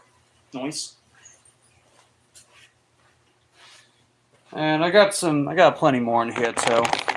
We're gonna try to use a decent amount of them. Ah! Stop falling! There we go. Man, how long have I been streaming for? Shit, it's already 2 o'clock. Where's the day going? Man, I haven't had anything since, like 8 in the morning?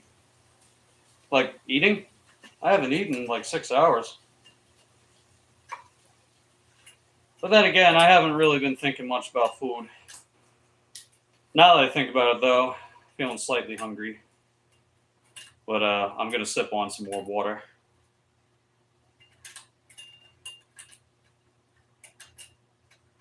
As soon as I get done with this project. So, got to do a little shopping today. Get a couple things from the store.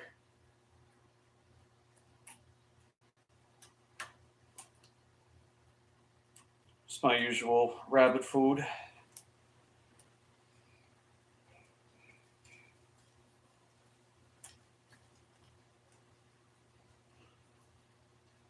Right.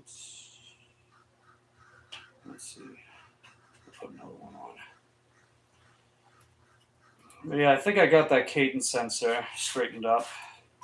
But I got to actually bolt everything into place, make sure it's properly aligned.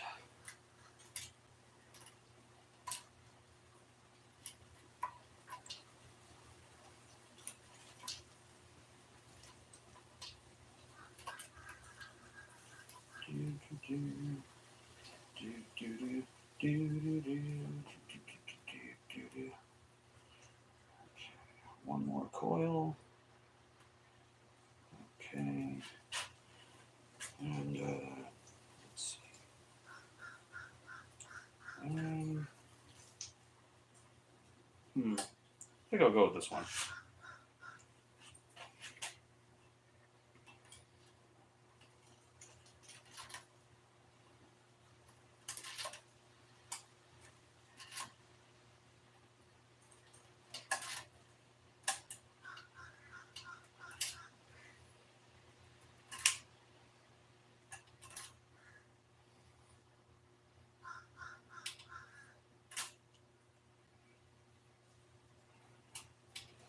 A little short on zip ties, otherwise I would just cut them off and then replace them.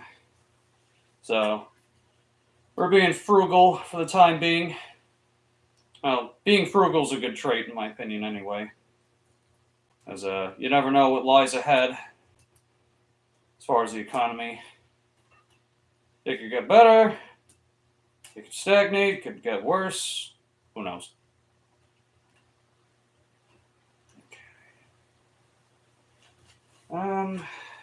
Yeah, it's about all the wrap. Maybe I'll put let's see if I got a small, like a very small one. Maybe that'll seal the deal. Yeah, it's like half the size of this one.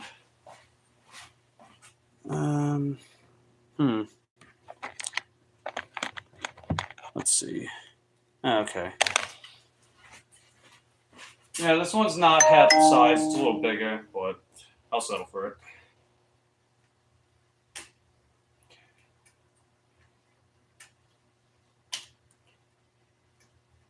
The newer Juliet models, they have like a slot to put the wiring through, but this older model, the 2023 edition, doesn't have it. Well, that's okay. No big deal whatsoever. Okay, that'll work. Perfect. Nice. Good stuff. Just gotta straighten up that cadence sensor a little bit.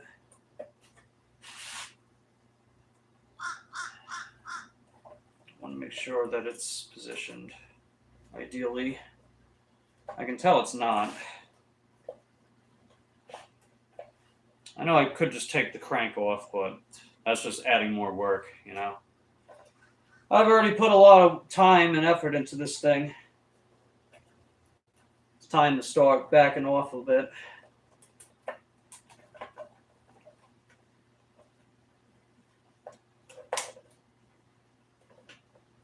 But yeah, it's at this base. I know there's a slot that it'll fit right in, but trying to get more of a gauge of the geometry for the cover. That way I can figure it out.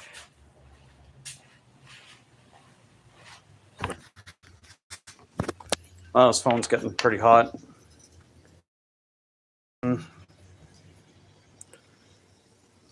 Might need this door. Wow, it's getting very hot. Okay. Get some airflow.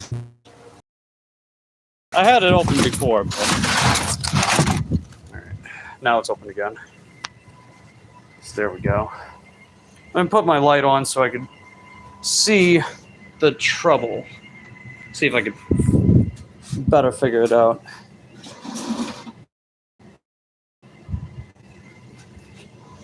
And put this down. Let's see if I can figure it out.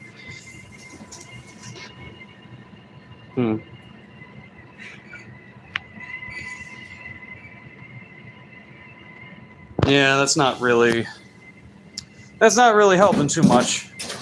That's okay. Man, that's noisy. Party bike frame? Oh yeah. Good luck breaking this bad boy.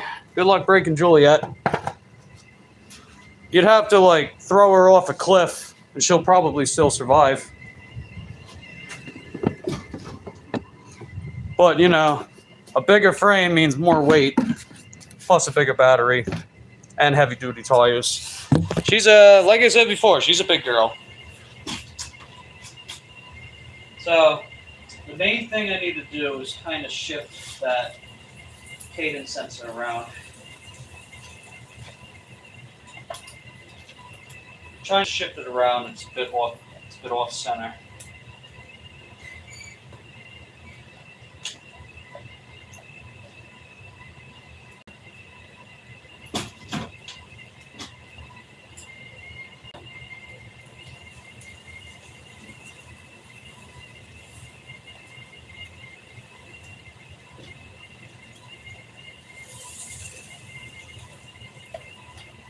Maybe that was it.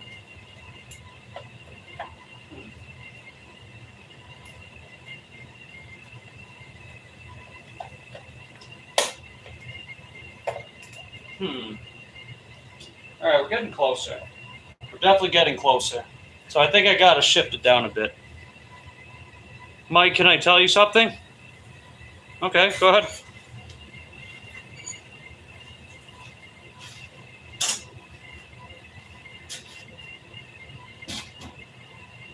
Yeah, that'll work.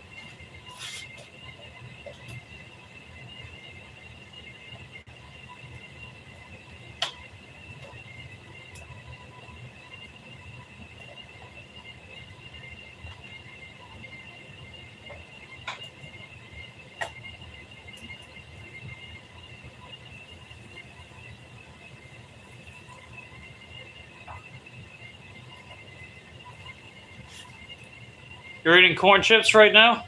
Yeah, those are good, man. I like corn chips. I like those I like the barbecue ones from Frito. They're vegan too. Fun fact. The honey barbecue ones aren't.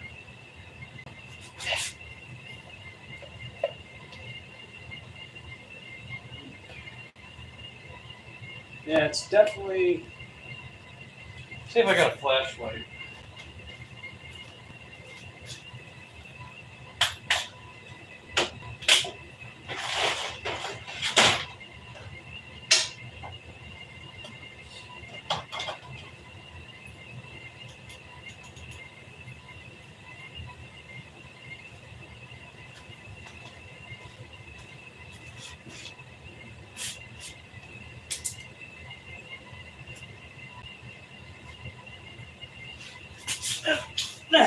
Okay.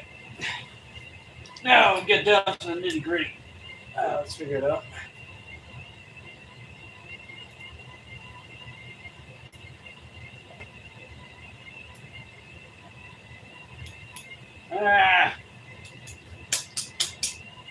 Come on.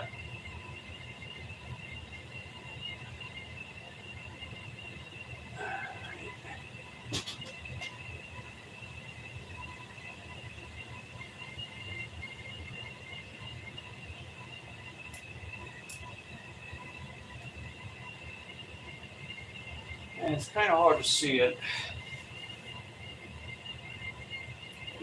I might have to go around.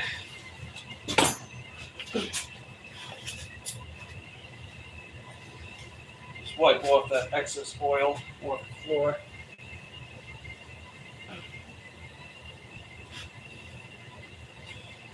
Let's see.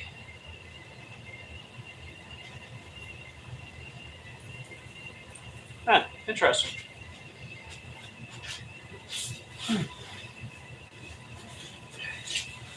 Yeah, just trying to get a better angle so I can look.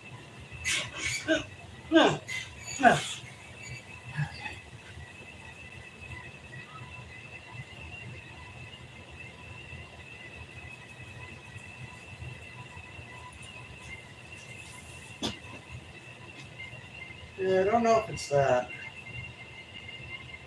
It's not the wiring.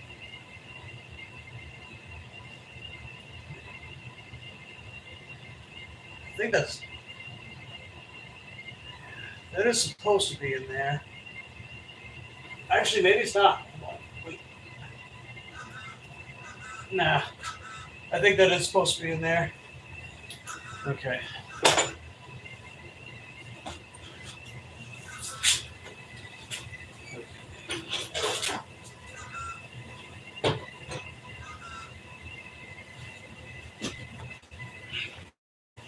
Well, I'm just gonna have to shift it around a little bit.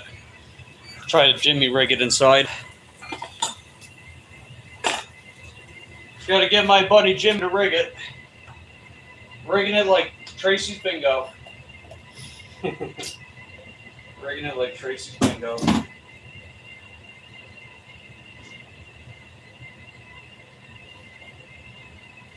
Yeah, that's supposed to be in there. So that isn't wrong. It's whatever's going on down here that's causing problems.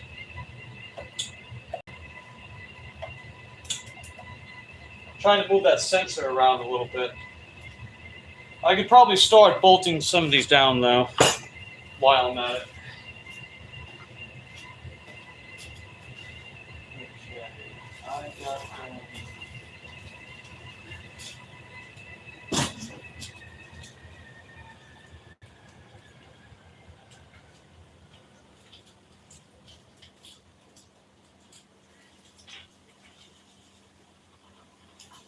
now. Dang it. It's okay. No big deal. Not super tight, just enough to start getting things aligned properly with the control box. And I'll still keep shifting some stuff around. I'm willing to bet that's why the cadence sensor's acting up. It's all like jerky. It's been that way for a while. So there's definitely something going on in there that's like preventing it from doing its thing. But I'd like to try to get to the bottom of it. It's like right up here. It's not. Let's see. Yeah, it's aligned in there. So that's correct. It's supposed to be facing down, and it is. So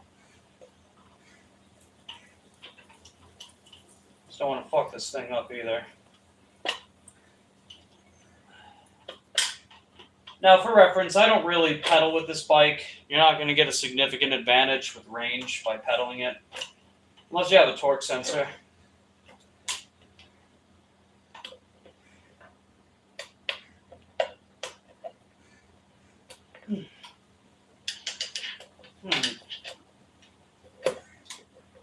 Alright, I might be onto something. Maybe it's over-rotated.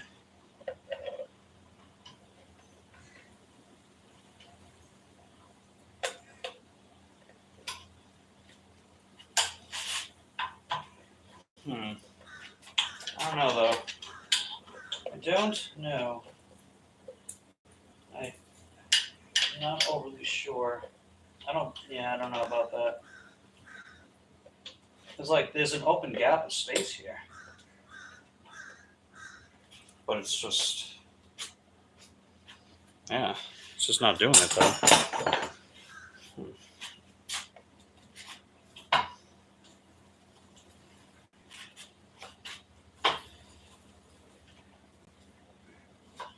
Yeah, it doesn't move, so that wouldn't be it.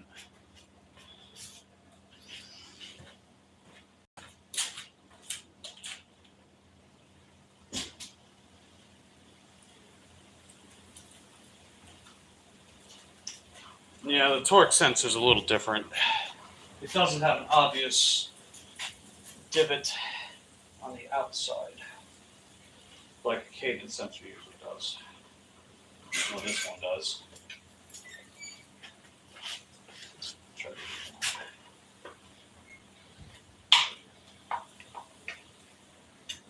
All right, what is causing you to not go in? Something is causing this. I don't really know what.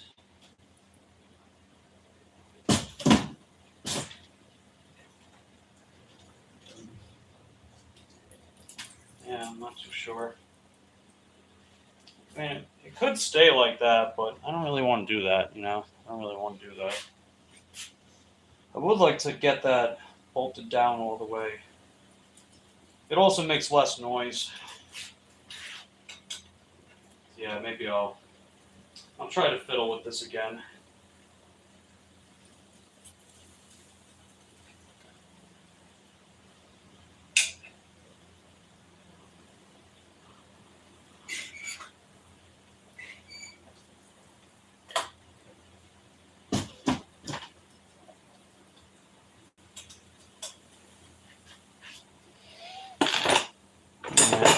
Little trial and error with this one. Hey, Sonny. Just busy. Hey, what's going on, Sandra? We got pretty much a perfectly built wheel again. That's what I spent a lot of this live stream doing, was building the wheel. And it's my best work ever, say the least. But how you doing today, Sandra? What do you got going on? I'm mostly just doing this, really, and then I'll head out for work later. But the big thing now is getting this to close all the way, and it's not. It's not. I think it's got to do with that cadence sensor. I'm trying to shift it around a bit, though. Actually, it feels kind of loose.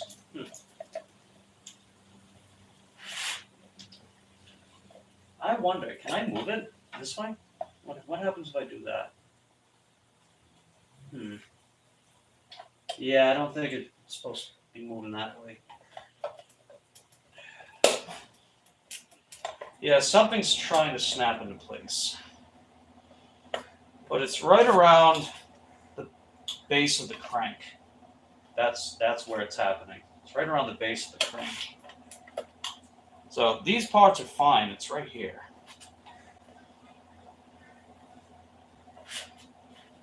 Need to get a better gauge. Uneventful? Nah. Well, some days are like that, right?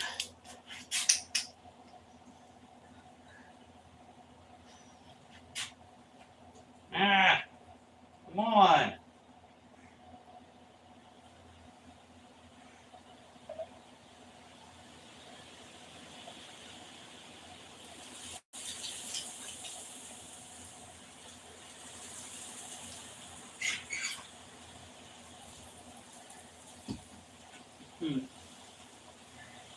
I mean, whatever it is, I can't find it. I can't find it.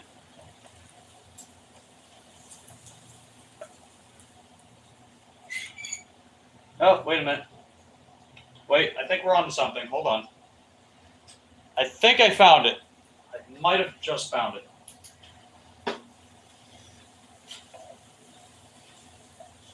So if I shift the cadence sensor over a little bit, there's a slot. Let me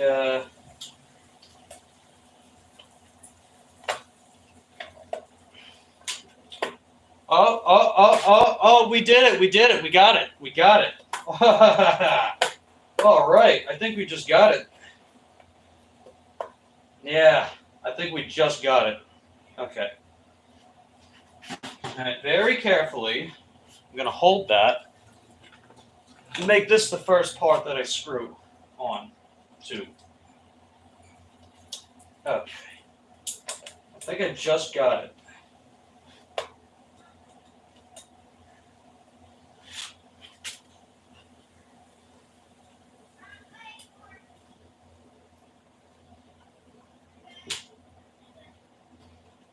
Yeah, there was a small slot that I think the cadence sensor was supposed to go into. So yeah, I just got it. So now we can bolt everything else in.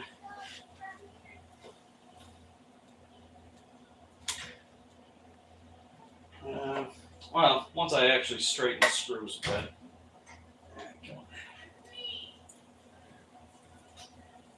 There we go. I'll use my screwdriver to reinforce it.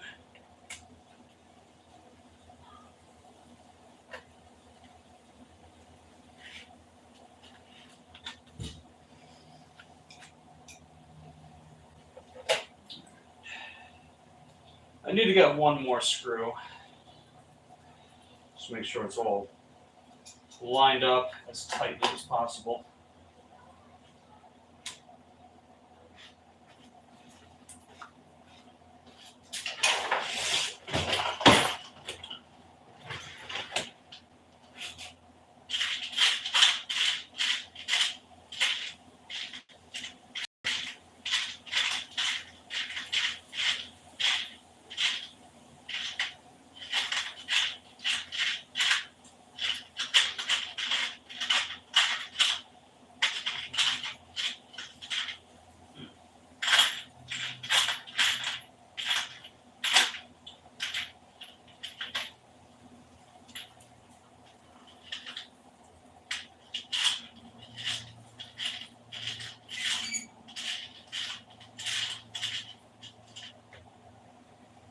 I think I just got it.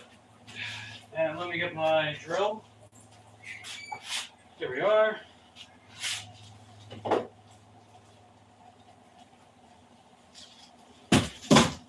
Stop! Why you gotta bang up like that? Why? Why does the wind have to bang up like that? That is very many no buenos.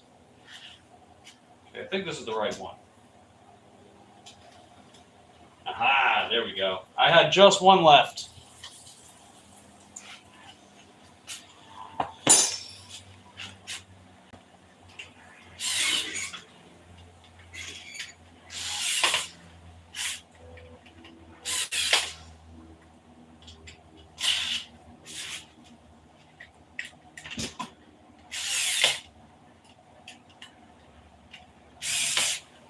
All right, there we go. Good stuff. Okay. That's pretty much all I got left for the drill. So, time to start cleaning up and putting away. There we go. I'm trying to clean some of this up as I go along, you know. Make it a little easier for me as I'm doing my thing.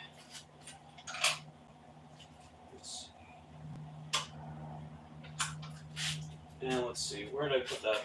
Okay, the oil, I don't need that anymore. Don't need the degreaser anymore. Good stuff. This bag of nuts and bolts, don't need this anymore either.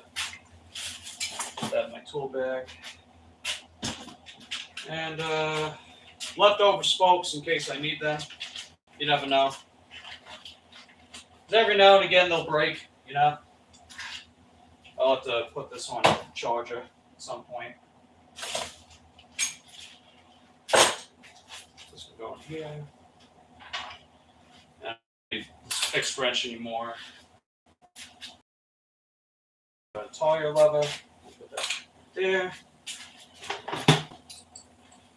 I don't think I need these anymore. The Allen wrenches, so I think we're good with that.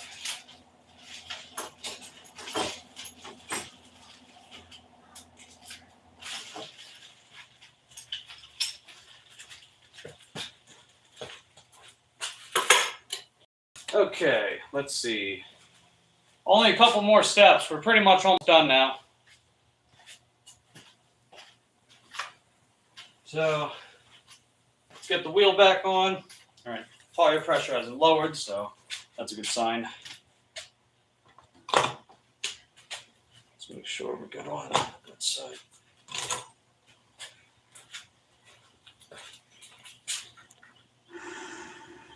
There we go. This is a quick release axle.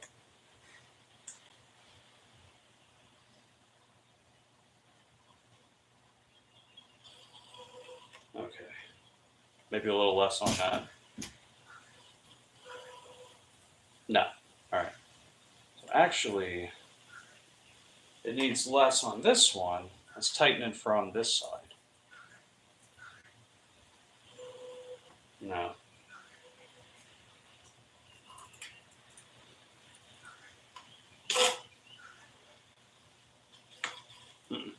No.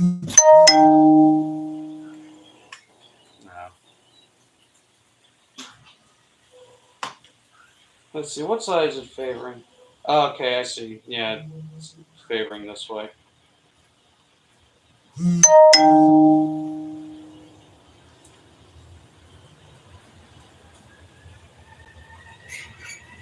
I think what might be a good idea. Let's try it like that.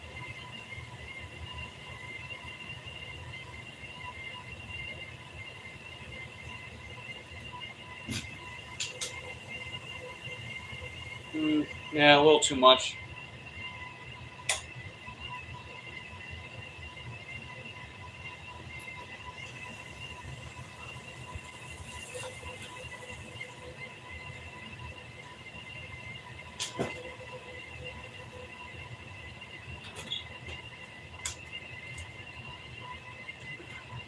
Hey, I got my wheel put together. Really? Yeah, check it out. It's on this side. But you know how last time it was like really wobbly, and like the chain was kind of chafing a bit. Oh, it's smooth. Super smooth. Look at that.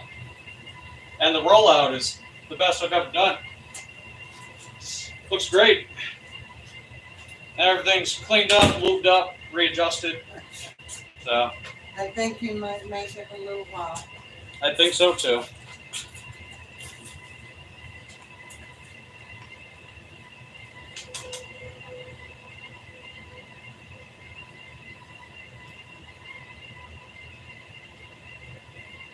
Alright, so I think what I gotta do is I gotta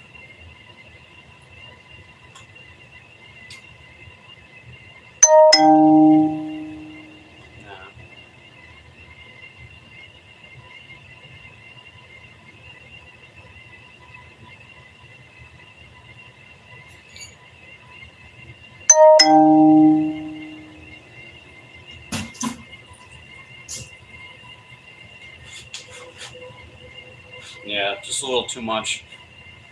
Hey, what up, Presley? Good to see you, buddy. I got my rear wheel fully built and the motor's reinstalled, and it's probably the best work I've done. It's silky smooth, it's quiet. So now what we're trying to do is just get this front wheel adjusted properly, and thankfully this one's a lot easier.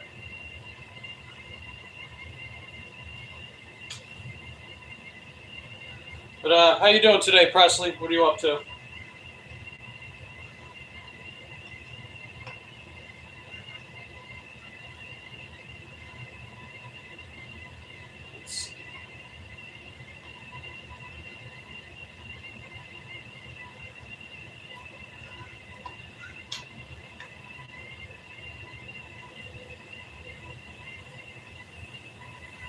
Yeah, it's a little too cockeyed. Okay. I don't think I need to do that washer adjustment.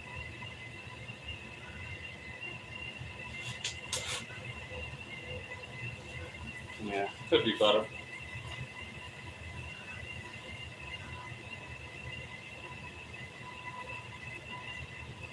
I gotta say though, it is a little cockeyed. What if I lift it up slightly? So if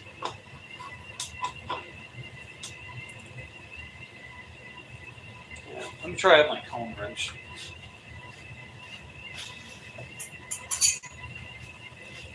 Yeah.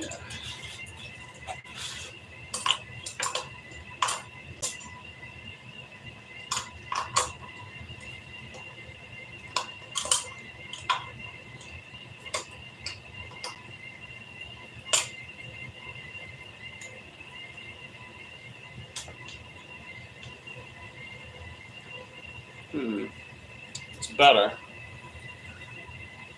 Yeah, it's a little better.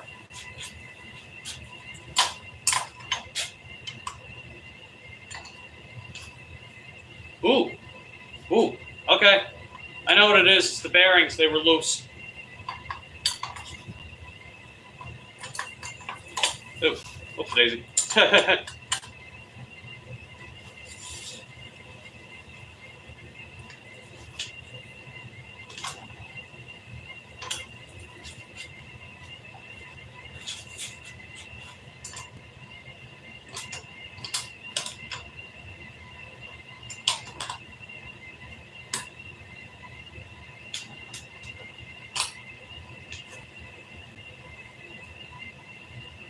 Let's see. It's getting there.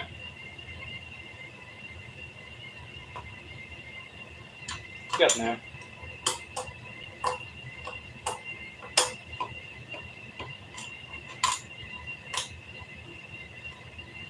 That's what a hub cone wrench is for. It's to adjust the bearings. It's that the inner part of the axle. They do loosen up over time. Alright. It's still favoring this side.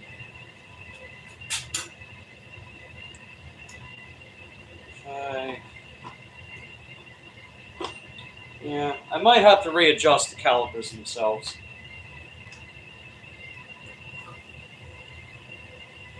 Yeah, maybe that's what I gotta do. Let's see. We got 22%. All right, we're pretty close. Yeah. I'm gonna whip out the Allen wrenches again.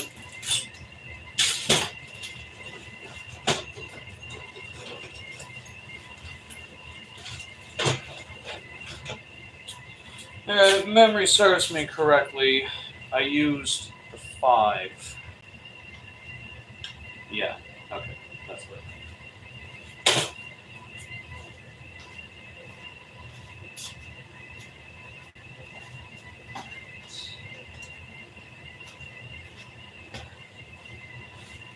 Yeah, I got a couple leftover washers. I think I'll do the same readjustment for the caliper. Because the wheel itself is pretty straight. It's about as straight as it's going to get. But the caliper looks uneven. So I'm going to readjust here. Let's see what we can do about that. And I think it is... Okay, yeah. I think I'm on to something here.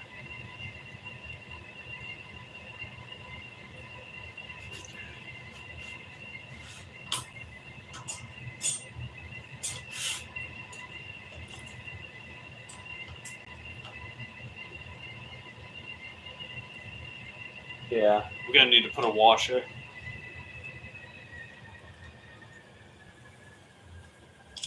So I think I'll do what I did before with the previous one, where I put one on the inner part.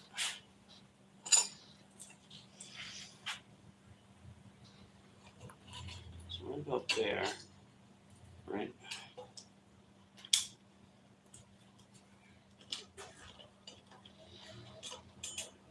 So let's see, how far does that shift?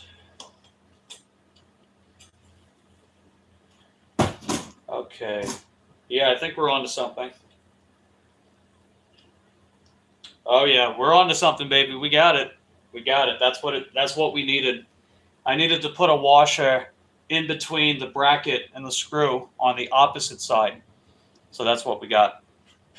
So now I'm going to put one on top as well. And that's going to centralize the caliper.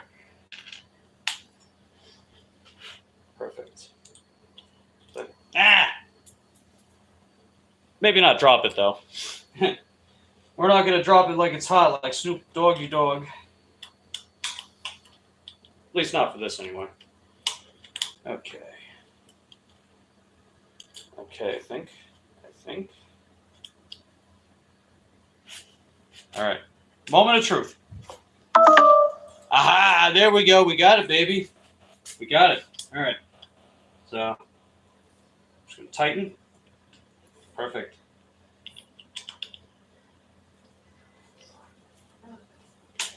Nice. All right. See, that was chafing for the longest time too. Now it's not doing that anymore. Thank God. And that's on nice and tight. So that's pretty much not going to come off. All right, we did it.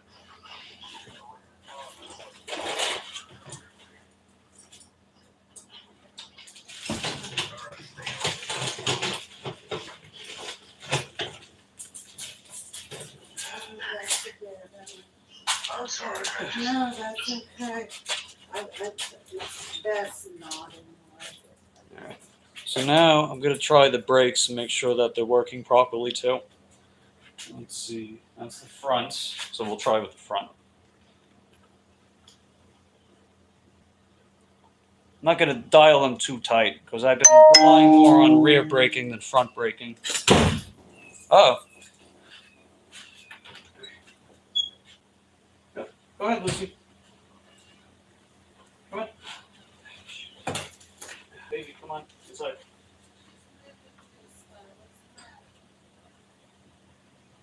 I'm almost done. I'll be back in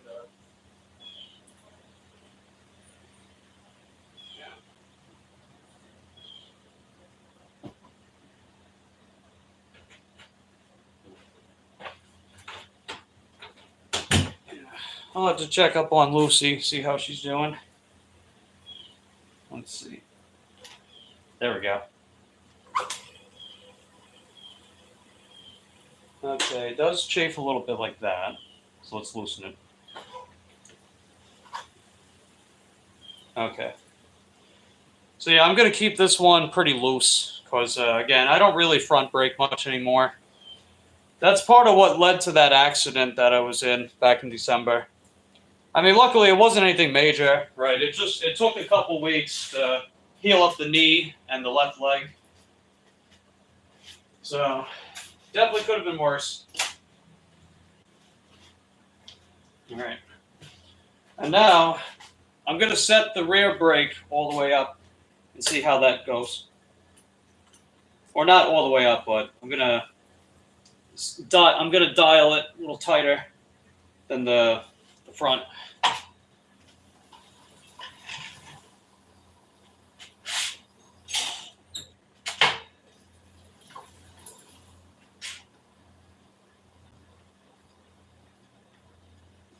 And now we're going to, okay. There we go.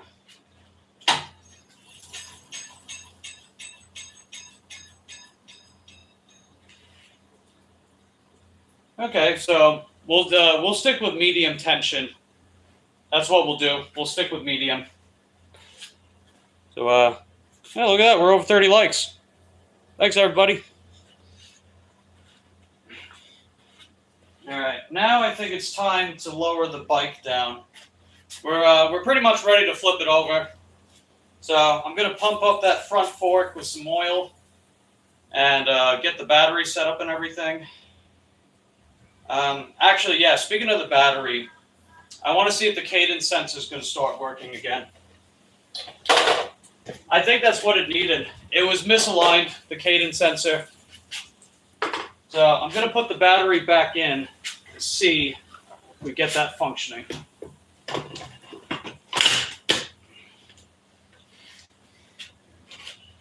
All right, motor cable's plugged in. All right, I'm gonna face it back this way. Yeah, good enough angle. Okay. So let's see. Let's make sure the LCD is on.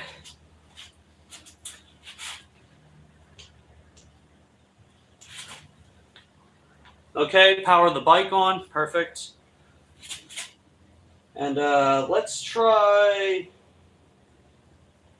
Yeah, let's just go through the different sensors. So let's go through level 1, see what happens.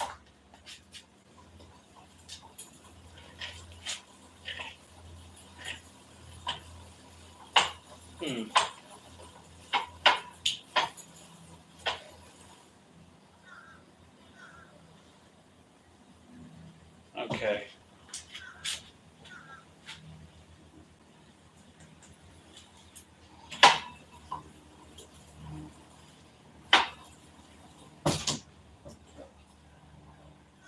Yeah, nothing with the pedaling itself.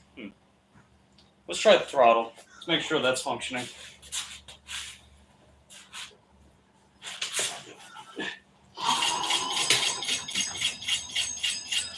Okay.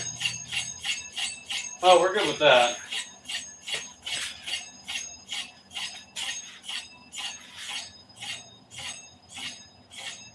All right. Yeah, it's chafing a little bit, but that's got more to do with this rear setup here.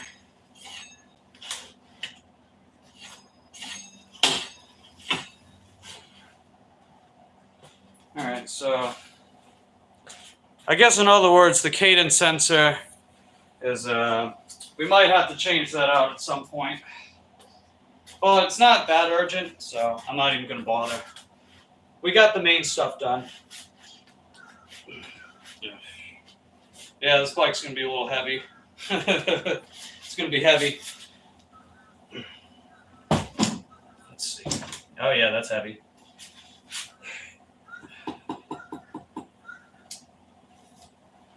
Let's see if I can grab here.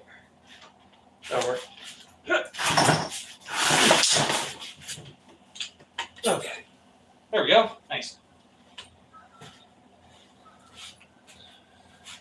All right. Well, we're pretty much ready to get this bike up. All right. Turn that off.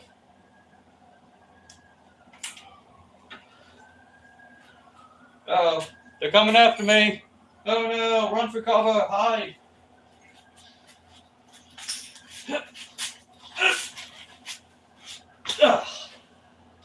There we go. Got it.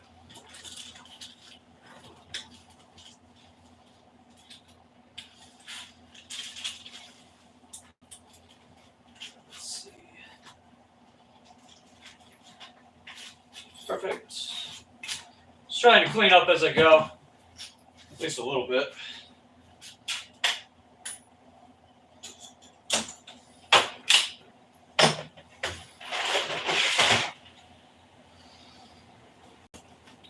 All right. Yeah, as I figured, that oil, it seeped into the rear suspension.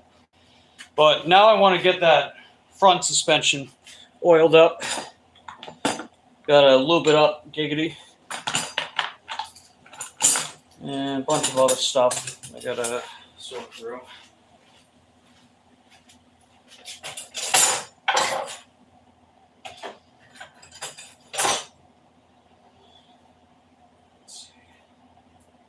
And this was the disc rotor for the other wheel before the bearing broke off. But I still keep it in the screws because you never know when it'll come in handy. And, you know, we've had a pretty decent amount of people watching today. So we finna get some hella watch hours.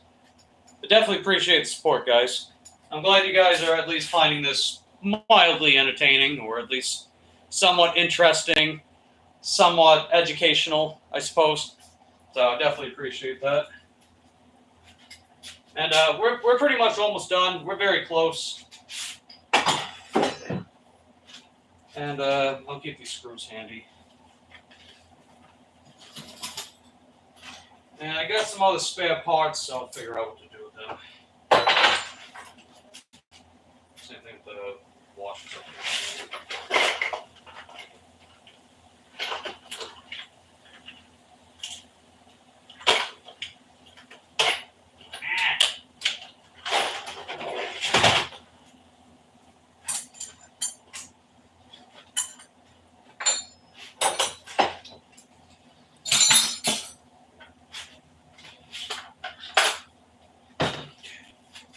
So I'll put these paint buckets away.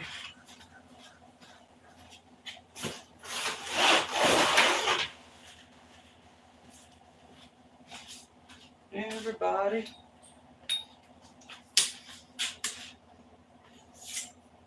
Oh, I already had a sleeping there. Okay. Cool.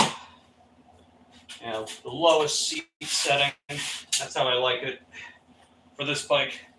Because, you know, it's got a step-through frame. It makes it easier to mount and unmount.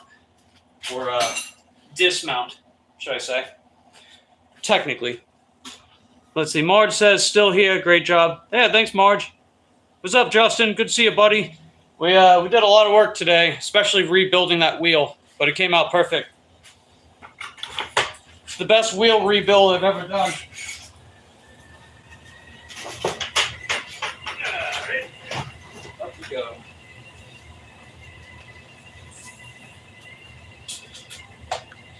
Okay. Show me. Everybody.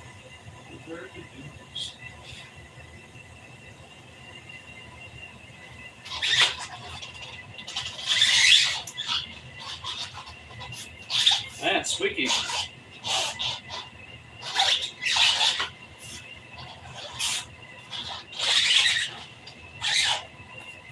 Man. You know, I haven't rode Juliet in weeks. I almost forgot how big she was. I almost forgot. Riding that tiny little bike. And then this. Jeez.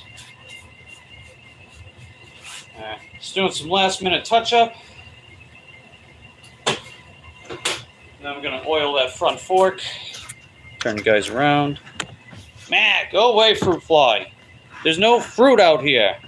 So why are you out here? Okay. I can put the bag back on here too, which is neat. Lucinda. Hey, what's going on? Yeah, we pretty much spent all morning and early to mid-afternoon getting this bike tuned up. I had to rebuild the wheel and all those other good things and stuff. So we definitely got a lot done today for sure. I don't know if I've seen you around here before, but it's good to see you. Welcome to the channel if this is your first time here. Hope you enjoy it and be sure to hit that lick button. Give the video a nice big old lick. That's how we do around here. That's, when you hit the like button, you got to give it the seal of approval on this channel. And you do that by licking the video. Uh-oh. It wasn't me. I didn't do it.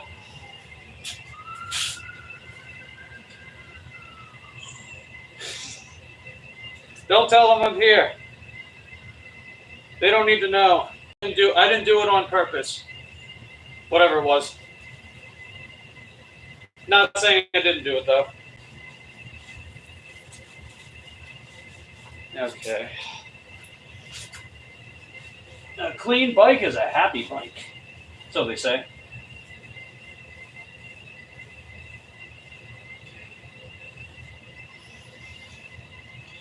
Yeah, we did a nice thorough job today. Most show. Alright, I think that's all my tools. Pretty much. Just the fork oil. We're going to oil up that front fork a little bit. Let it seep in. Then next time I flip it over, we'll get to drain it out. Okay.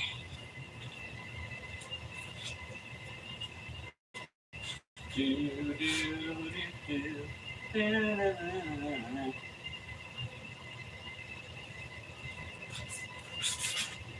the end of the day, you're a needle in the hay. You signed and sealed it, and now you gotta deal with it.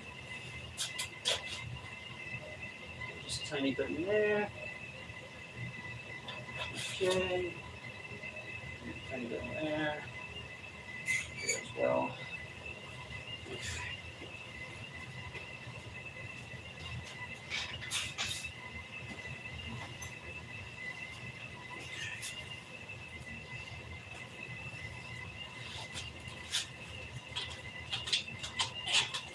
Yeah, this front fork is very plush. Right? You can see it, very responsive. It's a dual crown. It's got 2 preload.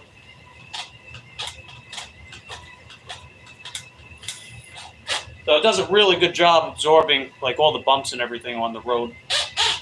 All right. So we just did that. Gave it a few pumps. Perfect. That just helps get all that fork oil in there. And the next time I flip it over, it's going to take out all that grime and all that grease. So, there we go. All right.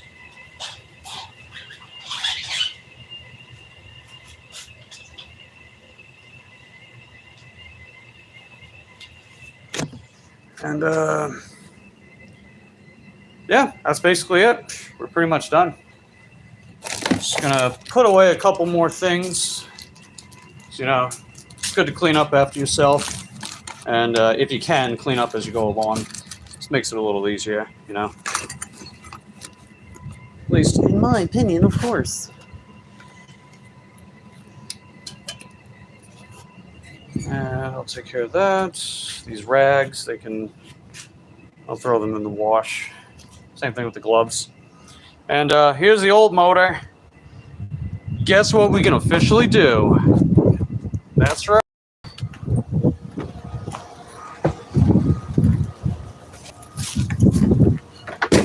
Bye-bye. All right, out with the old and in with the new. That's what I'm talking about. Get rid of that. Feels good, man. Finally get rid of that old piece of crap.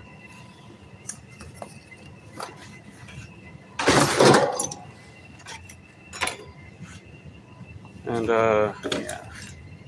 Put that in here. Nice. Cup. Guess I'll keep that out here. The post-its and everything, I'll take that back inside. And let's see the checklist. Here we go. So I did the lubing thing, I did the oil, we wrapped the cables, and any miscellaneous, we did that as well. So that checklist is officially done.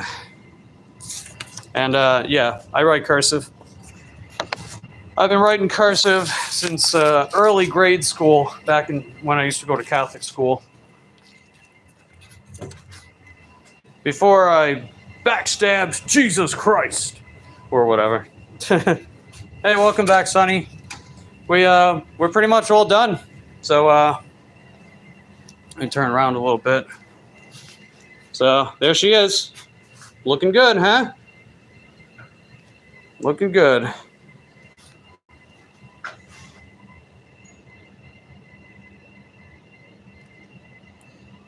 Yeah, cursive is rare. I don't even know if they teach it anymore. I mean, you can technically still learn it, I guess, but I don't know. I might have been the last generation to learn cursive. Might have been.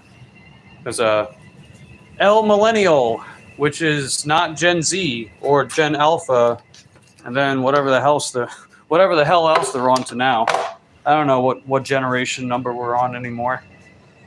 But I digress. It's all good. And I guess I'll move this up a little bit. Something like that. Okay. But yeah, I'm going to take this bike for a little joyride just to make sure everything's running as it should. And I'll get back to you guys on that. But yeah, we're pretty much done. So that was everything I needed to get done. The heavy lifting was taken care of today. And all those good things and stuff, right? We rebuilt the wheel, we cleaned the frame, we degreased and lubed the chain and the crank and cleaned the frame. any miscellaneous stuff. Oiled the fork. I oiled up the rear suspension too. Just make sure that stuff is responsive and clean. And the cadence sensor it's still not working properly, so I'll probably just have to swap that out someday. But it's not important because the throttle works perfectly fine. And the motor, right? The motor works great too. Let's see. Glad you got back on the road with great condition. Yeah, exactly. Yeah, I'm very glad too. And yeah, today was a good day. And I'm going to come back out during the dinner hours. And I think I'll take Juliet. I might take Juliet out tonight. We'll see how that goes. But either way, we're going to come back out for the dinner hours and just see how well we can do tonight. So I appreciate everyone that's been here. That's been we've had quite a few people just running the live stream, helping rack up some watch hours. Greatly appreciate that. Everyone else that's been able to stop in from time to time, appreciate that as well. Really just everyone, right? You're hitting the like button, you're voting in the poll, you're letting me know what's going on in your well, not personal lives, but just let me know how things are going for you guys and all that. You guys get to see me in action in my elements. So I hope you guys enjoy that. I'll definitely keep doing it more. Faux show. Good luck tonight. Yeah, thanks, Marge. I've been running you, just not in the chat. Yeah, I know you have. So I definitely appreciate that, Sonny. Have a nice afternoon. Yeah, you too. Hopefully you make some money, right? It's Friday after all, Friday. And, yeah, it looks like 55% of people know how to change a bike tire. So, hey, there you go. Good. And for the other 45%, definitely check out that video where I show you guys how to change bike tires. It's in my videos tab if you want to run it sometime. But anyway, that's all I got for now. I appreciate your continued support of my channel. If you enjoyed the stream, just give it a quick lick on the way out. If you have yet to subscribe to the channel, much appreciated. Ring that taco bell, that way you get notified the next time I upload and live stream. And there's some cool stuff in the description box down below that you might want to check out sometime. And yeah, that's pretty much all I got. I'll see you guys on the flip side. Take care.